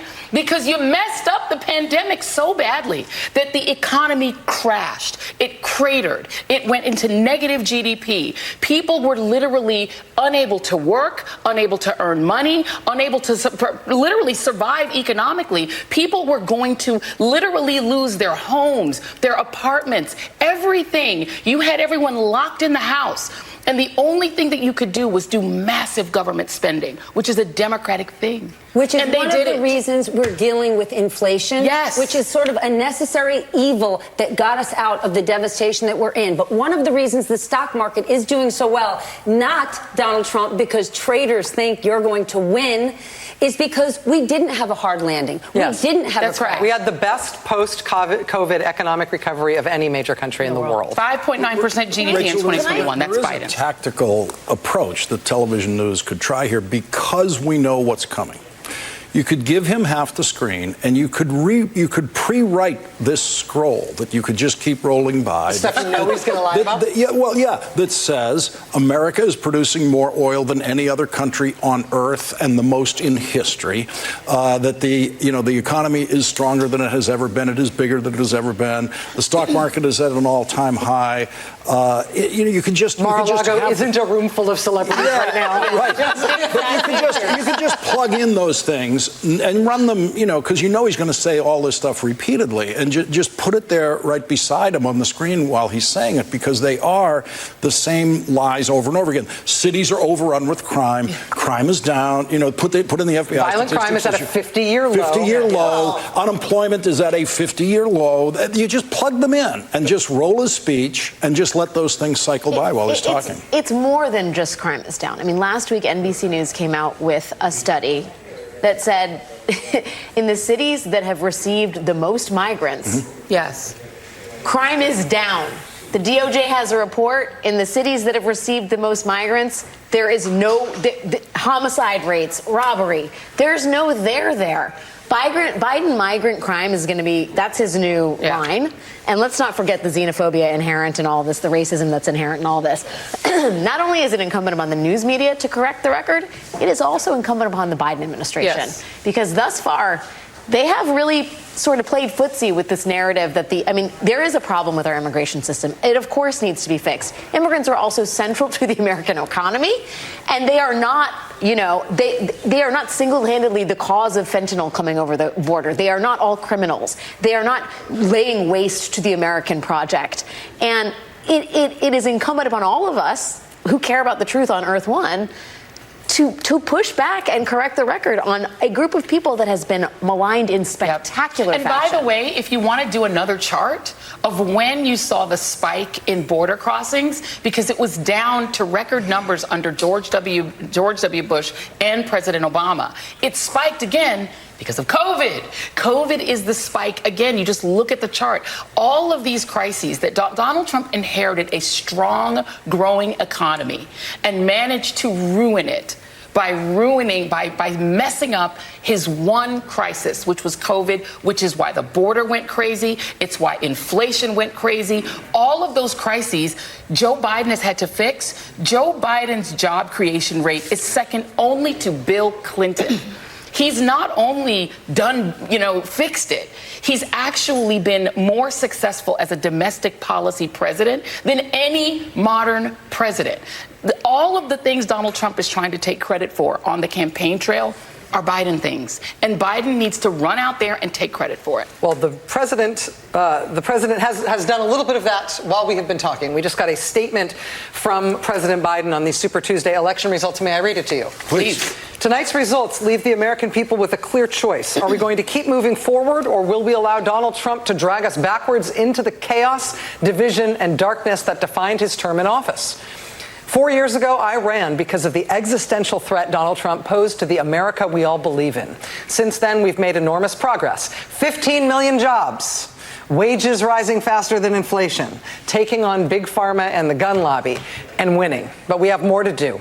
If Donald Trump returns to the White House, all of this progress is at risk. He's driven by grievance and grift, focused on his own revenge and retribution, not the American people. He's determined to destroy our democracy, rip away fundamental freedoms like the ability for women to make their own health care decisions, and pass another round of billions of dollars in tax cuts for the wealthy. And he'll do or say anything to put himself in power. Today, millions of voters across the country made their voices heard, showing that they are ready to fight back against Donald Trump's extreme plan to take us backwards. My message to the country is this. Every generation of Americans will face a moment when it has to defend democracy. Stand up for our personal freedom. Stand up for the right to vote and our civil rights. To every Democrat, Republican, and Independent who believes in a free and fair America, this is our moment. This is our fight.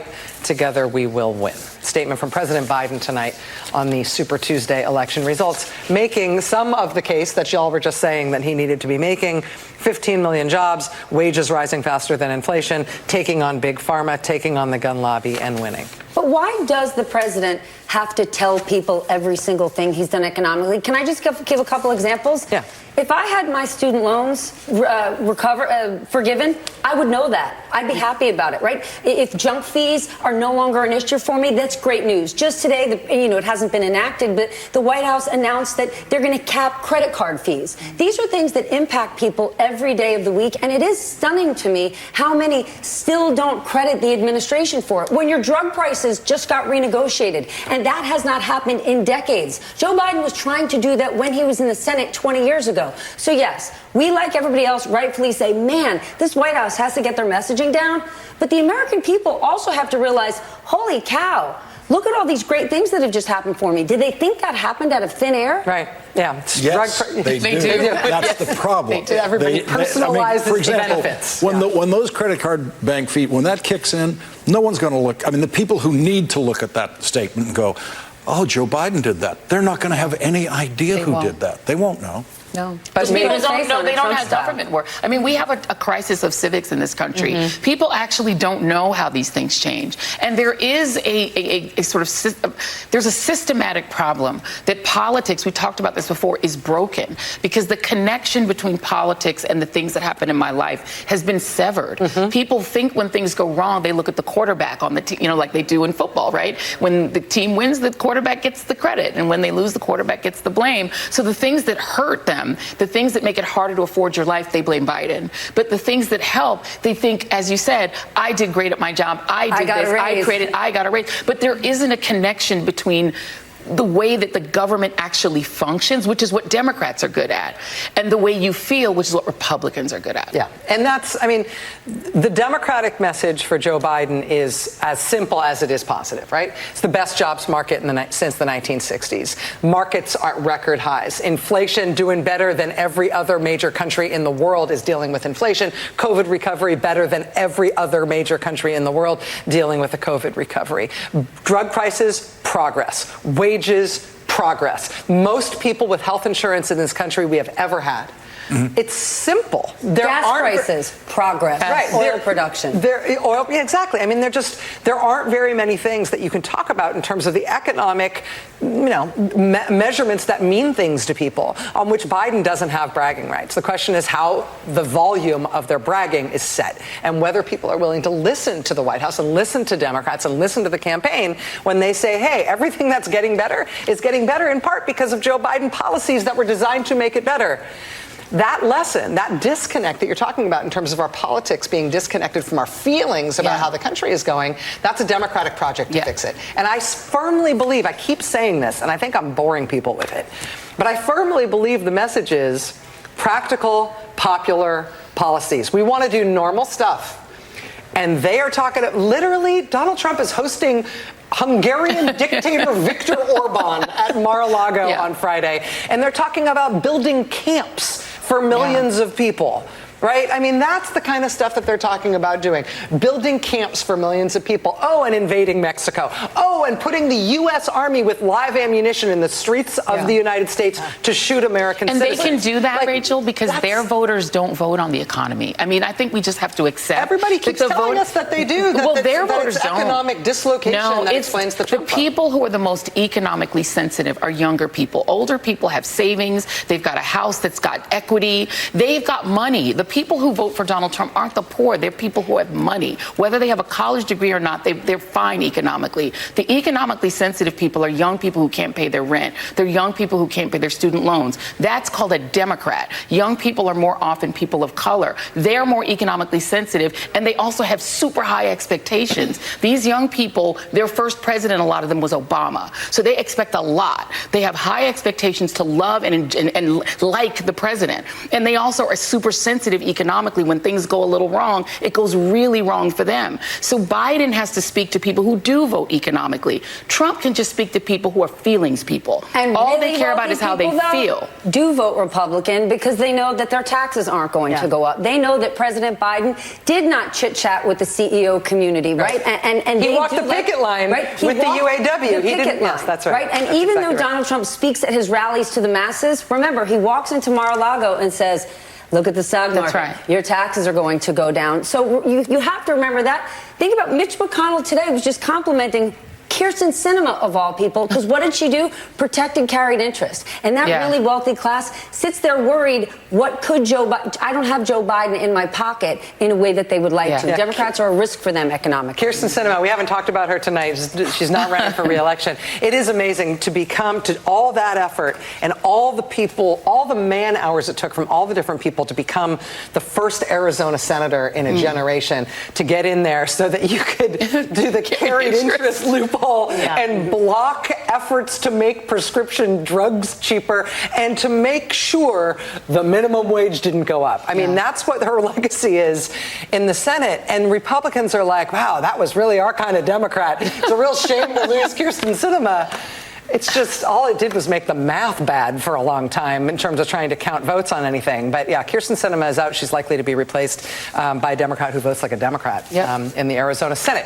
We should go over to Steve Kornacki because looking over his shoulder, it appears that something is happening in Vermont.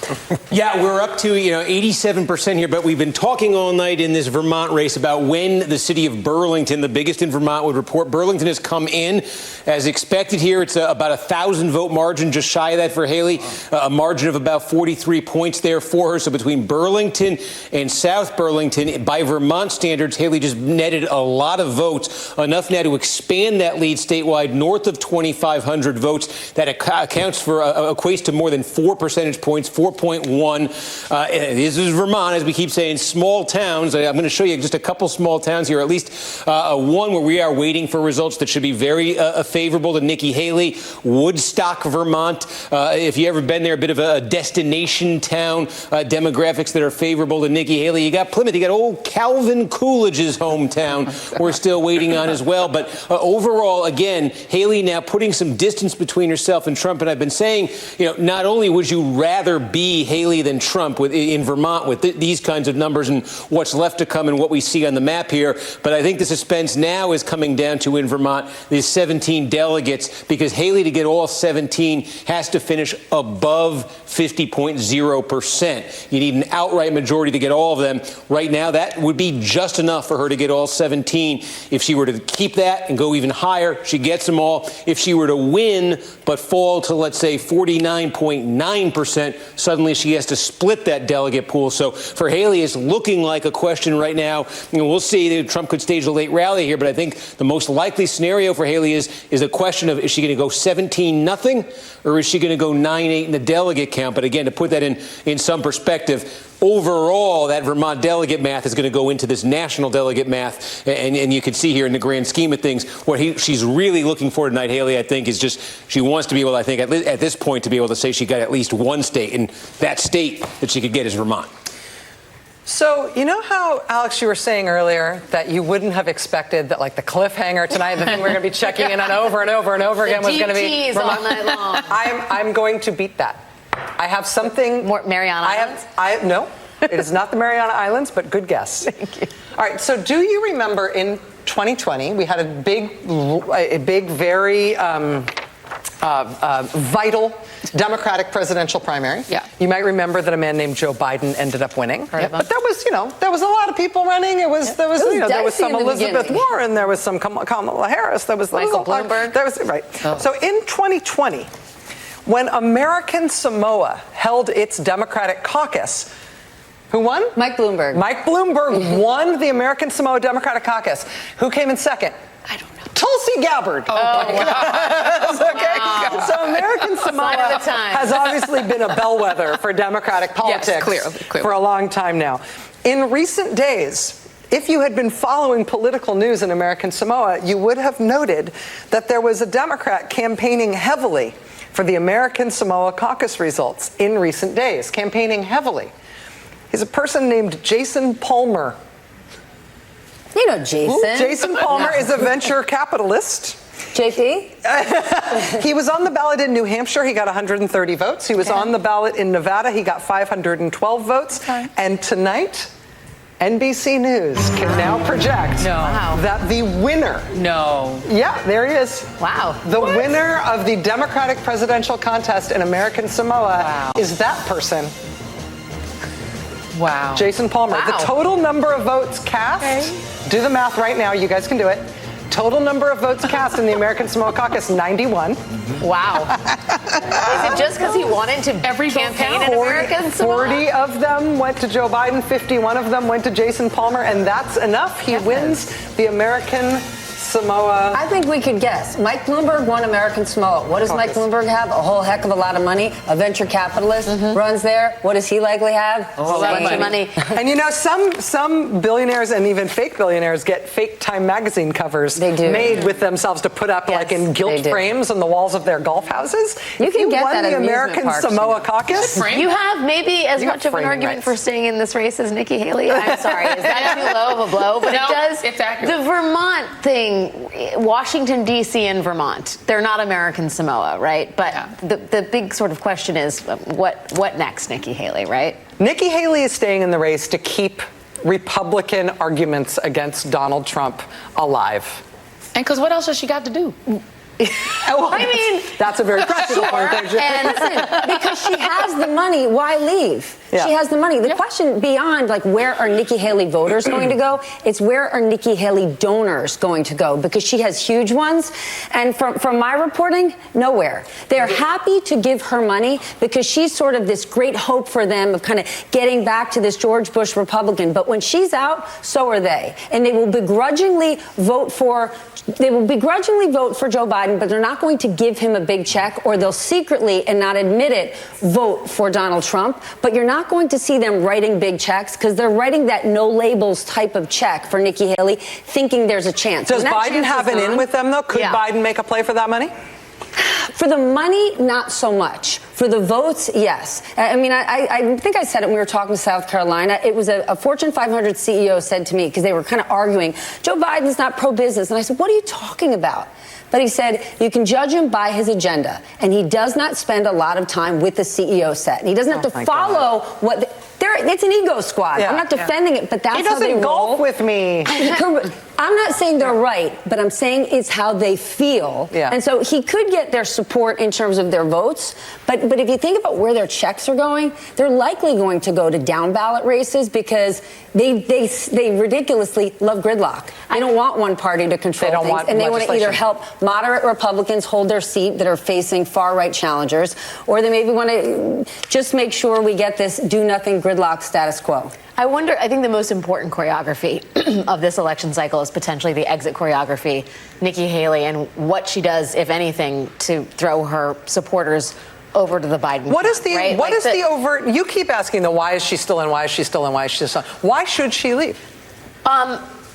You know, I think the harshest critic of Nikki Haley's criticism of Donald Trump, just because he is a poison to the Republican Party. He is destroying the party from within.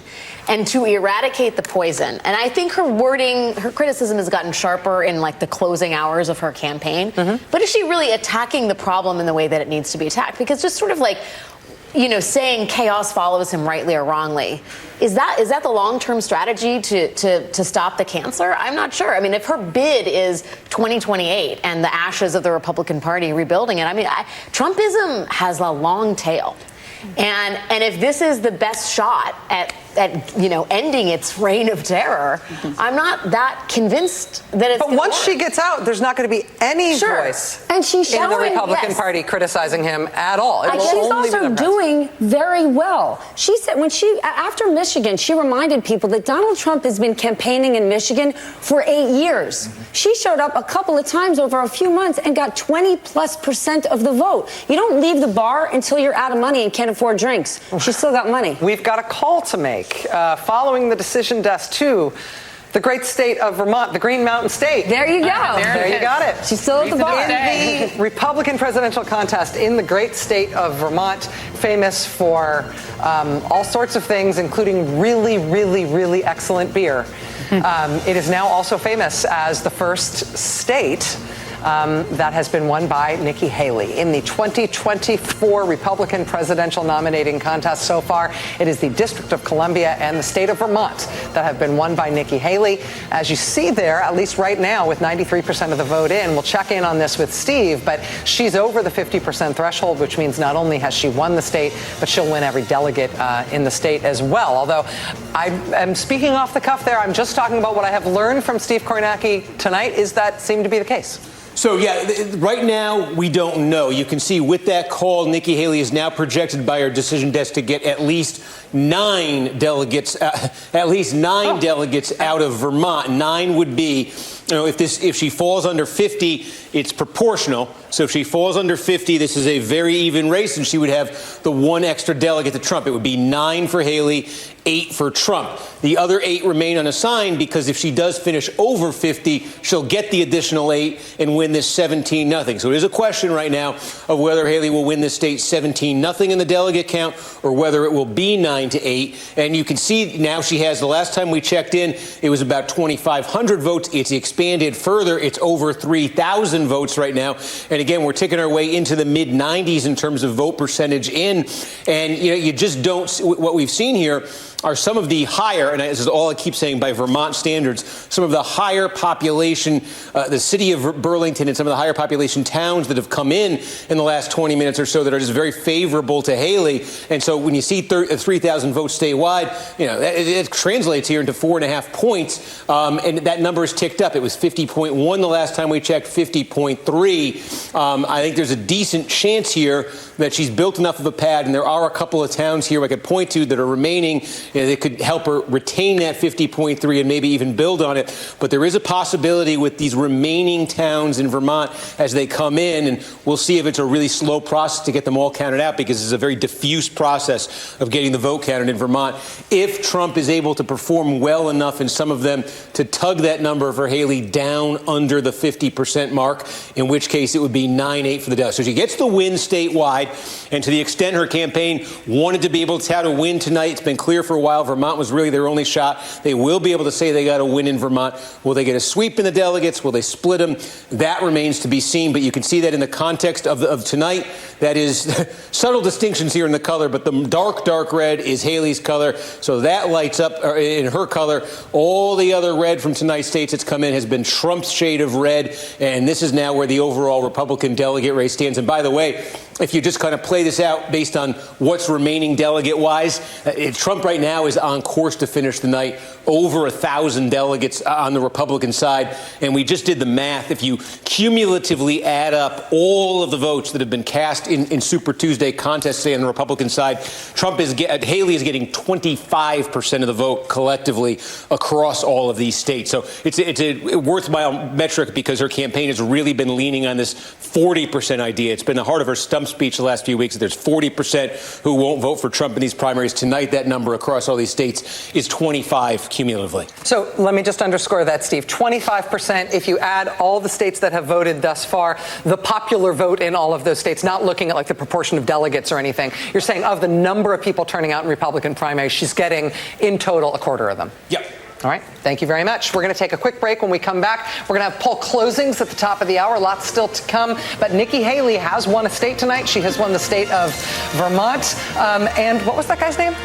Jason Palmer has won the Democratic caucus in American Samoa. And that's news you can use. We'll be right back.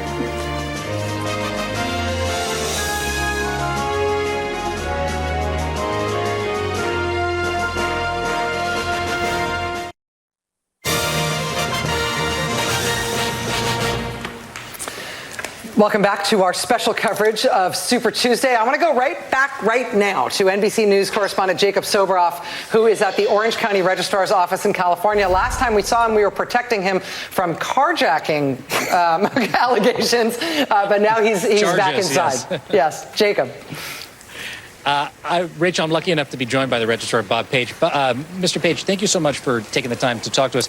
So when the polls close in 3 minutes and 15 seconds, the first thing that's going to happen, this is the tabulation room, as everybody can see on the sign behind you, is you all are going to push a button and something's going to change on this screen. What are we going to see in real time when that happens? So we're going to run, the voting system will run a tabulation report so that we can, for every contest on the ballot, be able to report out what candidates got how many votes. So is that, we're talking immediately, so and those are unofficial results, or are those official results?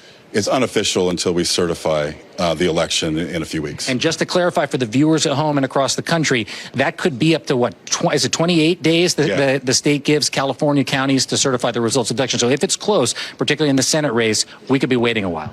Yeah, well, like for the U.S. Senate race, obviously you'll need you'll need to look at the Secretary of State's website for the results, because they'll combine all the counties' results together. Our results will just be Orange County's. While I have you, I want to ask you, on the sign-in sheet, when we walked in for security purposes, ahead of me on the sign-in sheet was a name of somebody, and it said the Department of Homeland Security. I know you guys have task force, you have interagency sort of cooperation in terms of interference with the election to protect from that. Is there any indication on a federal level or a state level there was any sort of interference or attempted interference in the election this time around? Nothing out of the ordinary. We'll typically monitor attempts for people around the world trying to access people's websites, but no serious threats or anything like that. Okay, I'm going to let you get back to your job because you have 1 minute and 50 seconds, I think, before the polls close. So you go back in the tabulation room. Thank you, and we'll check in with you in just a little bit. Rachel, that is the man of the hour, Bob Page, the registrar here in Orange County, California. There's a lot more to show you, but I'll let the polls close, and we'll talk about it after that. I'm sorry that I said the carjacking thing that I get you in trouble. No, it's okay. He did. There are a lot of sheriff's deputies around here. In fact, here's one right here. I didn't carjack. She was saying, did I carjack? I haven't carjacked. I just wanted to make that clear. She's like, okay, fine. I meant it in a very colloquial, conversational sense. Like you were making friends through car windows with people who weren't actually stopping their cars. They were only slowing down. It just looked carjack-y. I go by Jack. Sometimes it's Jack, Jacob. It could be anything. Yeah. Car Jacob. Yes, thank you very much, Jacob. I'm sorry again. Oh, man. That's a worrying thing.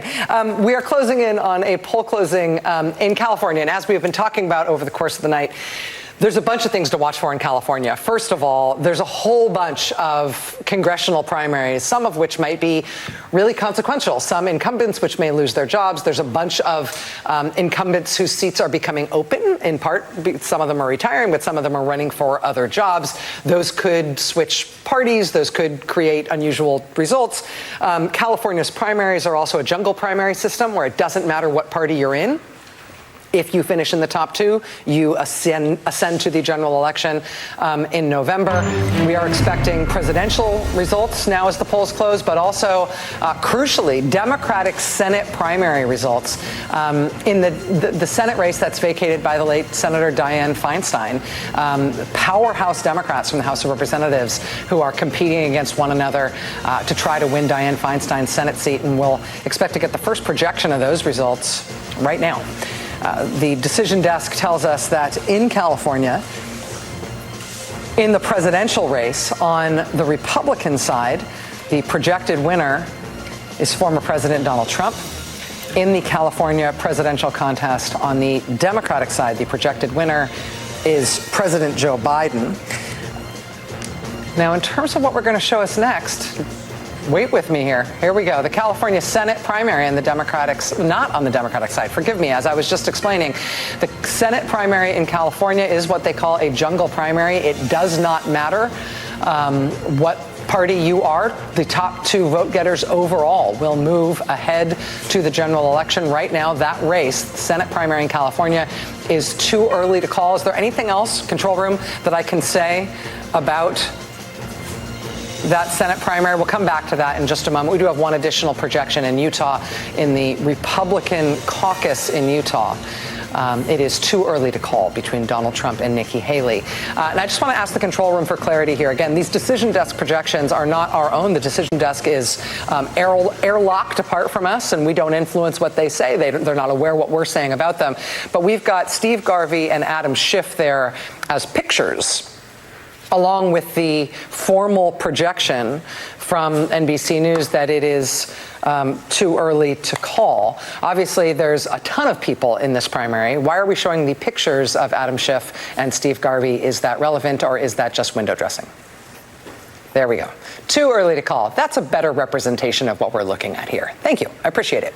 Adam Schiff, Steve Garvey, Katie Porter, Barbara Lee, and other candidates as well, who are all competing in the California U.S. Senate primary, where, again, it is too early to call. Don't read anything into the fact that we showed the picture of those two candidates who are in the upper left of your screen. It was not representational as to what way this is too early to call. And I just wanted to make sure we clarified that. Did I clarify that right? You did that very well. Important clarification. I thought we were getting a message as well. Yes. But we were not. No. So thank you for doing that. Okay. Now I'm done. That's all I can do.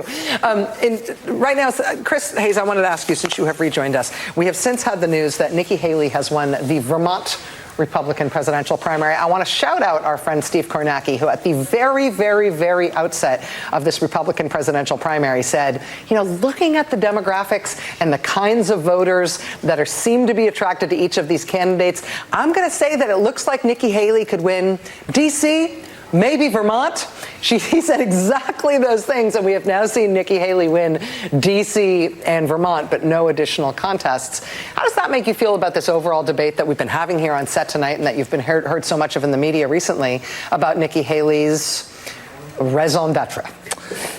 I mean, I guess there's sort of an external question about why she's doing it and an internal one. I can't speak to the latter, right? I mean, I think that the point is that you run until you can't anymore. The thing that makes her different than most is that I think she can continue to fund her campaign because of the intensity here. And I think this sort of intensity versus breadth question is actually a really useful analytical one to think about with respect to Donald Trump. And it goes like this. There are people out there, and there's lots of them, who will crawl over broken glass to vote against Donald Trump. You throw them on any ballot, they will hitchhike across America to do it. They will ford a river. They will climb a mountain. They will go anywhere to vote against this man. Some of those people are, traditionally liberals, and they've been lifelong Democrats. Some of those people used to call themselves Republicans. And in fact, some of the people that are the most sort of invested in stopping him are people that even rather recently called themselves Republicans. I know a lot of them. We all know a lot of them. Michael Steele still calls himself a Republican. Yeah, he does. So you've got this. So what we've seen, and I think this sort of actually kind of cascades out, right? So this is true of a lot of the people in the larger, I would say, center-left pro-democracy majority. We see it in special election after special election after special election where people will show up because they view him as such a threat, and because they view the Republican Party under his aegis as such a threat.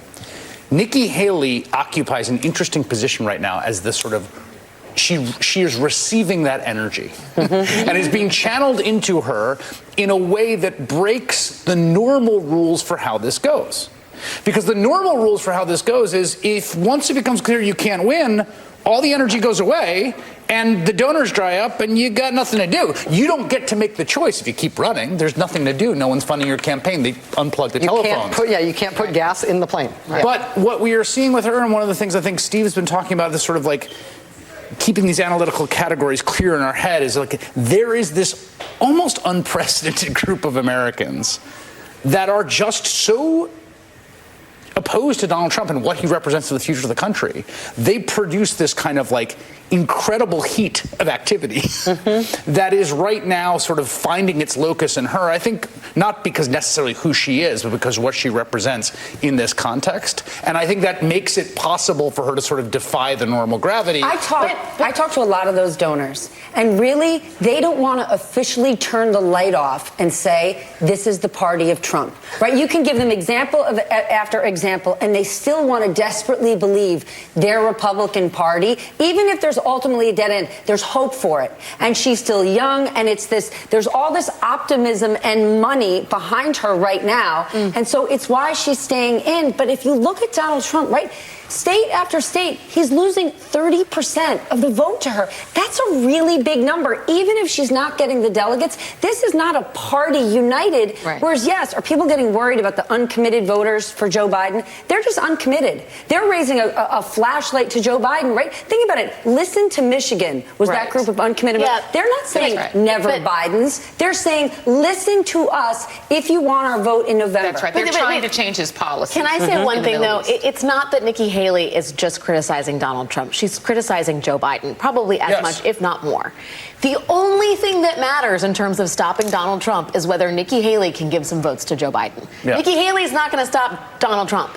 Nikki Haley is out there trashing Joe Biden. She's not looking to save the world. Wait. We're talking about the utility of her campaign. Yes, right. Right? It's from not the perspective of the Biden campaign. Why is she in it? Right. If she's in there to truly stop the stop Donald Trump, right? If that's what we can assume, Her work is to stop Donald Trump. And she's in it for her own success. Okay, fine. If she's in it for her own success, does she think that the criticism she's leveling at Donald Trump is sufficient to actually have the Republican Party turn the page if he loses in November? And I would argue, crowd, absolutely not. But he has taken over he has taken over the party. And I think if you really are looking at the long-term or medium-term prospects for the party, you got to have someone in there who's really going to be challenging him. Can I say one more thing just from the perspective of, again, how you're reading this of the Biden campaign and what calculations you want to make? I mean, it's striking to me that what they have said from even last, I guess it was after South Carolina, where they're like, they want a forced choice between Joe Biden and Donald Trump. Like they very much. The Biden campaign. Yes, the Biden campaign wants it to be a forced choice between two individuals, Donald Trump and Joe Biden. They don't talk about Nikki Haley. She doesn't exist in the world of statements they make. They sure as heck are not going to talk about anyone else who might be floating around the ballot in various states. To them, the key to them getting back to 50+1 and recreating the majority coalition they put together in 2020 is that it be a starkly binary choice. That it be a forced choice between two men, the two men that we keep putting up on our screen tonight, and that is their calculation of a key part. So do you think, under the construct that you just described a moment ago, do you think that Nikki Haley being a sink for some of that anti-Trump heat is hurting the Biden campaign because it means that Republicans who are repulsed by Trump, and there are some, are not yet, and maybe never will, move their energies to Donald Trump, to Joe Biden, which is the only way to actually stop Donald Trump? I think a lot of that depends on what develops. I really do think it matters what she does. Because I think at the end of all this, after being that sort of heat sink, and after getting the people who are coming out across the country, when they're coming, a lot of them are coming out of you not because they're longtime Nikki Haley stans. We all know that, right? Exactly. So the question becomes, what do you do with that energy that you've gotten, and what do you reflect back when you make whatever decision you make, or when you go up to the convention with your delegates and make your stand? The question is what is the messaging about that forced choice? Because again, that forced choice is going to be that forced choice, barring some development. Exactly what she's going to do. Go to the Yellowstone Club in Montana, the most expensive ski resort in the country, and give a speech for $1 million to support. That doesn't help. I don't think that helps either way, though. It doesn't. But her minimum price of the ticket to entry is that she's got to keep criticizing Biden. Just as a pragmatic thing, she's a Republican, and so for her minimum price of entry is to keep criticizing Biden. And I don't think the Biden people necessarily care. But if she turns around and endorses Trump, I think it's that would be the end of that. Materially and marginally bad. That's actually more than delaying the inevitable. She was asked by our very own Kristen Welker this Sunday, would she endorse Trump, which she pledged on stage to do as a Republican primary candidate, and didn't really answer the question. She hasn't answered. And that'll be that answer to that question will be how Nikki Haley goes down in history, and whether or not she helps or hurts the Republic. Yes. When she joins 3 corporate boards, she's going to say, I'm not allowed to comment. Exactly right. While we have been talking and having this excellent conversation along these lines, I believe we've just got in a whole ton of vote in California. Is that right, Steve? Now, the reason we're looking at California is not because of the presidential race, which already has projected winners in both the Republican and Democratic side, but it's really because of that California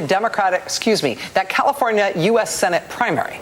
Yeah, exactly. And I just want to show this, though, because we did call this off the exit poll. We do have votes coming in that are consistent in this Republican primary with the exit poll. So that's what the exit poll was showing, something like this. That's why it was called without any votes. And you can just see what's coming in now is confirming that. But what's happening in California, I'll call that Senate race up.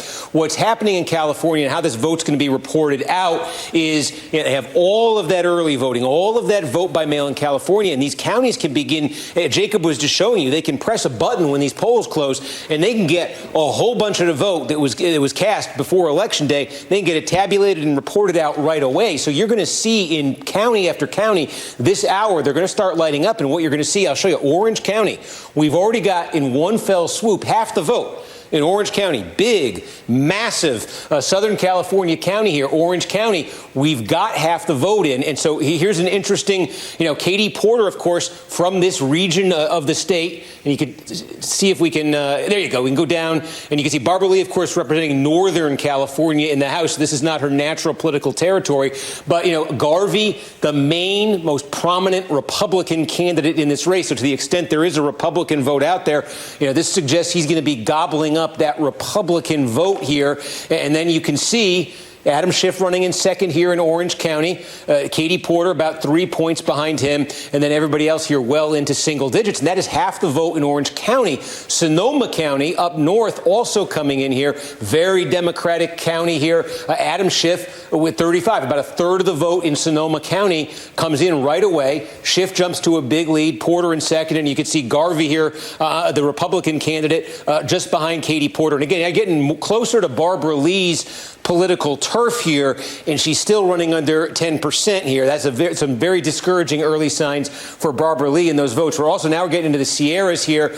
And okay, again, now about half the vote coming in. They had some big snow here in the last couple of days, but about half the vote coming in. Steve Garvey, first place here, again, corralling that Republican vote. Schiff running behind him. And boy, just look at the gap there to Katie Porter. And again, look at the gap much further back to Barbara Lee. So you start to add this together, just these three counties we've gotten so far, more than 5% of the statewide vote now has been recorded. And again, I expect these counties to be continually lighting up in the next several minutes. But while we're in a bit of a lull here, potentially for a second, I'll just explain that from this point forward in a lot of these counties, again, go back to Orange County here, we get a huge, massive chunk.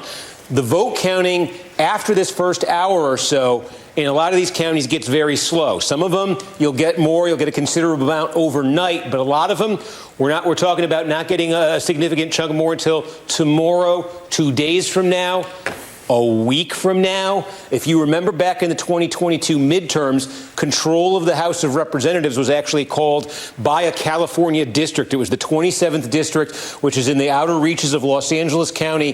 That was called for Republican Mike Garcia. It gave Republicans their 218th seat. When was that race called? It was called 8 days after Election Day, and there were still other California districts at that point that were uncalled. So I think the thing to keep in mind here with California and these results as they come in the next hour, which are going to be very, very fascinating, is it takes something fairly decisive in the returns, for there to be a call tonight, because there's so much that will come in later. So again, Garvey as the lone Republican, is he building a big number here, a big pad over third place? Would that allow would it be clear in the next hour or so that Garvey will be in one of those two spots going into the general election? And just based on what Schiff is doing in these three counties so far that we've seen here, and again, a bit of a geographic range here as well in terms of what's coming in, would Schiff potentially, for that matter, if this continues in other counties, big if, but if it does, would there be enough there potentially for Schiff to be able to say, hey, Schiff and Garvey, maybe we're not sure of the order, but there's a big enough gap to third that it will be those two. If that's not clear tonight, it might be a while before that is clear. But again, there it is, about 6% from those three counties. And I was padding a little bit here because I was expecting a few more to light up. But I do think within the next few minutes, we're going to have a lot more. And by the end of this hour, we're going to have a ton of colored in counties on this map. Well, Steve, stand by with that. We're going to go live to somebody who's at Vote Processing Center in California. And I have a feeling if those votes come in while we are talking to Gadi, we'll come back to you and get an update. Joining us now from a ballot processing center in Los Angeles County is NBC News correspondent Gadi Schwartz. Gadi, what are you seeing? We're just talking with Steve about the speed of the vote, the expectation in terms of when we're going to see returns. We're a lot closer to the source, but we don't really have very many answers. We actually have some questions ourselves. So let me just paint the picture of where we are right now. This is the nerve center for the largest county in the country. This is Los Angeles County, the county's brand new voter ballot processing center. It used to be an old Fry's Electronics warehouse, and now you can see it is this just massive warehouse where they process all those ballots. We understand 5.7 million registered voters in LA County. All of them are the ones with mailing address addresses got their ballots mailed to them. And now it's a matter of seeing how many of those ballots came back today or how many people voted. When those ballots start coming in from all the different polling sites, are going to be coming in through those doors, escorted from all across the county, from different sheriff's departments. There's even a helicopter that's going to be landing in the parking lot in a little bit. But when it comes to the numbers, we know that there have been a lot of ballots that have already been tabulated. Last election, there was like something like 80% of the ballots came back for early voting.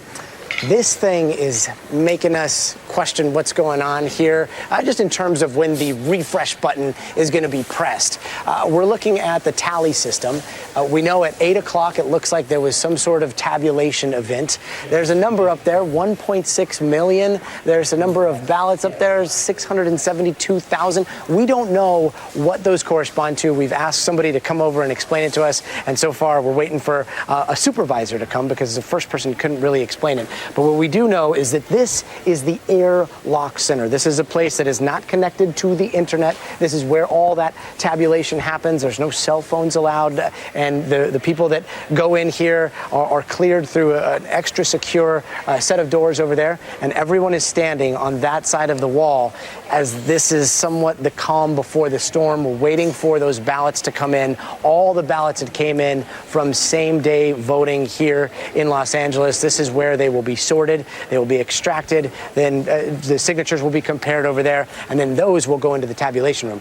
But the tabulation room, as we understand it, has already tabulated possibly the bulk of the votes that we're going to see out of Los Angeles County, because most of the ballots have been sent out mail-in, and many of them have been returned mail-in. So we know that earlier in the day it was something under 1 million that had already come back, and now we're just hoping for that refresh button, or hoping for that tabulation button to be pressed so that we can get some solid answers. We may get them a few seconds before Steve Kornacki, but I wouldn't be surprised if he has some sort of like a crystal ball that goes straight into this room over here.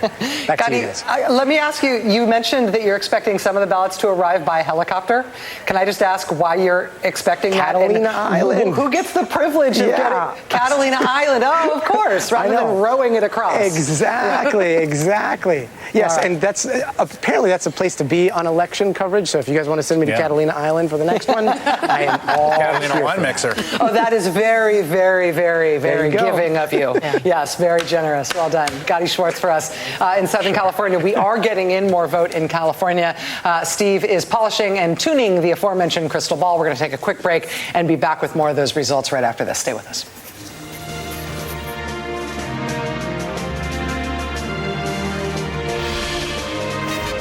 Top two candidates in the same primary in which everybody runs, the top two candidates will advance to the general election in November.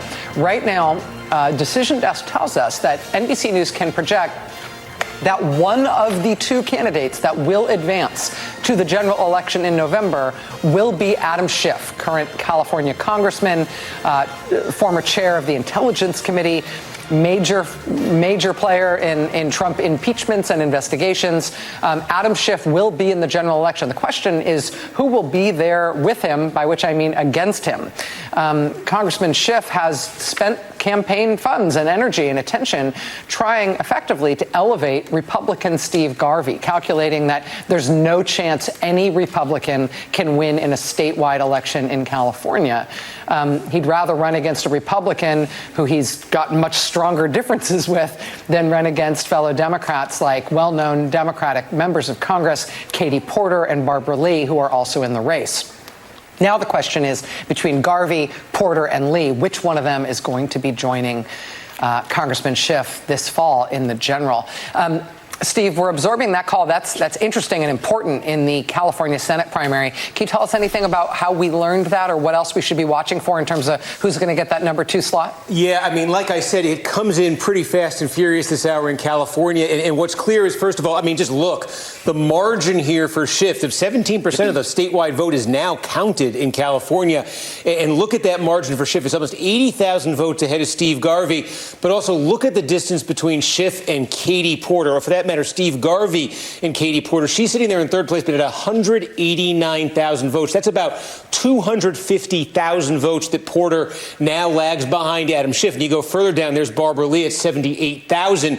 She's about 350,000 votes behind Adam Schiff. It's right now the geographical breadth of that strong Schiff performance, because California is such a big state, some very distinct regions. But I mean, just start here in Southern California. We showed you Orange County to start the night. This is where Katie, we're not sure if this is Katie Porter's, how much of Katie Porter's district is here, but her district is based in part in Orange County, and there's Schiff leading her there, even in what should be Katie Porter's really best part of the state. And we're waiting on Los Angeles County, as you just heard from that report from Gotti. You get into Schiff country there potentially, but let's see, that's going to be a huge chunk of vote that comes out. But then just start working your way up the coast here. San Luis Obispo County, more than half the vote. Schiff leads there. Garvey second. Look how far back it is to Katie Porter. Go into the Central Valley here. It's a more Republican-friendly area, but just start working your way through. You'll see Garvey leading. You'll see Schiff in second, distance to Katie Porter. Let's go to Fresno County. Garvey leading, Schiff in second, 20 points back to Katie Porter. It's just working all the way through the Central Valley here, and that pattern remains. Now let's work our way into the Bay Area here. Here's Contra Costa County. 36% of the vote is in. Schiff running in first there. Very Democratic area, but Garvey corralling what Republican vote there is far back to Katie Porter. So, a Southern California-based congressman, Adam Schiff. Now we're up into the Bay Area. There is a Bay Area congresswoman in this race, Barbara Lee. Just going to ask, lagging far behind here. Look, Solano County, 40% Schiff, 12% Porter. There's Barbara Lee at 10%.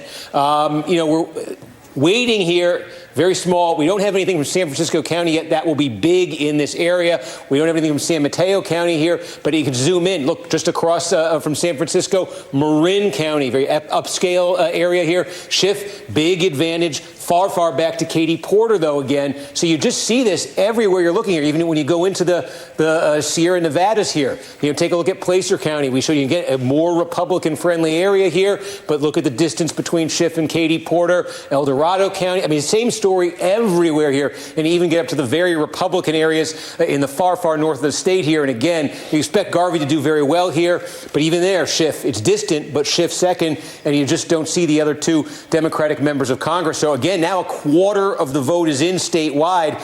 This lead that Schiff, there it is. You see the got to interrupt you, Steve. Sorry. NBC News has now made a projection as to who the second candidate will be in the November general election against Adam Schiff, and it will be Republican Steve Garvey, the baseball player who hasn't run much of a campaign at all, was elevated within the Republican field, such as it is, by Adam Schiff, effectively singling him out as the candidate that he most wanted to run against in the November election. NBC now projects that the two top finishing candidates in the nonpartisan U.S. Senate primary in California will indeed be Adam Schiff and Steve Garvey. Just a remarkable result there. Steve, I don't want to let you go too far away from what you were just doing, and I have a special request if you don't mind. In the Bay Area, just east of the San Francisco Bay, Alameda County, that's the county where Barbara Lee would consider to be her home base, and I'm just wondering, I was wondering if she was coming in second there to Adam Schiff. She's a Alameda County congresswoman and beloved at home. Again, part of the tragedy here for Democrats is to have powerhouse, well-known, veteran, effective members of Congress like Barbara Lee and Katie Porter now not only not going to be on the ballot in the general election for this Senate seat, but out of the House of Representatives, having to give up their House seats in order to make this run that turned out to not be successful. This is somewhat true in New York as well. You get these real traffic jams in the sort of progression of Democratic careers, because you've got states where when you get elected statewide office, you stick around a while in a state like New York, California, and there's not a lot of opportunities for openings, so people really jump at it when they happen. If the description that we've been giving tonight about what Adam Schiff did here, picking sort of who he considers, I think, to be an unelectable Republican candidate to elevate during the primary to try to get that Republican into the general election, if that strategy sounds familiar to you, it's because the former Democratic senator from Missouri, Claire McCaskill, who famously pulled off that caper in one of her own successful bids for the United States Senate. She joins us now along with Obama White House Communications Director Jen Palmieri. Both of these women are co-hosts of the MSNBC podcast, How to Win 2024, and they both know how. Claire, I have to go to you first. You have been invoked. I imagine that you are cognizant here of the scheme that is at work that appears to be paying off tonight in California for Congressman Adam Schiff. Yeah, I mean, what Adam Schiff did was just plain smart. There's nothing evil about it. He knew that Garvey was the preferred opponent. For one thing, it's no fun to attack Democrats. A little bit different than my situation. In fact, it's relatively risk-free for the values, I think, that all three of the Democratic candidates in this race shared. Because I think now we can safely call him just about almost Senator Adam Schiff. And that's a good thing for California, and it's a good thing for America. It's the sad thing, as you guys have mentioned, is we had three good candidates here, three great members of Congress, and that's always tough. Yeah, and I want to know what the future is for Katie Porter and for Barbara Lee, because they're both such good communicators in particular about Democratic values. Two totally different types of candidates and campaigners and politicians and legislators and lawmakers and leaders, very different in their personality and presentation, but both, I would say, remarkably effective communicators, especially on core values issues. And so I hope that Katie Porter and Barbara Lee are around Democratic politics for a long time. Jen, let me go to you in terms of both this California Senate result, which we're just getting right now, but also what you've been watching over the course of the night. I mean, that is a very big win by Adam Schiff. That's a big number. It happened quickly. I mean, it's an interesting thing. This will be the first time in over 30 years that a white man will represent California in the United States Senate, right? We had Dianne Feinstein and Barbara Boxer in for a long time, Kamala Harris, Kevin De Leon now. So that's a big deal. And then overall, and I look at the exit polls, and particularly it was in California, Virginia, North Carolina, around 36% of Republicans, people voting in the Republican primary, saying they're not willing to guarantee that they will support the Republican nominee. You know, that tells me Trump still has a problem consolidating his support. And it's interesting because, let's assume the New York Times poll from the other day was correct. That said that Trump was getting 93% of the vote that he had in 2020, yet still people voting, somewhere between 20 and 40% of people voting in the Republican primary are not voting for him. So who are those people? Maybe they're independents, but they're people that are open to voting for Joe Biden. So I feel I'm coming out of this sort of primary season feeling more optimistic about Biden's room to grow and Trump hitting some kind of ceiling. Jen, I have to give you the opportunity to say California Senator Alex Padilla, because Kevin De Leon ran for it but didn't get it. Thank you so much, Senator Alex Padilla. Yes, I knew you would want to say that, and I wanted to give you a chance before we got too far down the road. Oh, that's so nice of you. Claire, let me ask you about, the points that Jen was just making there in terms of the overall strength of the general election candidates in the presidential tonight and what we're learning about that from these primaries. Hey, listen, I think the thing I take away from today is looking at the margins and deciding which party is really more united. In all the states that voted today, if you look at the results that we know right now, there was only 2 states where Biden won by less than 70 points. Okay? Everything else, 80%, 82%. You know how many states Donald Trump won by more than 70 points? 1, Alabama. So there are more people voting against Donald Trump than are even thinking about voting against Joe Biden. And I get the uncommitted is sending a message, and I think it's one that needs to be heard. I think it's important for our party. But really, there is a Republican war going on behind the scenes. It's playing out in primaries all over the country tonight, where big money is going in against MAGA candidates. They have a problem in the Republican Party in terms of how unified they are. I don't think we have near as far to go. Well, Claire, let me just ask you to engage with something that's been happening here on set tonight. We've had some hot criticism of Nikki Haley staying in the race from my beloved friend Alex Wagner, who's sitting here with me, highlighting the fact that Haley's endgame is, if she thinks she's going to win, that's not going to happen. If she thinks she's doing any damage to Donald Trump, there's no evidence of that. and that she continues to talk smack about Joe Biden in a way that potentially suppresses enthusiasm for Biden, or possibly sort of serves as a sort of heat sink for Democrats who might otherwise put themselves in Biden's camp, but can put themselves sort of uselessly in Haley's camp as long as she's still in the race. What do you think about that? So listen, she's my beloved Alex Wagner too, but let me just say, I don't think it really matters. I think it matters for Nikki Haley's future. What does she want to do? Does she want to make a bunch of money like Stephanie was talking about, giving speeches and being on corporate boards? Does she see some way forward in this Republican Party? No way. She's done in this Republican Party. It's over. She makes Mike Pence look popular in this Republican Party. So I don't think Haley has a future in this Republican Party, and I don't think her talking trash about Biden necessarily hurts Biden. But I think she's going to look silly if she comes out and endorses Trump. She's going to look pretty phony. Not good for her political legacy if she comes out after saying the things she said and endorses him. Jen, what do you think along those same lines? I think it doesn't. I mean, I think she's helpful. You know, it's just, I think it's very helpful for voters, independents, Republicans, Democrats, to hear a Republican make criticisms of Donald Trump. And even though she also says bad things about Biden, I think it's worth it. I think that's a valuable thing. And if she endorses Trump in the end, she's just going to look as she's going to look like she has no integrity. I don't really think that's going to hurt Biden. That what we need are effective arguments against Trump, and she's making those. She's making those from somebody from the perspective, from a perspective that people think is a credible Republican perspective in lots of ways, and you can't manufacture that. That has to come from an authentic Republican place. Jen Palmieri and Claire McCaskill, our dear friends, great to have you with us tonight. Thank you. All right, we've got much more to come on this super, extra super, still continuing to be super, increasingly super Tuesday. We've still got another poll closing ahead. Stay with us.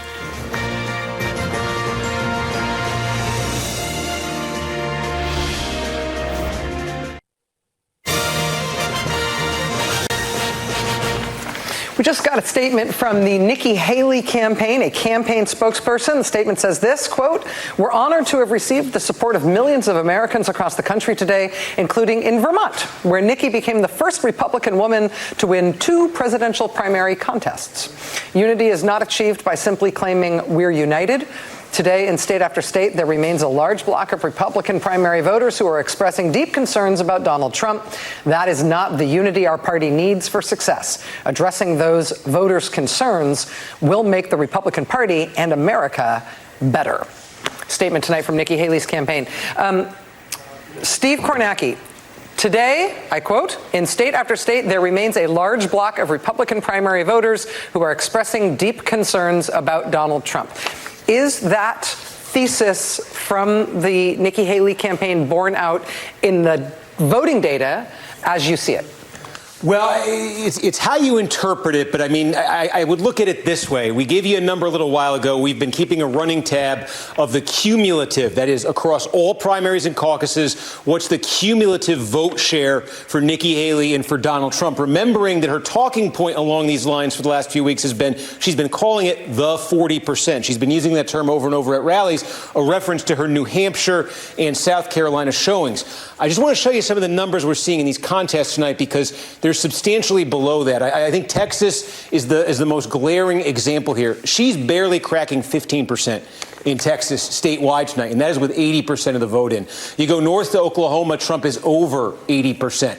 You take a look over at Arkansas. There's a rule in Arkansas, it's the participation trophy delegate, they call it. Hit 20%, you get 1 delegate. The rest go to the other candidate, but you can get 1. She's short of 20%, the participation trophy delegate in Arkansas. You go to Tennessee. Donald Trump is approaching 80% here. She did win Vermont tonight. Very small number of votes in Vermont. And in terms of delegates right now, she's you can see the total here. Trump is on pace to finish near 1,100 delegates. Right now, when you add all the votes together, she's getting 23% of the vote tonight. I would note that number's been coming down as we've been monitoring it. Texas, where you still have votes to come, is continuing to drag that number down. down. She's a little south of it in California as well. So that might be the ceiling for how well she ends up doing tonight, just in terms of the percentage. And again, 43% is what she's been campaigning on. And the other thing, I do not have any insight, obviously, into what she's thinking, what motivates her, and what decisions she may make here. But if there's a scenario where Nikki Haley does end up exiting this race in the coming days, one thing to keep in mind is, given the delegate trajectory for Donald Trump right here, again, he's likely to finish approaching 1,100 delegates tonight. He is now on course. He's going to get enough delegates tonight where he's realistically on course to crack that 1,215 number needed to officially win the nomination in next week's contests on March 12th. So that is the question for Haley's campaign. Do you want to be in the race getting 15, 20, 22% of the vote as Donald Trump officially crosses that number? Is there some scenario where you want to issue a statement like that, give a speech like that, and basically, what did they say about the strategy for Vietnam? Declare victory and get out. Steve Kornacki, thank you very, very much. Clarifying as always, much appreciated. Again, what Steve just said there is that with the delegate haul tonight and the way things are going, it looks like Trump is on track to clinch the nomination on the Republican side within the next week, by March 12th. With Trump coming close to running the table on the primary contest thus far, although D.C. and Vermont. Don't forget D.C. and Vermont. We are inching closer to a general election rematch between Donald Trump and Joe Biden. Now, in terms of fundraising, the Democrats currently have a financial advantage over the Republicans. Joe Biden started the year with $46 million on hand compared to Trump's $33 million. Here's some news, though. Perhaps that imbalance will not last for long. Check out this scoop from the New York Times tonight. You see the headline there. Donald Trump seeking cash infusion meets with Elon Musk. New York Times reporting that Donald Trump met with Elon Musk and also a few other wealthy Republican donors seeking a cash infusion to support his campaign. That was within the last few days. That was reportedly over the weekend. According to the Times, Trump is now hoping to have a one-on-one meeting just with Elon Musk, who reportedly has been saying that he believes it is, quote, essential to defeat Joe Biden in November, quoting the New York Times there. Elon Musk, of course, is one of the two richest people on earth. He could single-handedly erase any financial advantage Democrats might have heading into the general election in November if he decided to, and if he wanted to play it that way. What would that mean for what happens to the world and the Republic? And we're sure that money is not to pay Donald Trump's legal bills. Guess what? It can. And when we all sit here and go, oh my gosh, Donald Trump owes $83 million on E. Jean Carroll, he owes $400 million here, and we say he doesn't have that money, guess what? Whether it's Elon Musk or all sorts of other supremely wealthy forces out there, they would be happy to pay the bills for someone who could be the next president. Elon Musk owns the president FTC. of the United States. He hates the FTC. And how much would he like it if he then owned the president? Yes, I mean, this is, let's go back to Citizens United and Mitch McConnell and John Roberts, who have crafted the universe in which we operate, who have brought us to a position where the richest billionaire out of it's like an 1890s Gilded Age cartoon in a newspaper, and the corrupt president desperately in need of cash have a meeting, and what is either the explicit or implied quid pro quo in that interaction? Musk has tens of millions, if not hundreds of millions of dollars of government contracts with the Pentagon through SpaceX. He has unbelievable amounts of interest in regulatory affairs. He's currently suing to get rid of the National Labor Relations Act of the New Deal to destroy unions across the board and render them unconstitutional. That is a current lawsuit he has filed onto. Think about the sheer ROI, return on investment, of an investment, and it is so shocks the conscience that this would even be possible. And it's only possible, again, because of Mitch McConnell, because of the Roberts Court and the MAGA Court, that you could even be in a position where you have such an obviously corrupt setup. Chris, Tesla is the only car manufacturer that is allowed to sell directly to consumer, because one of the biggest, strongest lobbies in this country is car dealership owners, right? So the fact that he could back Donald Trump, the fact that he could pay his bills and then be able to push Donald Trump around, giddy up. That's an easy one for him. And by the way, he controls Starlink, which is critical to the defense of Ukraine and to the U.S. defense establishment. This guy could be the J.P. Morgan of the current era. He would literally own a desperate, fearful man. I sat and watched 7 minutes of Donald Trump speaking from what looked like his basement the other day. Donald Trump is afraid. He's afraid of going to prison. He's afraid of losing everything that he built in New York, well, that his dad built, and that he borrowed money from the Russians or whatever after he failed at business. But he could be saved right now. All he needs is a billionaire like Elon Musk who wants to own him. And that's to be president. And then he gets to be president and he gets to dismiss all his cases. Boom. He's basically, that is his MBS. He's running for his life. He's running for his life. It also, does assume that Trump is inevitably going to win once he has Elon's money behind him. And though I believe that money in politics is a colossal problem. Oh, yeah, no. There is, he is but someone you'd rather who's be reliant, even than outgunned. He is, yes, but he is reliant on government contracts. Yeah. And, if Joe Biden's reelected and Elon Musk has bankrolled Donald Trump, That's a great point. Then what do you do? Tesla wasn't invited to the last EV summit at the White House, and they won't be invited in 2025. What you're supposed to do with that money is to fund ground campaigns, mail campaigns, etc. They're already saying they're not going to do mail. Most of that money, let's be clear, is going to go to cure Donald Trump's personal financial issues, not to the ground campaign. Can I just say one more thing about this, because I actually find it very usefully clarifying, is that so much of the way that Donald Trump talks, so much of the way that our politics talk about, are these sort of cultural signifiers, these points of intense sort of ideological, rhetorical, demographic conflict in the country, the invaders coming over the border, the sort of Marxists that run the Democratic Party, they're trying to destroy the future. When in power, what Republican governments do is do policy that helps people like Elon Musk. They cut corporate taxes. It's the only domestic policy bill that they passed the last time around when they didn't build the wall. They had all three. They did make it easier for people adjudicated to be mentally ill to buy firearms. They also did that. But to me, it's just there's this whole, you're sort of watching Elon Musk self-radicalize and online every day. His brain gets mushier and mushier and mushier. And, there's part of this radicalization is social media and his own ego. But again, when you look at what governments do, local governments, state governments, federal governments, when they are Republican and conservative governments with power, they deregulate, they go after unions, they cut taxes for rich people. And so there's something very clarifying about Elon Musk and Donald Trump together in the same room, because it cuts through a lot of the faux populism and culture war nonsense that masks fundamentally the material interests that are being pursued by this man. But that is also why people often falsely say Republicans are good for the economy, because in terms of deregulation, in terms of big business, that set will say a Republican is a safer bet for me. For us, yes. For us. And that's where that narrative comes from. You've even heard people say, well, if it's good for my boss, maybe it'll trickle down to me. It won't. But that's where the mindset comes from. And by the way, what makes it perfect, chef's kiss perfect, is that the Supreme Court sits atop it all, trying to ensure the longevity of Republican government, because that is how they get their wonderful vacays. And they're going to do whatever they can to make sure that Donald Trump comes in so that those two grifters on the court, if I might say, can retire and have 30-year-old versions of themselves to replicate the grift. I should just say, though, that in terms of the whole logic around there being legal policing of this, you shouldn't, ideally, in a democracy, have a multi-billionaire be able to come in and say, here are multiple billions of dollars to cover all your legal fees, to cover all your campaigning fees, and to set you up in a way that you can't lose. We technically shouldn't have that. But how do we police it?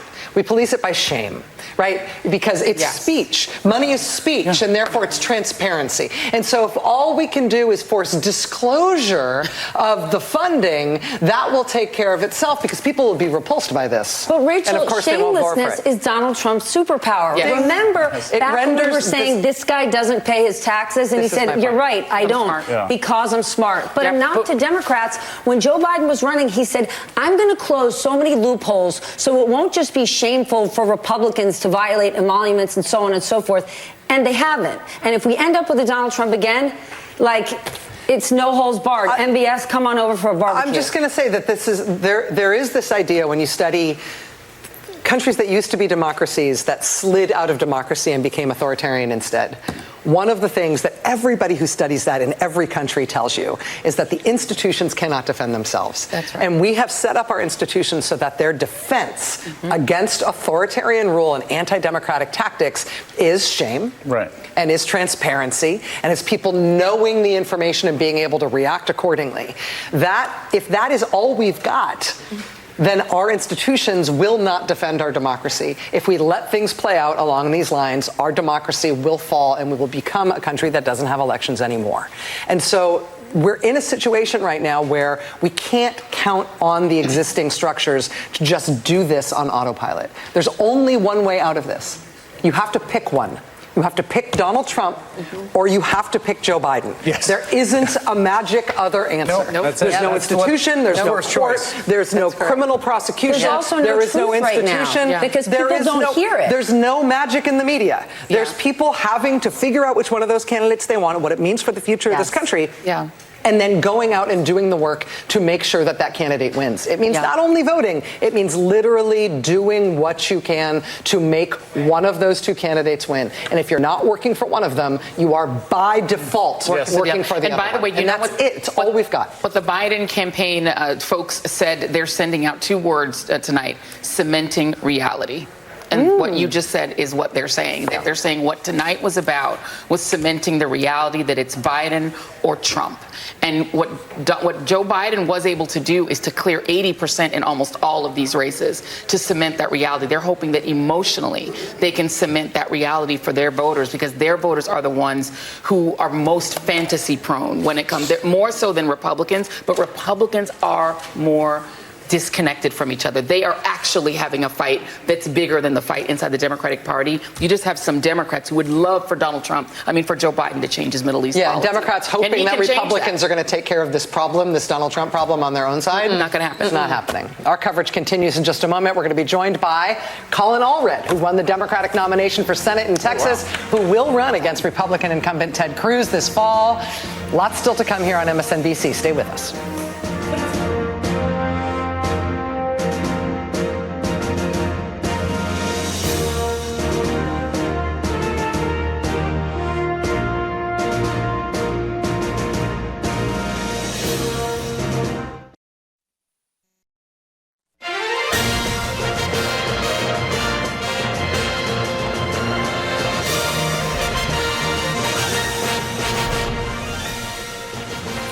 Okay, here we go. It is midnight here in New York City, 9 p.m. out on the West Coast. I'm Jen Psaki, picking up MSNBC's special coverage of Super Tuesday.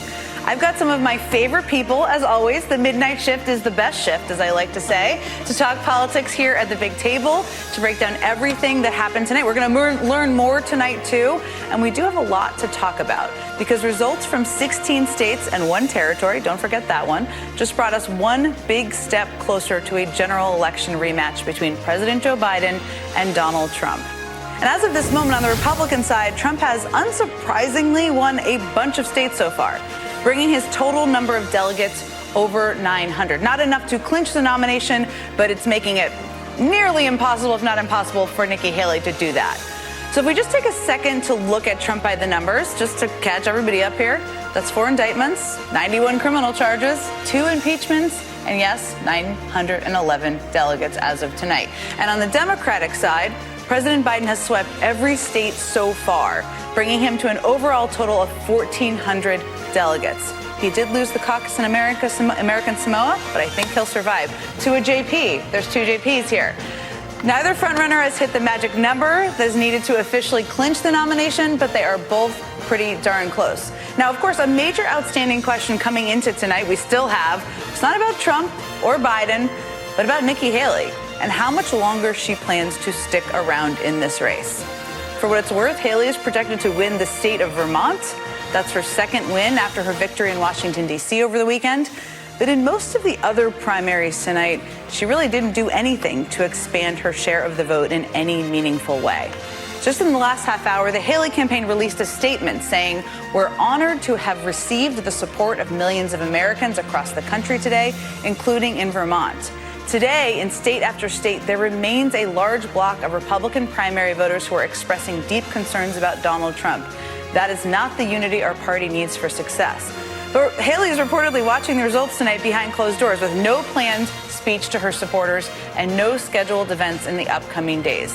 Doesn't exactly paint the picture of a thriving campaign with momentum to me, just to lay it all out for you. But for now, she's technically still in it. We will, of course, bring you any changes on that front, anything we learn from our reporters out there as we have them.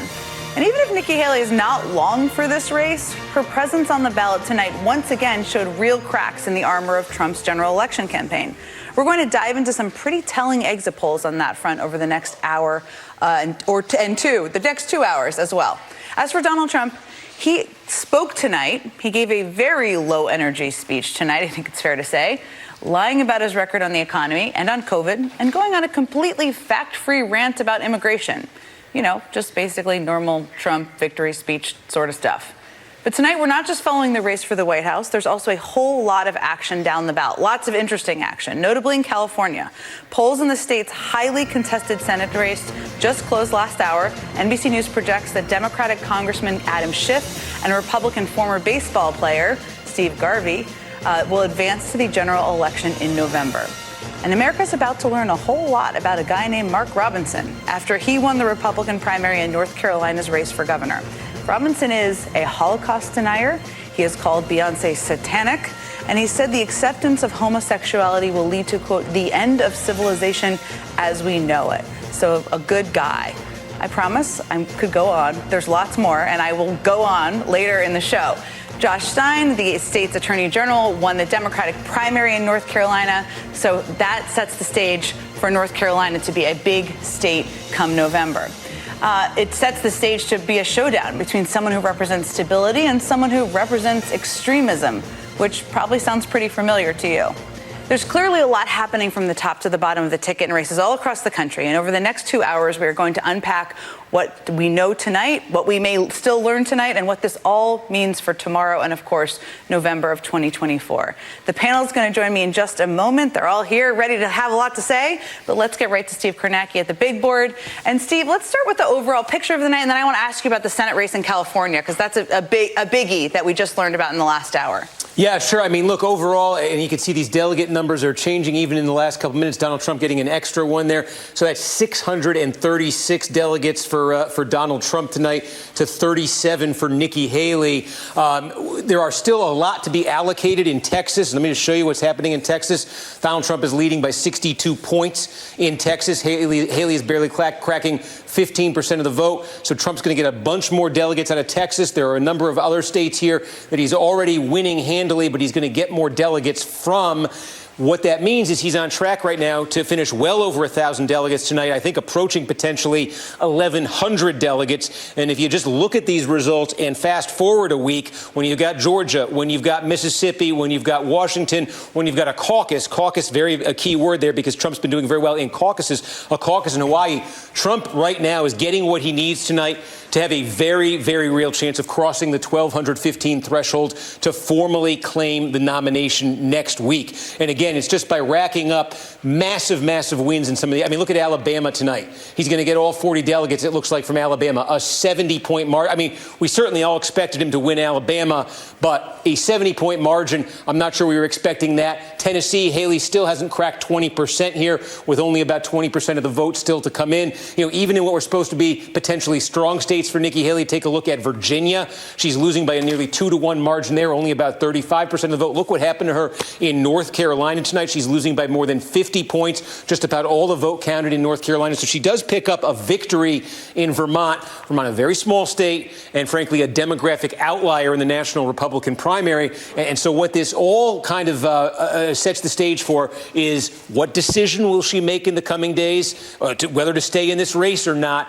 One thing I think she has to consider is the talking point that she's been using on the campaign trail. She calls it the 40%. The idea that this is based on her showing in New Hampshire, based on her showing in South Carolina, that there's 40%, a sizable minority of the Republican electorate that just doesn't want Donald Trump. That's been what her rhetoric's been built around.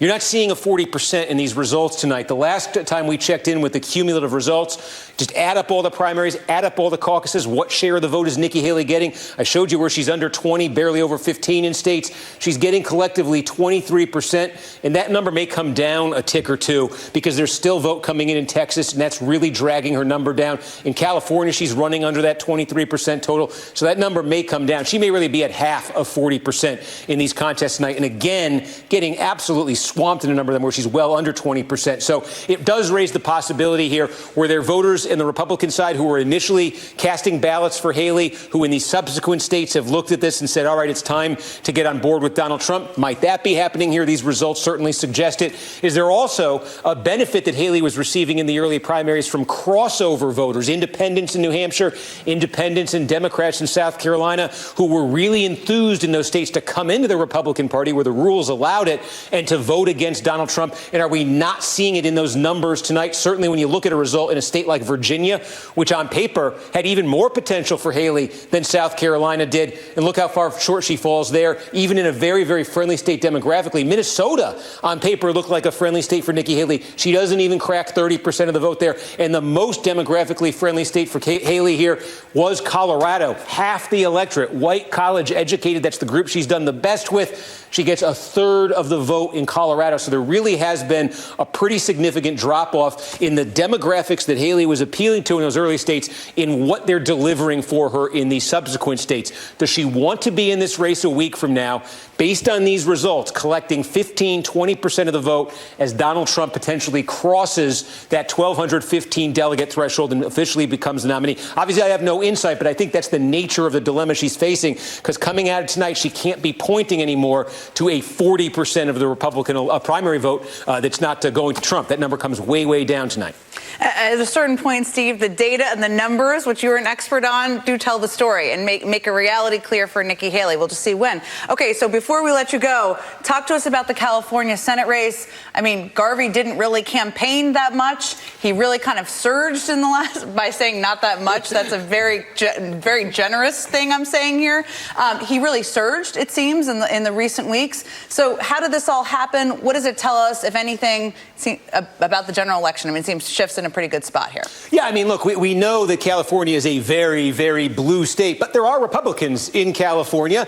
And I think what happened in the last couple of weeks is the Republicans realized, well, there really is kind of one Republican candidate in this race, and it's Steve Garvey.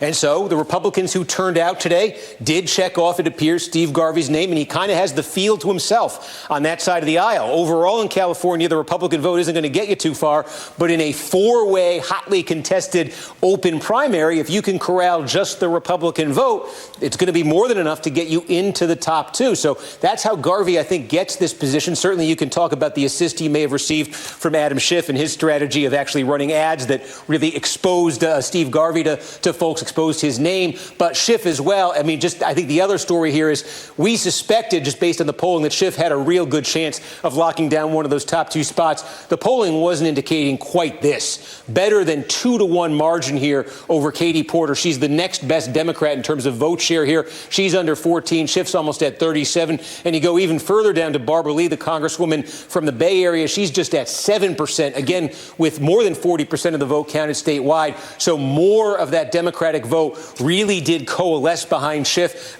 seemingly in the final days of this campaign. And there's a much, much clearer divide between these top two and the rest of the field. But in terms of the general election, again, just an incredibly deep blue state. Nobody doesn't think that Joe Biden is going to carry California by a wide margin this November. And the Democratic Senate candidate, just by dint of that, because split ticket voting between Senate candidates and presidential candidates has almost completely disappeared in the Trump era. The only Senate candidate to win an election since Trump emerged in 2016 in a state that the other party won, Susan Collins in Maine in 2020. Otherwise, they've all gone to form. So certainly that's the expectation in California. And just add it together, 37 47% for Schiff, 15% there for Porter. That's 52% Democratic, 7% for Lee. You're almost at 60% Democratic vote just right there between those three candidates. So that 29% for Garvey, when you combine those Democratic votes, suddenly it falls behind pretty quickly. Feels a little bit of a climb for Steve Garvey, even with baseball and some good hair.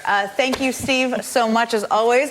And joining me now is an all-star panel of experts, former chief spokesperson for Vice President Kamala Harris, now co-host of The Weekend on MSNBC, Simone Sanders Townsend, former communications director for President Barack Obama, Jennifer Palmieri, former communications director for Jeb Bush's 2016 campaign, and now host of the Bulwark podcast, Tim Miller, and former Democratic Senator from Missouri, Claire McCaskill.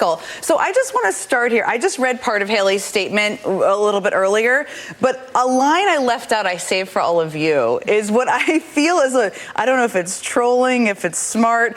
Donald Trump gave a speech tonight. It was low energy, as I just said. It was tired Donald Trump, although this is going to be his biggest speech of the year probably, so I'm not sure why he didn't have a Coke or something beforehand, but he said in there, unity will happen quickly. Unity will happen. He didn't have anything nice to say about Nikki Haley. In this statement from a spokesperson in there, she says, unity is not achieved by simply claiming we're united. It's like, okay, and Nikki Haley. I mean, she's still in it for now. But let me start with you, Claire McCaskill, because you're going to be up early for Morning Joe, so we don't have you for that long. Tell me about, let's just start with Haley and Trump here, because there were also some numbers in here that made it clear that Trump still hasn't quite united his party at all, to put it generously. Again, what was your takeaways from kind of the Republican side of the primary tonight? Well, I get tired of the focus on uncommitted voters and Biden has a problem in his party. Because listen, I think it's fine that people want to express their opinion by saying uncommitted in this primary process. But if you look at the numbers, today, Donald Trump failed to get a 70-point margin except in one state, and that was Alabama. Joe Biden got more than a 70-point margin in every single state except two. 80% of the vote, 85% of the vote, 88% of the vote. Our party is pretty united. It really is. And, another time, another day, we'll talk about third-party threats, which I think is a real thing. Mm-hmm. But they've got a war going on in their party, Jen. Yes. And Nikki Haley knows it. Now, Donald Trump owns the party. Donald Trump is going to be the nominee. But there are people that, in fact, I might know a guy sitting next to me that used to say he was a Republican, and he now realizes that he's not a Donald Trump Republican. Mm-hmm. And there's a bunch of those folks out there that I think Joe Biden can get. Rhymes with Kim, Tim Miller. Yeah. Great to see you. I know this is your prime time. So tell us, Tim, I think one of the questions we've all been asking ourselves is, what does Nikki Haley want? What is her goal here? Okay, well, that's a psychological question, and I'm not a therapist. Well, give us a strategic answer. What's the conversation she's having with her closest, advisors? Yeah, I think this is the question. Like, what does she want to do with her life? I think is really the question, right? Because she's not going to win this primary. I appreciate there's a war going on in the party, but it's a pretty lopsided one. And she's gotten defeated handily tonight, and she didn't hit her numbers in most of the states. Vermont repping. Good on you, Vermont. Besides that. So, and she's not coming back in 2028.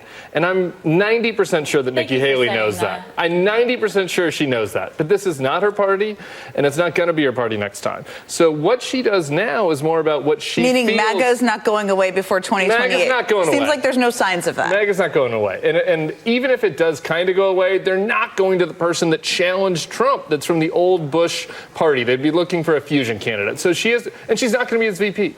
So she's not making a political decision. She's trying to decide, do I want to be the leader of this kind of rump faction of a traditional, whatever you want to call it, compassionate conservative Republican Party? Do I want to do that? Do I want to take on Donald Trump? Do I want to run third party? You mentioned that. Those are her options. Do I want to be on boards and not be in politics? Do I want to be on boards, right? Do I want to just go back to Sullivan Island and be on Zoom and hang out? Or do I, want to have TV cameras in front of me? So that's why this is a psychological, it's not a strategic question. The strategy's over. She got wiped out tonight.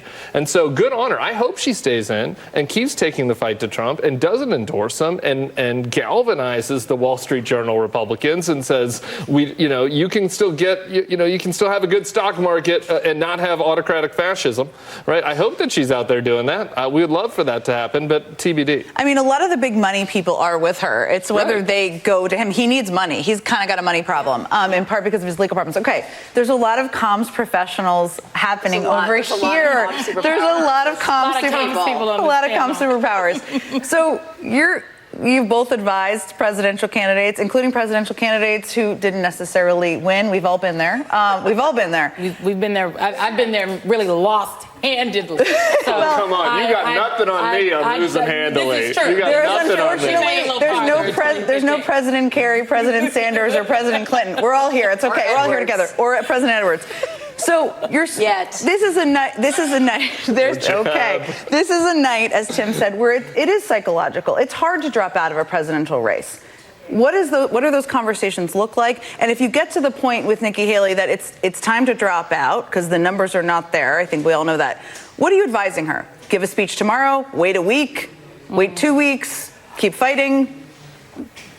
Paul Mary, I don't know about you, but for me, it was very telling that it was a spokesperson that put out this statement and not Nikki Haley. It was very telling that they had no plans to be seen tonight, and she has nothing on her schedule for the foreseeable future. So for me, that says the conversations they were waiting to have the real conversations after Super Tuesday, and that the next couple of days, that is where the conversations will happen. And if she's smart and she decides she is going to drop out, she picks a Sunday show stage somewhere to do it where she will actually get eyeballs for all of the things that she's saying and at least control a narrative for one day or one morning. There was one more sentence in that statement. Oh, sorry, we didn't need to leave. I just loved that one sentence. Well, no, but okay, she says, this is not the unity our party needs for success. Addressing those voters' concerns will make the Republican Party in America better. So I was like, is that a ransom? What is she asking for? Addressing those voters' concerns will make. So I wonder if they're thinking that is she thinking, okay, I am going to say the party needs to do something or ask for something, but that seems to suggest the beginning of an exit strategy. It seems like it. Like she's but it is, but just like on the personal point, like it's hard to end a presidential campaign because the private jet goes away and all of the staff go away and there's not TV cameras following you around, and then all of a sudden you have to figure out the bills that have piled up and the laundry you need to do and the kids go to school, and it's just it all goes away, and that is a very hard thing to walk away from, particularly when you have she's got the future that Tim laid out, which is really not much of a future, certainly not one that you can map out in a conventional way. Can I say one point about Nikki Haley? Look, you can only demand things if you have leverage, and I hear what I thought it was a good comm strategy to come out with the 40%. They themselves probably knew that it was a shot in the dark whether they would hit 40% tonight. But you know what? You live on your talking points till you got to change them, and that's all she's got is talking points and conviction. There's a percentage that didn't support Trump, that won't support Trump. So it holds in some regard, but where are your delegates? What is your actual leverage? The leverage right now that she's talking about is theoretical. It's wrapped up in these percentages that you got to get Steve Kornacki to come out with the big board on to point out to people. You need something tangible to point to have your leverage to go in and try to demand things. So if that is in fact a ransom note, it's loose. If it's a ransom, you need to negotiate. I don't know. I'm mixing analogies. Okay, Claire, we are not waving magic wands on what Nikki Haley could do here, but I heard you make a point earlier about how she basically has said she doesn't want Trump to be president. In no other words, sometimes she says maybe she's open to it. I don't know. She says a lot of things. If you were to wave a magic wand, what could Nikki Haley do? Is it endorse Joe Biden, or is it something short of that? I mean, what could she do that would be useful in this race? That would be useful. She's probably not going to do that. Short of that. I don't think she's going to do that. I mean, it all depends on whether Nikki Haley is worried about her legacy politically, because she has no political future. Her political life is over unless she decides to change parties and runs, in a state where a Democrat can get elected to something. I don't think she has a future in the Republican Party. So does she want to make money? I'll tell you what, if she endorses Trump, then really I don't think she has much credibility left. Because then what really does she stand for? Nothing. Absolutely frickin' nothing. We got to take a break. Okay. Her endorsement is important, though. It's an important hold talking this thought. point. We will come right back to it. Okay. Claire McCaskill, you have to be up early. Thank you for joining You us bet. and sticking Thank around. you. Really appreciate it. Everyone else is sticking around. Congressman Colin Allred is standing by. He won a big Senate primary in the great state of Texas tonight and has earned the right to take on Senator Ted Cruz in November. Fun. We're coming back after a quick break.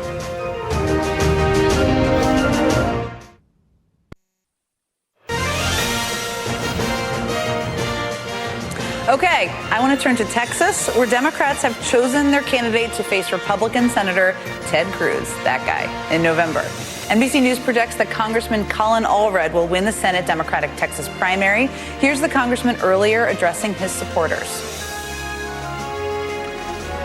Joining us now is Texas Congressman Colin Allred, who won the Democratic primary tonight for the U.S. Senate. Congratulations. First of all, he will now be running to unseat incumbent Republican Senator Ted Cruz in November. Well, first of all, you have a big road ahead of you, so I hope you are sleeping and have coffee and all of the things. But let me just start with this. I mean, no Democrat has won a statewide office in Texas in 30 years, as you're very familiar. That's the longest streak of its kind in the United States. So tell us, what's your campaign strategy to break that streak? Yeah, well, thanks for having me on, Jen. It's a great night for folks who have helped us get to this point. I want to thank so many folks out there. But listen, this election is going to be about our future and about where we're going to go from here and who's going to be serving us in the Senate for the next 6 years. We are a diverse, dynamic, rapidly growing state. We need a senator who can bring fresh ideas and new leadership. And we've seen enough of Ted Cruz here in Texas. We know who he is. We know he's only looking out for himself. We know that he won't put the interests of 30 million Texans first. He'll always be putting his own interests first. And as you know, I've been one of the most bipartisan members of the entire House of Representatives. I'm literally the most bipartisan member of the Texas delegation. We'll be running against the most extreme senator in the country to restore our rights and our freedoms and to make sure that who we are as Texans is represented in the Senate. So for the people, Congressman, who are just tuning in, they're getting to know you, tell us, what is the thing about Ted Cruz that makes you want to unseat him? I know he spends a lot of time podcasting, probably more than being in the Senate, but what else? What should people know about why he's the person that should be kicked out and sent back to Texas?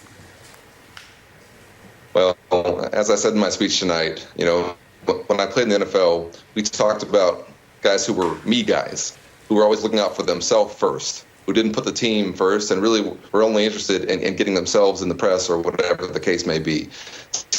I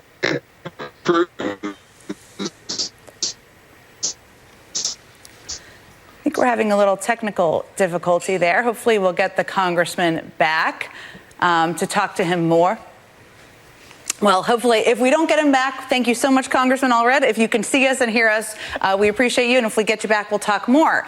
I do think we have Matthew Dowd, who's going to be joining the conversation. He's the former chief strategist for George W. Bush's 2004 campaign. He knows a few things about Texas and lots of things about politics, I think it's fair to say. So I mean, Texas has been, I don't know if it's the white whale, the blue whale. Democrats have been wanting Texas for so long. Break down for us the reality of this Senate race, what's possible, how likely is it? Give us your thoughts. Good to talk to you, Jen. As you probably know, I was the campaign manager for the last Democrat to win in Texas statewide 30 years ago. So it was been a long time. And I remember that race well as Texas was changing. I think Texas has went from a Democratic state to a swing state, very short period of time, to a red state, to a light red state. And it's on the verge of becoming purple. The question is, can it become purple in a presidential election year, or does it need to be in a midterm year in the course of this? I think Colin Allred has a real shot at the race, but it's still a light red state as of right now in a presidential year. So I think his chances, I think, to a large degree, depend on the margin of victory. Depends on what the margin is between Donald Trump and Joe Biden. And if that margin is in single digits or 7 or 8, then I think he's got a real good shot at beating Ted Cruz. If it's double digits, then I think it becomes much harder. I think we might have Colin Allred back. Matthew Dowd, don't go anywhere. Let's see if we have him back. All right, Congressman, how are you? Thank you so much. I'm glad the technical difficulties allowed us to return to talk to you more. So I was just asking you about what people should know about Ted Cruz. And you were talking about when you were in the NFL, people talked about me guys. So tell us a little bit more. What should people know out there about Ted Cruz who are just tuning into this race?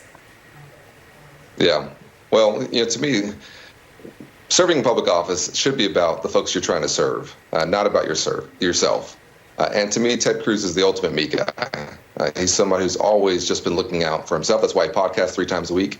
That's why when we have critical legislation that will help our state, he votes against it. He's somebody who consistently has pitted us against each other because it pushes him forward. And this is something that I think most Texans are tired of. And so I hear y'all talking about where we've been and what the margins of victory need to be and things like that. But listen, let me tell you, folks in Texas are tired of being embarrassed by their senator, and they know that we can get a new one. And that's what this campaign is going to be all about. Congressman Colin Allred, always a pleasure talking with you. I know you've got a lot of work ahead. Thank you so much for joining us this evening. We're going to bring back in Matthew Dowd, our Texas expert, one of them, joining us here to talk a little bit more about this race. So let me ask you, Matthew, I mean, you've been involved in so many aspects of politics and government. Obviously, the president has a big speech on Thursday, the State of the Union speech. It's his biggest speech of the year, maybe aside from his convention speech, but may even have a larger audience. What do the people of Texas need to hear from him? What might help Colin Allred that the president could talk about on Thursday night? Well, I mean, that's a great question. I think it's not only the people of Texas, but the people in Arizona and the people in Michigan and people in Pennsylvania need to hear. I actually think it's the most important speech he's going to give, even more important than the convention, because as you know full well and everybody on the panel knows, people look at conventions and they get a big audience, but they look at through a prism of a more partisan audience. When you do give a State of the Union, a State of the Union is much less partisan and much more, I'm the President of the United States. I actually think in many ways after tonight, I have to tell you tonight, watching tonight's election results, I have to say, was a little bit like watching a football game that you had put on tape delay when you already knew what the results were, and then you watched the football game. That's what it felt like. Since we've known for a while that this was going to be Donald Trump versus Joe Biden, now I think it's become formalized.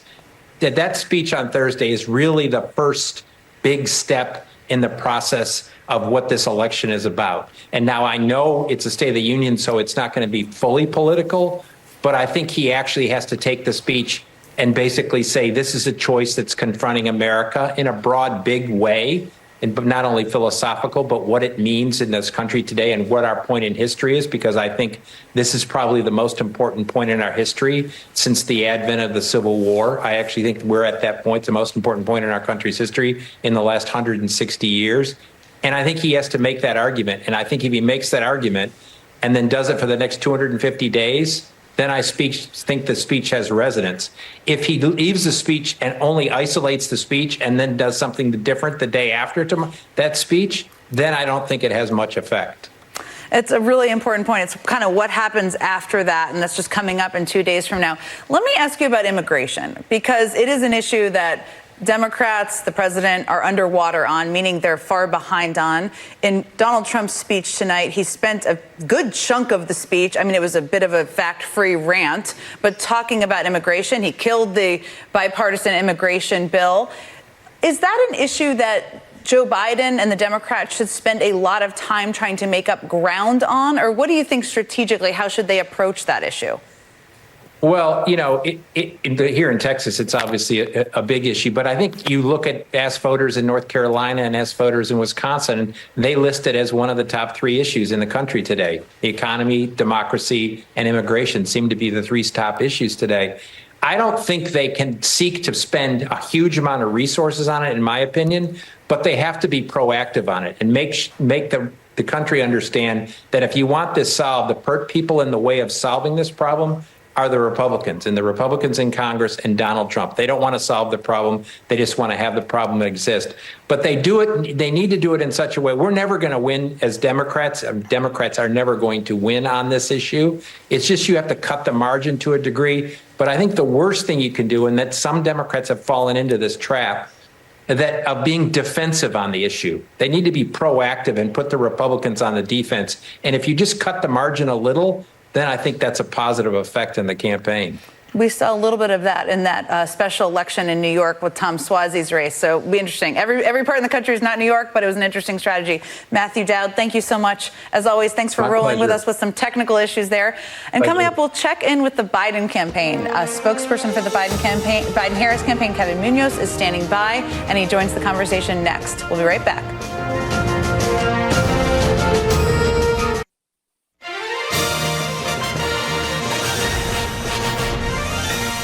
President Biden released a statement late tonight on the results of tonight's primaries across the country. Here's what he said. Today, millions of voters across the country made their voices heard, showing that they are ready to fight back against Donald Trump's extreme plan to take us backwards. 4 years ago, I ran because of the existential threat Donald Trump posed to the America we all believe in. He's driven by grievance and grift, focused on his own revenge and retribution, not the American people. He's determined to destroy our democracy, and he'll do or say anything to put himself in power. There's a lot of alliteration in that statement. I like it. Joining us now is spokesperson for the Biden-Harris campaign, Kevin Munoz. Hi, Kevin. Thanks for staying up late with us. Hi, Jen. It's past my bedtime, but I'm good to be with you. It's all good. You just have a campaign to win tomorrow. So let me start with this. I know you guys were watching all the primaries tonight, but probably especially the places where you're actually going to compete and spend money and resources leading up to November. And I'm talking about, well, there's a couple states, but North Carolina specifically. I mean, that was the state the president came closest in 2020 to winning, but didn't win. Tell us what you saw there in North Carolina. Is there anything that was encouraging to your team as you looked at the data and the results? Well, look, what we saw in North Carolina was part of a trend that we saw across the country and what we've seen throughout these Republican primaries, which is that a lot of the independent, the suburban, the moderate Republican voters that are decisive to getting to 270 electoral votes are just not with Donald Trump. And not only does Donald Trump not have their support, we saw between 7 and 8 and 10 of these Haley voters say that they're not committed to voting for Donald Trump this November. So we see these as opportunities. We see Donald Trump as having no interest in actually reaching across the aisle, reaching these voters, and as opportunities for us to continue to expand this coalition. Look, North Carolina is a state that has seen the impact really intimately of this MAGA extremism. They had these extreme Republicans override Governor Cooper's abortion ban veto. And so we think that's going to be an issue that's going to be highly mobilizing this cycle. No, it's definitely going to be a huge state to watch, a very young, energetic state party chair as well. Okay, I also know from doing a few campaigns, we all have, we've probably done a combined 150 campaigns, this panel, but that you were probably watching Donald Trump's speech tonight. There was a lot in it. Most of it was pretty detached from reality. It was low energy. I'm just going to keep repeating that.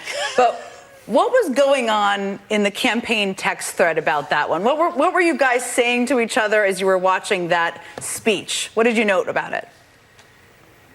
Oh, look, it's interesting. I think a lot of times when he does these low energy speeches, some people will say in the media that this is actually him being more disciplined. This is him talking to a broader audience. It's not. He is low energy. He this morning was talking about how immigrants are poisoning the blood of this country. That is Nazi rhetoric. And so we have to keep our eyes laser focused on the real negative impact that Donald Trump has and how toxic his agenda is for the voters that will decide this election. And no Mar-a-Lago speech alongside all of his kind of crazy friends changes the facts here, that he has an agenda that is just deeply toxic. And we have to keep talking to the voters about that honest answer. Kevin Munoz, I'm going to let you go get some sleep so you can go fight another day tomorrow. Thank you so much for joining us tonight. And we have much more to get to tonight. The panel is coming back after a quick break, so stay with us.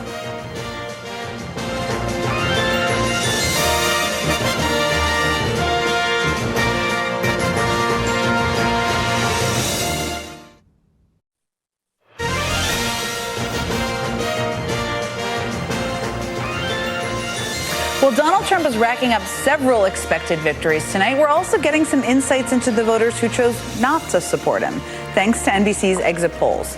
Among GOP primary voters who backed Haley in the states of Virginia and North Carolina, a majority of them said that they would not commit to voting for the Republican nominee, regardless of who it is this November. And a plurality of her voters in California said the same. In other words, Haley's backers have pretty deep reservations about Trump in those states. And to that point, a lot of Haley's support comes from voters trying to stick it to Trump. Among Republican primary voters backing her in Virginia, North Carolina, and California, a sizable number said their vote was mainly against her opponent rather than for her. Simone, Jen, and Tim are back with me.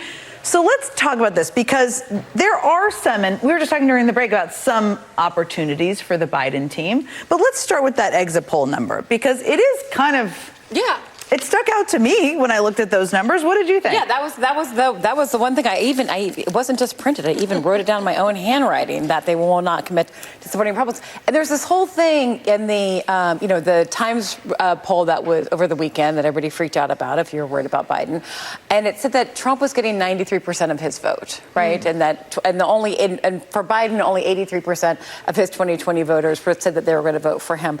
But then we see in these actual when people are actually voting, Trump is not getting 20 to 40% of the vote in the Republican primary. Yeah.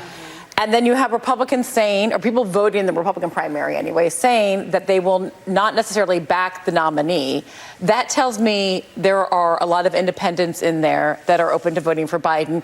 In addition to Biden, I mean, it's not great that Biden's not getting about 20% of Biden's vote from 2020 is not yet with him, but that means he has room to grow and to get those people back. I think that's not super easy, but easy-ish. And some universe of independents that, some small percentage could vote for him, and there's your victory. It's true. I mean, he needs to get those voters back. The other point someone made to me today, which stuck with me, is that the 2020 electorate is not the 2024 electorate, Correct. in part because of Dobbs. And what we know from 2022 is that there's a swath of voters who turned out who are mad as hell about abortion rights and their access to abortion rights. And they turned out in 2022. They've turned out in special elections. They turned out in Virginia, where I live.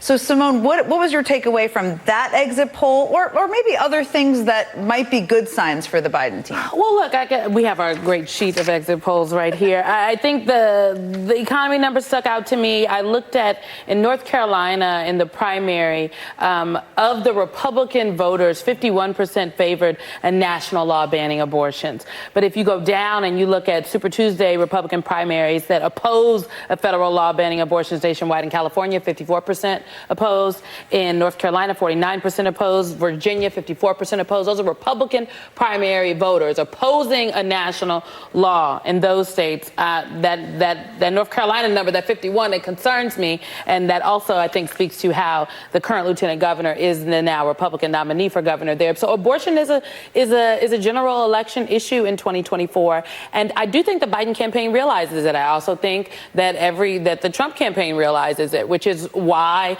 we are trying to, they're trying to take a magic wand and poof and make us forget that Donald Trump is the person that appointed the judges that overturned Roe, and then he bragged about it. Like he doesn't have a That didn't happen. It didn't happen. He's like, whew, that wasn't me. And we cannot forget, we know what it is. The vice president has been on this tour of talking about Roe and reproductive freedoms. And after the State of the Union, her team has said that she's going to Phoenix on Friday, again, for her 5th stop on that tour to talk about this issue. Phoenix, Arizona, a state that the Biden camp won in 2020. They needed to win that in order to be the president. They need to win it again to win re-election. So this is a strategy that I don't think is necessarily showing up in the polling. And every place abortion was on the ballot, it didn't. No, it was supposed to be the red wave in 22. And it was like a trickle. A little spigot. Well, this is the abortion issue. I mean, it's interesting for a range of reasons, including it's all of our rights, not yours, sort of, but all of ours. Tim's with us. It may be strange that I'm going to turn to a man to talk about abortion rights, but that's what I'm going to do. All right. Because one of the interesting We need men in this conversation. Well, we need men in the conversation. One of the interesting things about abortion rights is you do see in some of these polls, it's not the number one issue for people. It does engage and excite a population of people, but it needs to be in front of people's faces as a threat in order for it to be a voting issue. So you're also a communications expert. How do they do that, including with independents, moderate Republicans who may not love Trump? may care about this issue. All right, are you ready for a man's view on abortion? I'm about to center the male voter response to abortion, because I think that Democrats and strategists need to talk to those guys too. Yes. And I think that this is where a lot of growth is. And I say this just because we saw in the midterms, a lot of women were upset with Republicans, a lot of moderate suburban Republican types. They're already voting Democrat, right? They probably voted for Biden in 2020. So how could you potentially grow post-Roe? And Trump has done so well with non-college men that are not Christian. Like, we talk all the time about evangelicals, but Trump brought in all those, the famous Obama-Trump union guys, right? Like that crowd, the Joe Rogan crowd. I think if I was the Democrats, I'd be really focused on talking to them about abortion rights, because some of them also, that could be a very important issue in their lives as well. They're going to be, they're pro-choice. They're not looking for, they were for Trump because he wasn't creepy, weird Christian like Ted Cruz and Mike Johnson, right? Like, they liked Trump because he seemed secular. Right. And so Democrats need to message to them, in addition to women, about the threats here are very real. And if Trump gets in there, it's not going to be apprentice bro-y Trump that is handling the abortion issue. It's going to be Mike Johnson.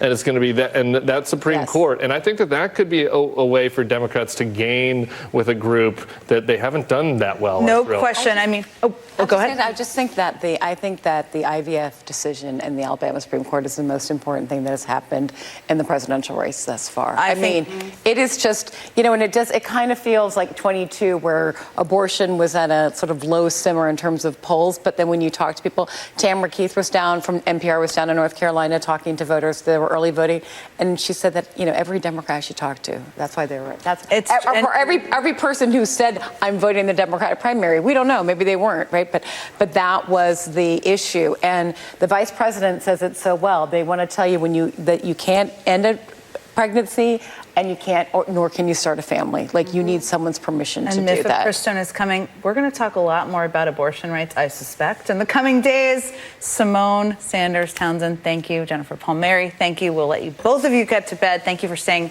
up with us. Tim Miller is having some coffee, and Red Bill, you're sticking with us and sticking around.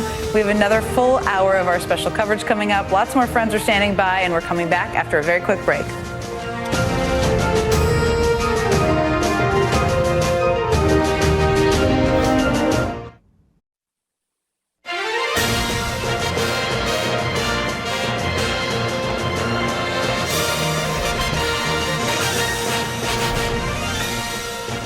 Welcome back to MSNBC's special coverage of Super Tuesday. It's 1 a.m. here on the East Coast, 10 p.m. out west, and the biggest primary day of this election year.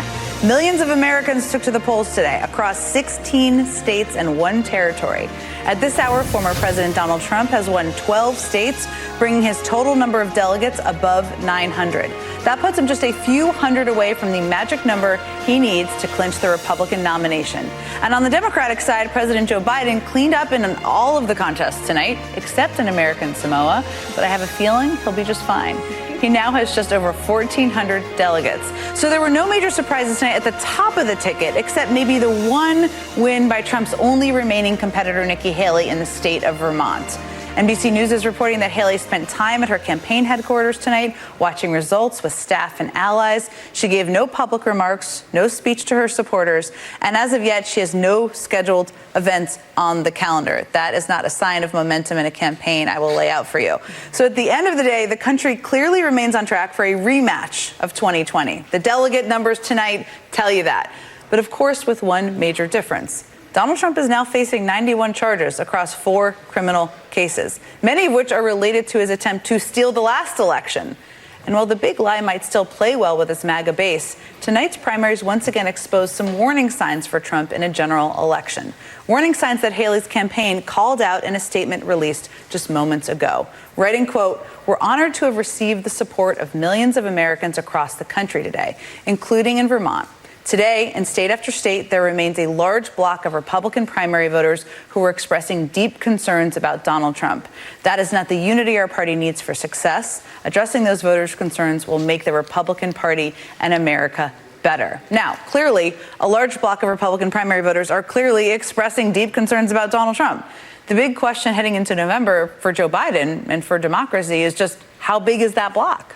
Joining our conversation, fresh meat, special correspondent for Vanity Fair, Molly Jong-Fast, former communications director for Senator Ted Kennedy, an MSNBC analyst and North Carolina native. We will get to that. Anthony Coley, former communications director for Jeb Bush's 2016 campaign, now host of the Bulwark podcast. Tim Miller had some coffee. He's still with us. And former Republican congressman from Florida, David Jolly, also with us, former senior aide to the Biden-Harris campaign, Adrian Elrod. So it is a full crew. Okay, I'm going to start with our fresh meat, as I like to say. David Jolly, you were just talking about the Haley campaign and what's going on there. What is going on there? And what do all these signs tell you about what they may be talking about? As a Republican candidate, Nikki Haley should drop out of the race tomorrow. But she should have dropped out after New Hampshire. She should have dropped out after South Carolina. But clearly she's largely been statistically eliminated. It might take next Tuesday or the following Tuesday in Florida, Ohio, Illinois, and so forth. As a Republican candidate, she's done. She never actually was competitive against Donald Trump, if you look at the delegate count. But as a surrogate for a coalition of delivering voters in a general election to Joe Biden, then she should stay in the race for another 2 weeks, because that is essentially her contribution to the body politic now, which is to coalesce a coalition of people that say we have grave reservations about Donald Trump. And here's what Nikki Haley is missing. If you are essentially coalescing this coalition saying Donald Trump is unfit, well, losing to Donald Trump doesn't make him more fit for office. So how does Nikki Haley turn around and all of a sudden say, I called him unstable, unhinged, I said he was a sympathizer with Putin, I question his competence and his age, but now I'm going to support him? She probably will, because she does that. She seemed to leave the door open to this on Meet the Press this weekend, but... Look, listen, so her voters will answer that question individually, and I think a lot of her voters will go to Biden. But the moment for Nikki Haley, for Liz Cheney, Adam Kinzinger, and others, is not to simply say, I'm not voting for Donald Trump. It's to say, I'm voting for Joe Biden. That's how you deliver the country forward. I doubt Nikki Haley would ever do that. All right, Molly, you happen to know, we're not going to focus on this, but I just want to note it. You happen to personally know the man who won he's a JP, so I like him, American Samoa, so that's an interesting detail about you. Yeah. We've been talking a lot about Nikki Haley. We've been talking about exit polls. We've been talking about what's good for Joe Biden and not. What was your big takeaway from tonight? So, two things, and Jen Palmieri was talking about this, and we were talking about this at the break. These polls are wrong. We know these polls are wrong from the exit polls. Which piece of it is most wrong to you? What it is that there is a real never Trump contingent. And remember, Trump is a primary candidate. He has only ever tried to appeal to Republican primary voters. And he cannot marshal that group together the way he needs to.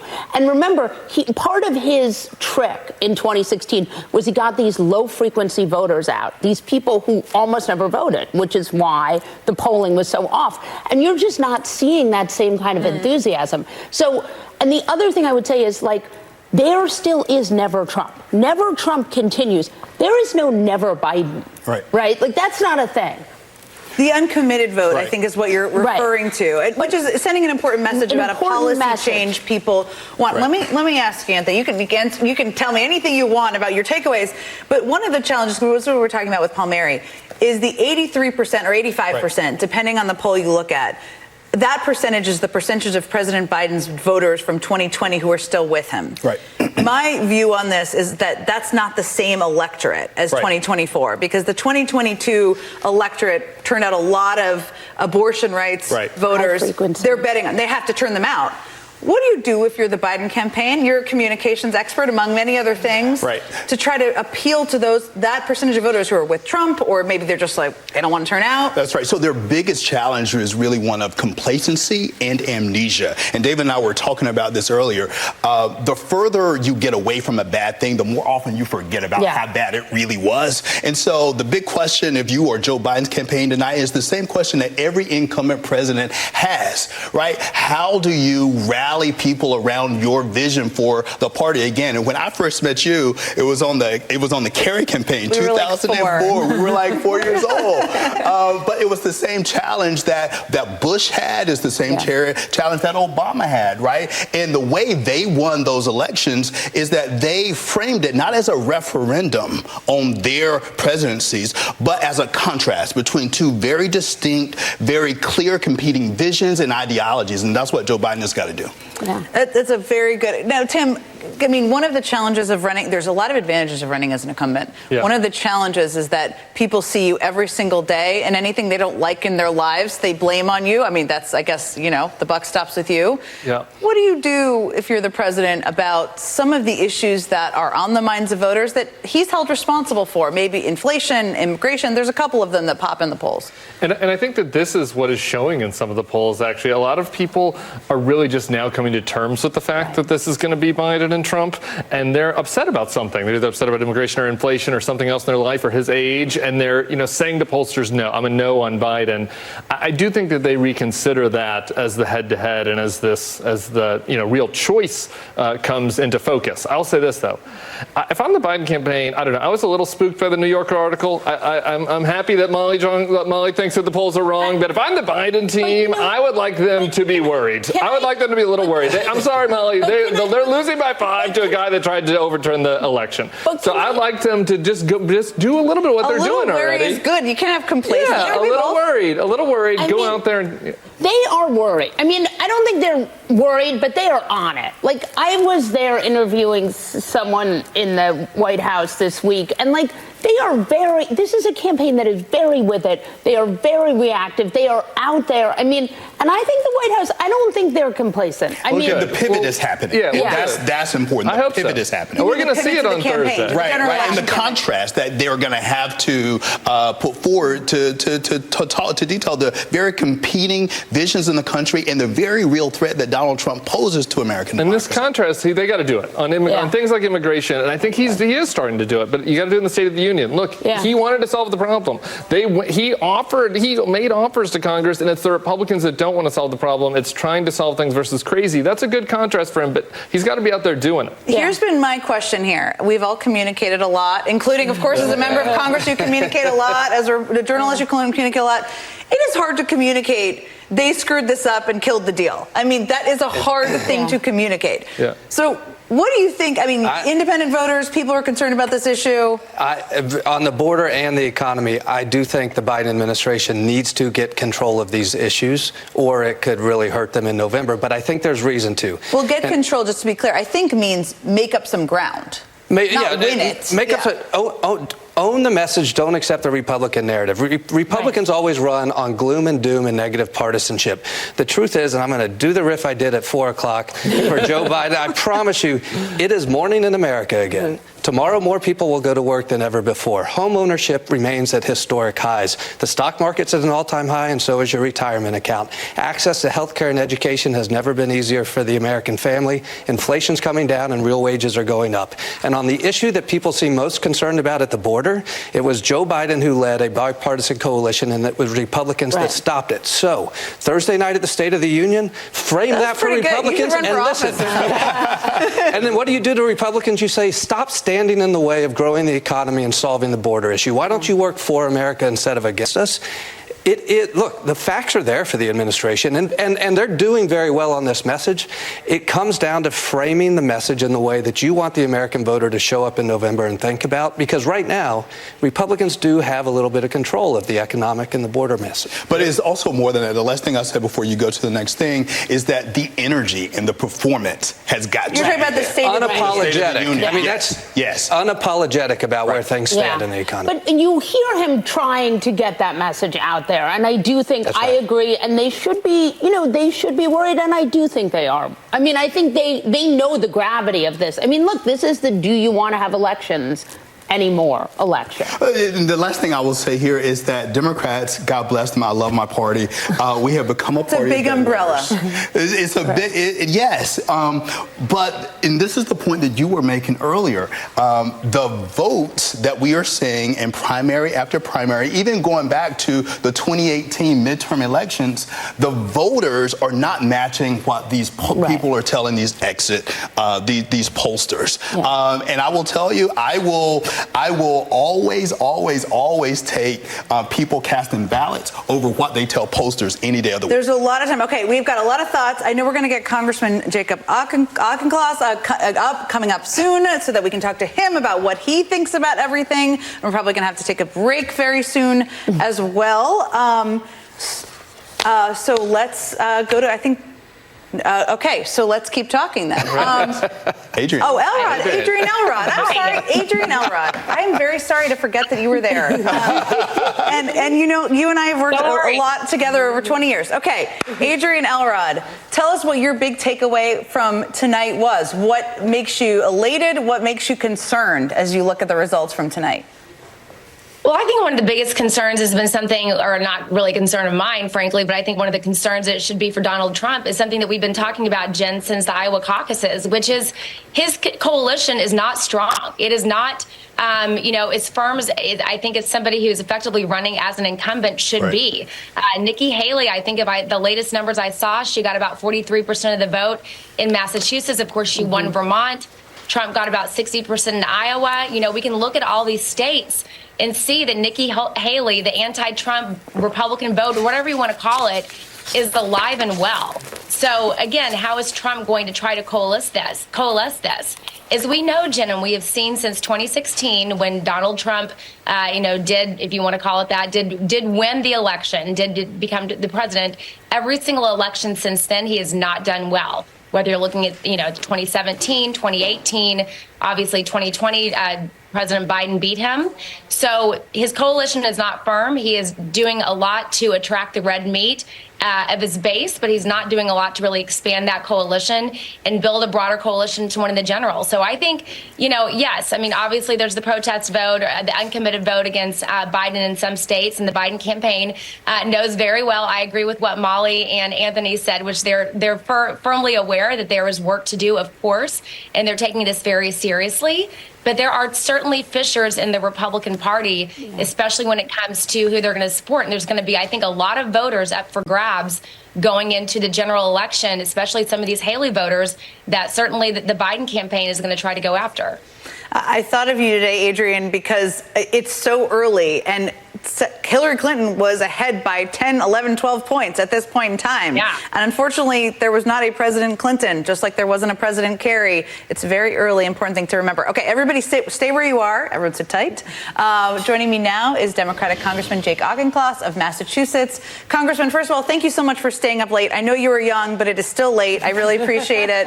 Let me start with this. This week really does feel like the launch of the general election. The president has the biggest speech of the year, the State of the Union. We've just been talking about that coming up in 2 days. Obviously, tonight was a big night to make clear to the American public that Donald Trump is going to be the nominee. But let's go to Thursday.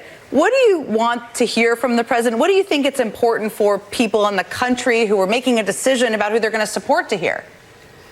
Thanks for having me on this evening. I want to hear two things from the president as he makes his case in the State of the Union. The first is a clear exposition of how strong the economy is and of the strong trend line of lower costs. Americans still have a hangover from the bout of inflation that we experienced, but prices have stabilized, real wages are going up, and the president needs to punch that home. The second thing is immigration. Again, he needs to make clear that he supported a bipartisan Senate border security bill. It was Republicans who torpedoed it because they wanted to campaign on the issue, not govern on the issue. And he should re-extend his hand and say, I am still here, still ready to work on this issue. He has got to turn the economy and the immigration from issues that could be a liability in November to issues that can be tailwinds for him in November. You've worked a lot on national security issues. You've been outspoken on a number of them. What do you want to hear from the president on the Israel-Hamas war? On Israel, his continued support for the 6-week temporary ceasefire that would get the hostages home, that would allow humanitarian aid to be surged into Gaza, and that Hamas needs to accept for the good of the hostages and for the good of the Palestinian people. And on this issue of Israel, I think that these results tonight speak to a broader pattern as both candidates, Trump and Biden, look to rally their bases ahead of the general election. And I think the question here is, was Israel the equivalent of kind of the never Trump vote on the Democratic side? Was it something that was going to keep Democratic voters from supporting Joe Biden? To me, the answer is a clear no. No, it's not going to do that. Donald Trump has a real problem in his base. He's got a group of people who are not going to support him, come what may. a minority of the GOP, but a persistent minority that will not support him. That does not exist on the Democratic side of the aisle.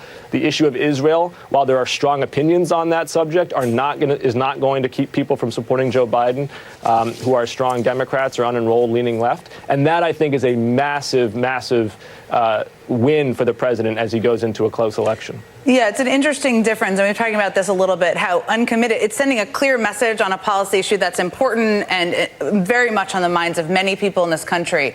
But it doesn't mean it is a I'm never going to vote for Joe Biden vote, which is very different, as you just outlined, from the other side. So we did have a crew, Congressman, at a polling place in Needham, which is in your district. They talked to voters about a lot of issues. We heard a lot about the president's age. It didn't seem to bother folks. I want to play a little bit of that and get your thoughts on that. Because I think he's been a very good president and he very much deserves being voted again. He slips on his words, but so do I. It has nothing to do with our brain. It's been a great 4 years, and of course, I'm plain frightened of the alternative. A lot of people who have brought up concerns about his age. Does that concern you at all? A little bit, not that much.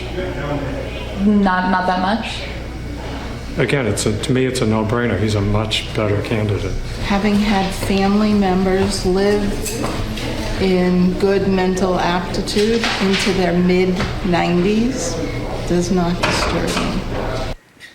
First of all, the people of Needham seem lovely. I'd like to go visit there. We all would. We're all going to Needham after this tomorrow.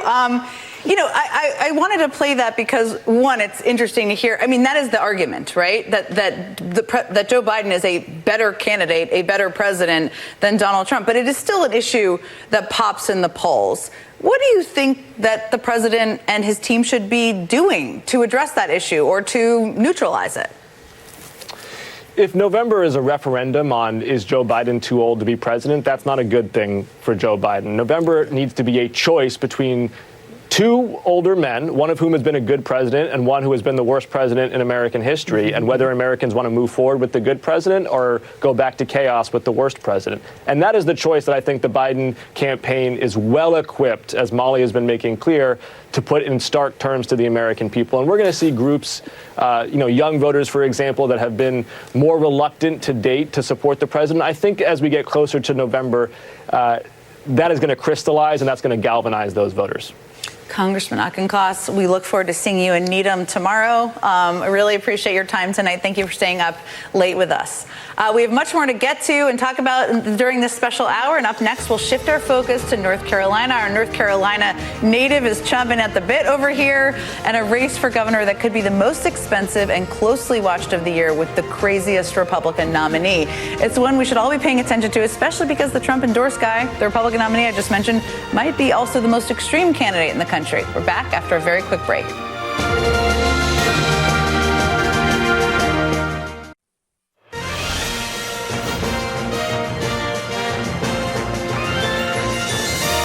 You might remember back during the 2022 midterms, Republicans had a Trump problem.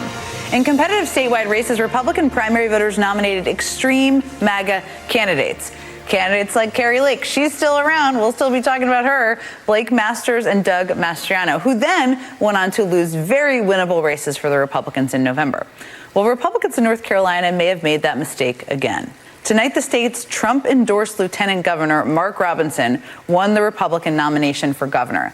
And even by MAGA standards, this guy has a lot of baggage. He called the survivors of the Parkland school shooting, quote, media prostitutes and little bastards who need to shut up. He has said that the acceptance of homosexuality will lead to, quote, the end of civilization as we know it. He has said that Muslims in America are invaders. And he has said that transgender Americans should find a corner outside somewhere to go to the bathroom. And that's all just a sliver of the controversy that follows the candidate that North Carolina Republicans just nominated. The gang is all back with me Anthony Coley, you have been waiting to talk about Mark Robinson. Is it all day? Is it just the last few hours? No, not this dude is. I've never seen anything like. You're from North Carolina. Yes. You've done a lot of politics in the South, which is important for people to know. Right. What is the deal with this guy? I don't know that you can explain that, but how will this help the Democrats? Oh, it's going to help them in a number of ways. So, but first, let me start by saying, you know, these vendors that sell these fake handbags on the street here in New York. Like, if Trump was the original, this guy would be like the knockoff brand, and the knockoffs are always worse than the original. This is a guy who came to power six years ago. He gave one speech in front of the city council in Greensboro, North Carolina. 2 years later, he's the lieutenant governor, and then along the way, he's like offending women and gay people and transgender people. I mean, you name it, he's offended you. The issue now is that he's about to run into a hurricane in the form of Josh Stein, the Democratic incumbent attorney general, who's the Democratic nominee. Josh Stein knows how to win in North Carolina. He's won twice statewide, each time Donald Trump was at the top of the ticket. And so to answer your question, this could not be a better gift for Joe Biden in North Carolina. You've got this crazy candidate, but two other things, if you're Joe Biden, you got going for you. You've got, Ted Kennedy once told me, good policy makes for good politics. And that's playing out on the ground in North Carolina. This infrastructure law, $5.8 billion, roads, bridges, airports in North Carolina. And I grew up in the rural part of the state. David, I know you're familiar with kind of rural America as well. Like $2 billion in high-speed internet infrastructure. It may not sound like a big thing if you're in LA or New York City, but in rural America, it's that huge. Is transformative. And so the other thing about North Carolina, and I'm glad the Biden campaign has recognized this, they're already investing in the state. In this first ad buy that they did last fall, North Carolina was on the ad buy. I mean, he's already been on the air in North Carolina. So North Carolina is going to be the new Virginia. Mark my words. Say the tape. I don't want you not to have a chance to share your thoughts on Mark Robinson. I mean, this guy is nominated in a swing state to be the governor from a party you once were a big part of. Yeah, well, it's the end of the world as we know it. We're going to go down drinking mimosas, you know, dancing on the street, listening to some Beyonce. Did that make the list? Beyonce being I'm sorry, demonic? we did. He also satanic. Satanic. I'm sorry, Jay-Z was demonic. It's hard to keep track. Yeah, he's rough. Okay, we've had a lot of rough candidates in the Republican Party, my former party, but this guy would take the cake, and I think he makes Carrie Lake look pretty mainstream, frankly. I mean, like the list of his comments on Facebook and other social media forums, weird alt-right social media forums, it's not good. But so the question is, can there be the reverse coattail? You know, you don't see that. You haven't seen a whole lot of that. And I think the big question is, when you're going into Charlotte, you're talking to my people, not the gays this time, the former Republicans, right? Like the banker in Charlotte. They're worried about the state economy with this guy at the time. They're worried that businesses are leaving. You know, they're practical concerns. I'm not imagining they're voting against him, you know, because they care about gay rights, but maybe they do. Or Jay-Z. Or Jay-Z. But practically, they're like, this guy's in charge, man. The jobs are going to start going to Virginia and South Carolina. They're going to go somewhere else. And so the question is, can you get that person to vote for Stein and Biden?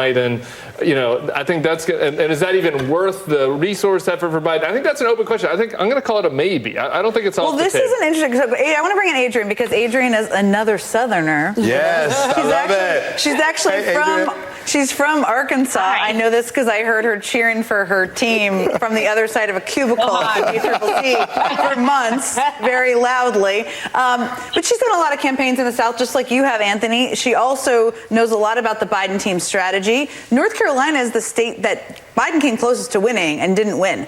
How do you think the Biden team will play this? How will they use the nomination of an extreme gubernatorial nominee to help them in North Carolina?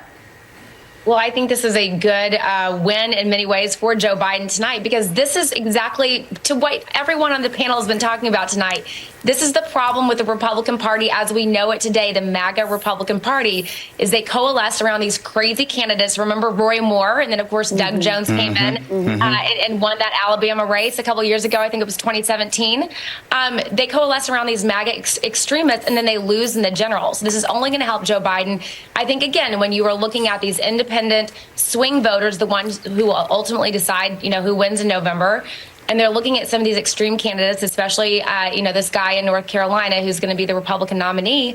It really does start to cause a lot of people to think, I don't know, maybe like you said, Jen, earlier, like people, not everyone is super excited about both Biden and Trump. But when you start looking at the extremist agenda of the Republicans and who they're putting up, it only helps President Biden, especially, again, among those key voters who don't necessarily make up the Republican Party base right now, but the key voters will ultimately decide the general election. Right. They are very turned off by MAGA extremism. They're very turned off by some of the comments and crazy comments that this guy is making. And that's the problem when you put up MAGA extremists. It's really hard. You may be able to do really well in a primary, but you are not going to do well in a general. It's so true. The other thing that's interesting to me is the resources that have to be spent. I mean, there were some interesting stories over the last couple of days just about how much money outside Republican PACs are spending to try to defeat the extremist nominees. We saw this, and it didn't work back in 2022. But that's money. I mean, money doesn't grow on trees. It's not unlimited fundraising. How much does that impact them, David Jolly? Oh, it's huge, but it also brings in presidential money as well. Look, I think there's zero surprise that he's the Republican nominee. We see candidates like this now. That's mainstream MAGA. But the question will be, we're going to find out, is North Carolina really a swing state, and is it competitive? And to Adrian's point, this helps remind North Carolina voters that it should be competitive. This is a gift to Joe Biden, and we can't overlook the issue of reproductive freedom. The ability to triangulate this candidate with one of the leading issues that's motivating voters right now on reproductive freedom in what should be a swing state. Look, I think Tim probably agrees with this. North Carolina has been a target for Dems, but it's a target that feels like it's been slipping away. Yeah. In the Electoral College math, Joe Biden needs to win North Carolina. It's a key one. Okay, everybody stay where you are. Molly, you have lots of thoughts. I want to come to you right when we come back. Adrian Elrod, thank you as always. The rest of the panel is sticking around. Tennessee State Representative Justin Jones joins the conversation after a quick break. We'll ask him about what happened in his state tonight and what some of the data tells us about the state of the Republican Party. We'll be right back.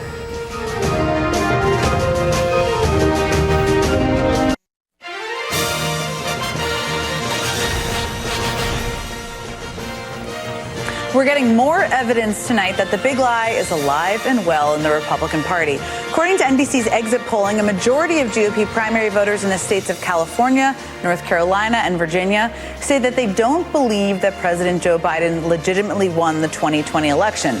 On top of that, most Republican primary voters in those three states say that Donald Trump is fit to be president, even if he is convicted of a crime, which says a lot about Trump supporters. Joining me now is Justin Jones. He's a state representative in Tennessee, where Donald Trump and Joe Biden both won their respective primaries tonight. One of my favorite people to talk to. Thank you so much for staying up with us late tonight. So there's no question that Trump supporters will forgive almost anything he does. I mean, I just gave an example of that. Does that kind of blind devotion concern you when you consider what Trump and his allies actually want to do? Definitely, and good evening, Jen. I think it's the latest we've ever been on the news together, but it definitely is.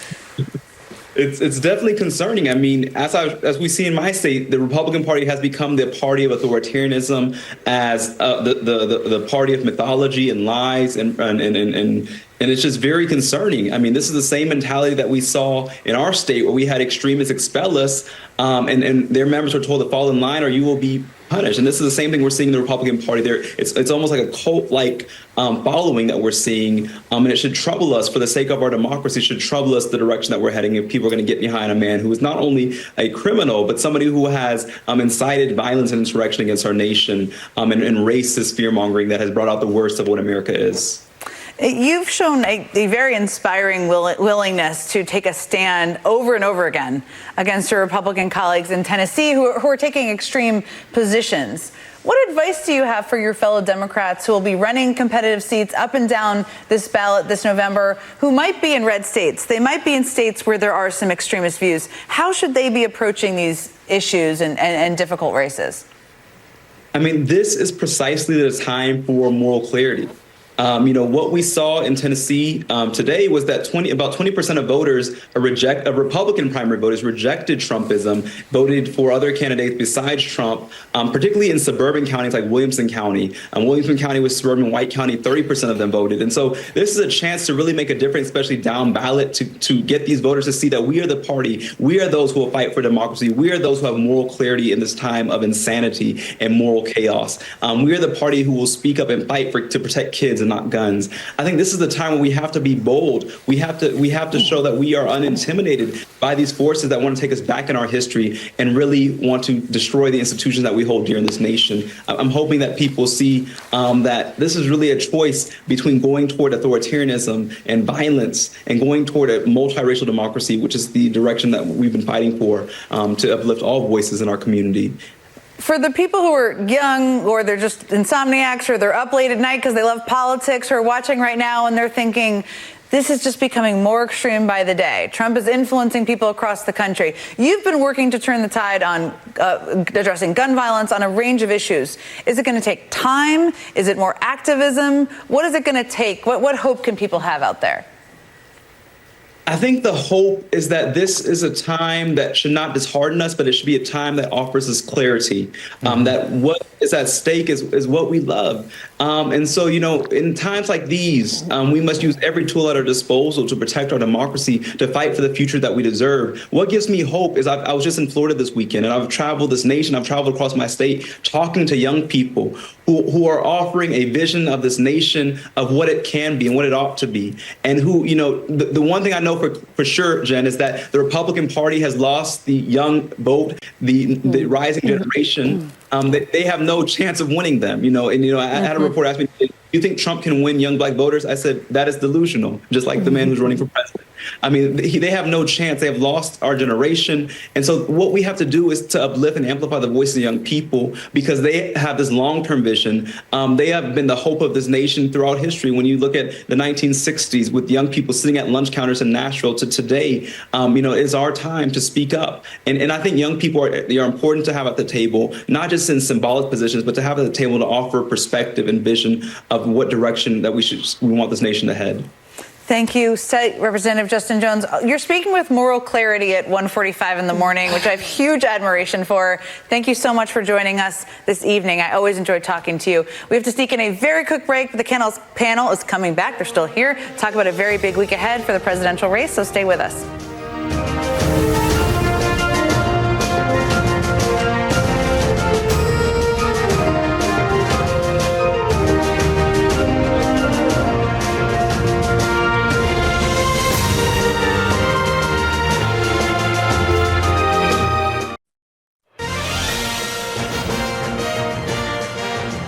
It's a big week ahead for President Joe Biden. On Thursday night, he'll deliver the State of the Union. And this isn't going to be your run-of-the-mill State of the Union address. In lots of ways, this is pretty much going to be a major campaign speech in the general election against Donald Trump. It's probably the most important speech he will give this year. And Biden is set to flat out ask the American people, whose side are you on? Are Americans on the side of lower health care costs, Ukraine's fight against Russia, and democratic freedoms here at home? Or are Americans on the side of profits for drug companies, tax breaks for the wealthy, and Russian President Vladimir Putin, the party of Putin?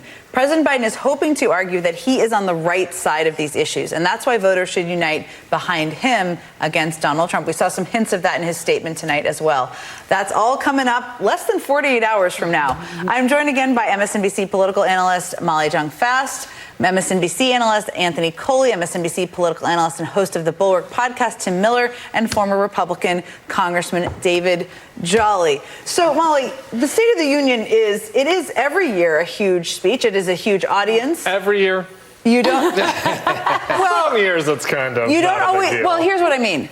you get a very big audience for a speech. There are diminishing audiences for speeches writ large. Speeches are no longer in vogue usually, but the State of the Union is a very big speech. My gut here is there's going to be a big chunk of this on the economy because they can't break through on that. They need to make gains on it. They're going to use it as an opportunity when people have to listen. There'll be other things in there. What do you think the president needs to do in this speech? I mean, definitely economy. You're right. It's this is an attention economy, right? The game here is to get attention, get voters' attention. So I do think they'll talk about the economy. Look, the top line should be the Inflation Reduction Act reduced inflation. Like, it worked, right? We were told we were going to have a recession. We do not have a recession. Right. And then the other thing they have to hammer home on, IVF and abortion and birth control. I mean, they have opened the door to say mifepristone ban is coming. Right. No, they said that in this, in Alabama, 5 frozen cells have the same rights as people. Like, nobody believes that. That is crazy. And many Republican senators don't understand how IVF works. That's a sidebar. We'll discuss it another time. Anthony Coley, part of the State of the Union is it's a performance. Absolutely. And this is especially important, I would say, for President Biden, because still on the minds of voters is he's 81. Right. Is he up for the job? Right. Right. What does that look like? Is it just his energy? Does he need a back and forth? What do you think he needs to do? It's all of those things. I want to start with something she said, right? So he's got to talk not just about all of his legislative accomplishments that he's achieved with his Democratic Congress, but he's got to make it real and plain about how these things are measurably improving people's lives, right? It can't be a reference to the Federal Registry or some endangered species thing, as much as we support endangered species, right? It can't be any of that. Don't let the endangered species people come after you. So he's got to talk about their old Republicans. So we got to talk about the past. He's also got to talk about the future, begin to talk about his vision. Bill Clinton told us to don't stop thinking about tomorrow, so there's got to be a flavor of that. But to your point, his energy, his performance has got to match the robust vision that he lays out for the country. And I think that will go a long way to dispel this notion that he's not fit for the job, which he is. There's this whole, I want to call it a game because it's very serious, writing the State of the Union. And also people are so obsessed with getting their things in there, they literally wait for you outside of the bathroom. Literally true. Part of this, though, and this was a little bit of this was in his statement tonight, is trying to appeal to Republicans, to independents. I bet, part of his speech is going to try to do that. There's a game, as I was going to say earlier, of like trying to get people to give a standing ovation. It's like, and that's why I'm going to protect bunny rabbits and ice cream. Like, who's against that? But like more serious policy things. What are some of those things where it will be hard for Republicans in the room? I'm not talking about Marjorie Taylor Greene. I don't even know what crazy thing she's going to do. But others in the room, maybe they're up for re-election, whatever it may be. Sure. Well, I mean, for starters, I'd think about some of the traditional Republican issues that he's been good at. And sometimes he's been a little hesitant to talk about. Let's talk about energy, for example. Right. We are doing record energy production right now. We are energy independent. I'd like to hear President Biden talk about that. I think that's hard not to clap at. They'll try. The Ukraine, I think, is another one. Divides the Republicans basically in half, and maybe even a little less than half now. But talk about his support for Ukraine, his support for freedom and for American values against the Russian threat. Go in and make a moral case about that, moral clarity, like Justin Jones said. And I think that, the Mitch McConnells of the world, they're going to want us to clap for that, I think, right? Maybe J.D. Vance won't, but he's not winning any J.D. Vance voters, right? You're trying to get the Mitch McConnell voter in Atlanta, win them over, right? And so energy and Ukraine are two that come to mind. Those are good ones. All right, David Jolly, in the 1 minute we have left, bring us home. Do you think he should mention Donald Trump's name? Should he talk about him? Yes. No, I think you can draw the contrast. I think posture is as important as policy. Right. Be unapologetically on offense on the economy and the border. And I would also say for every candidate, including Joe Biden, you should presume that most voters don't know what you mean by protecting democracy or autocracy and interpret it for them. Your ability to vote and have your vote counted, your ability to make your own medical decisions, your ability to choose where your kids go to school and what books they read without the interference of government, bring home what liberty really means. The issues, Joe Biden is right on the issues, and he can win on the issues. He needs to own them and deliver it. Real quick, because maybe we have 20 seconds left. Should he mention Donald Trump by name? Yeah, why not? What do you think? Absolutely. And you think so too? Absolutely. I think probably as well, although I don't think he will. That's my bet. Okay, Molly Jong Fast, Anthony Coley, Tim Miller, David Jolly, thank you so much for staying up with us tonight. It was fun, it was interesting, it was engaging, I learned a lot. That does it for us tonight. Stay right where you are because there's much more special coverage coming up at the top of the hour.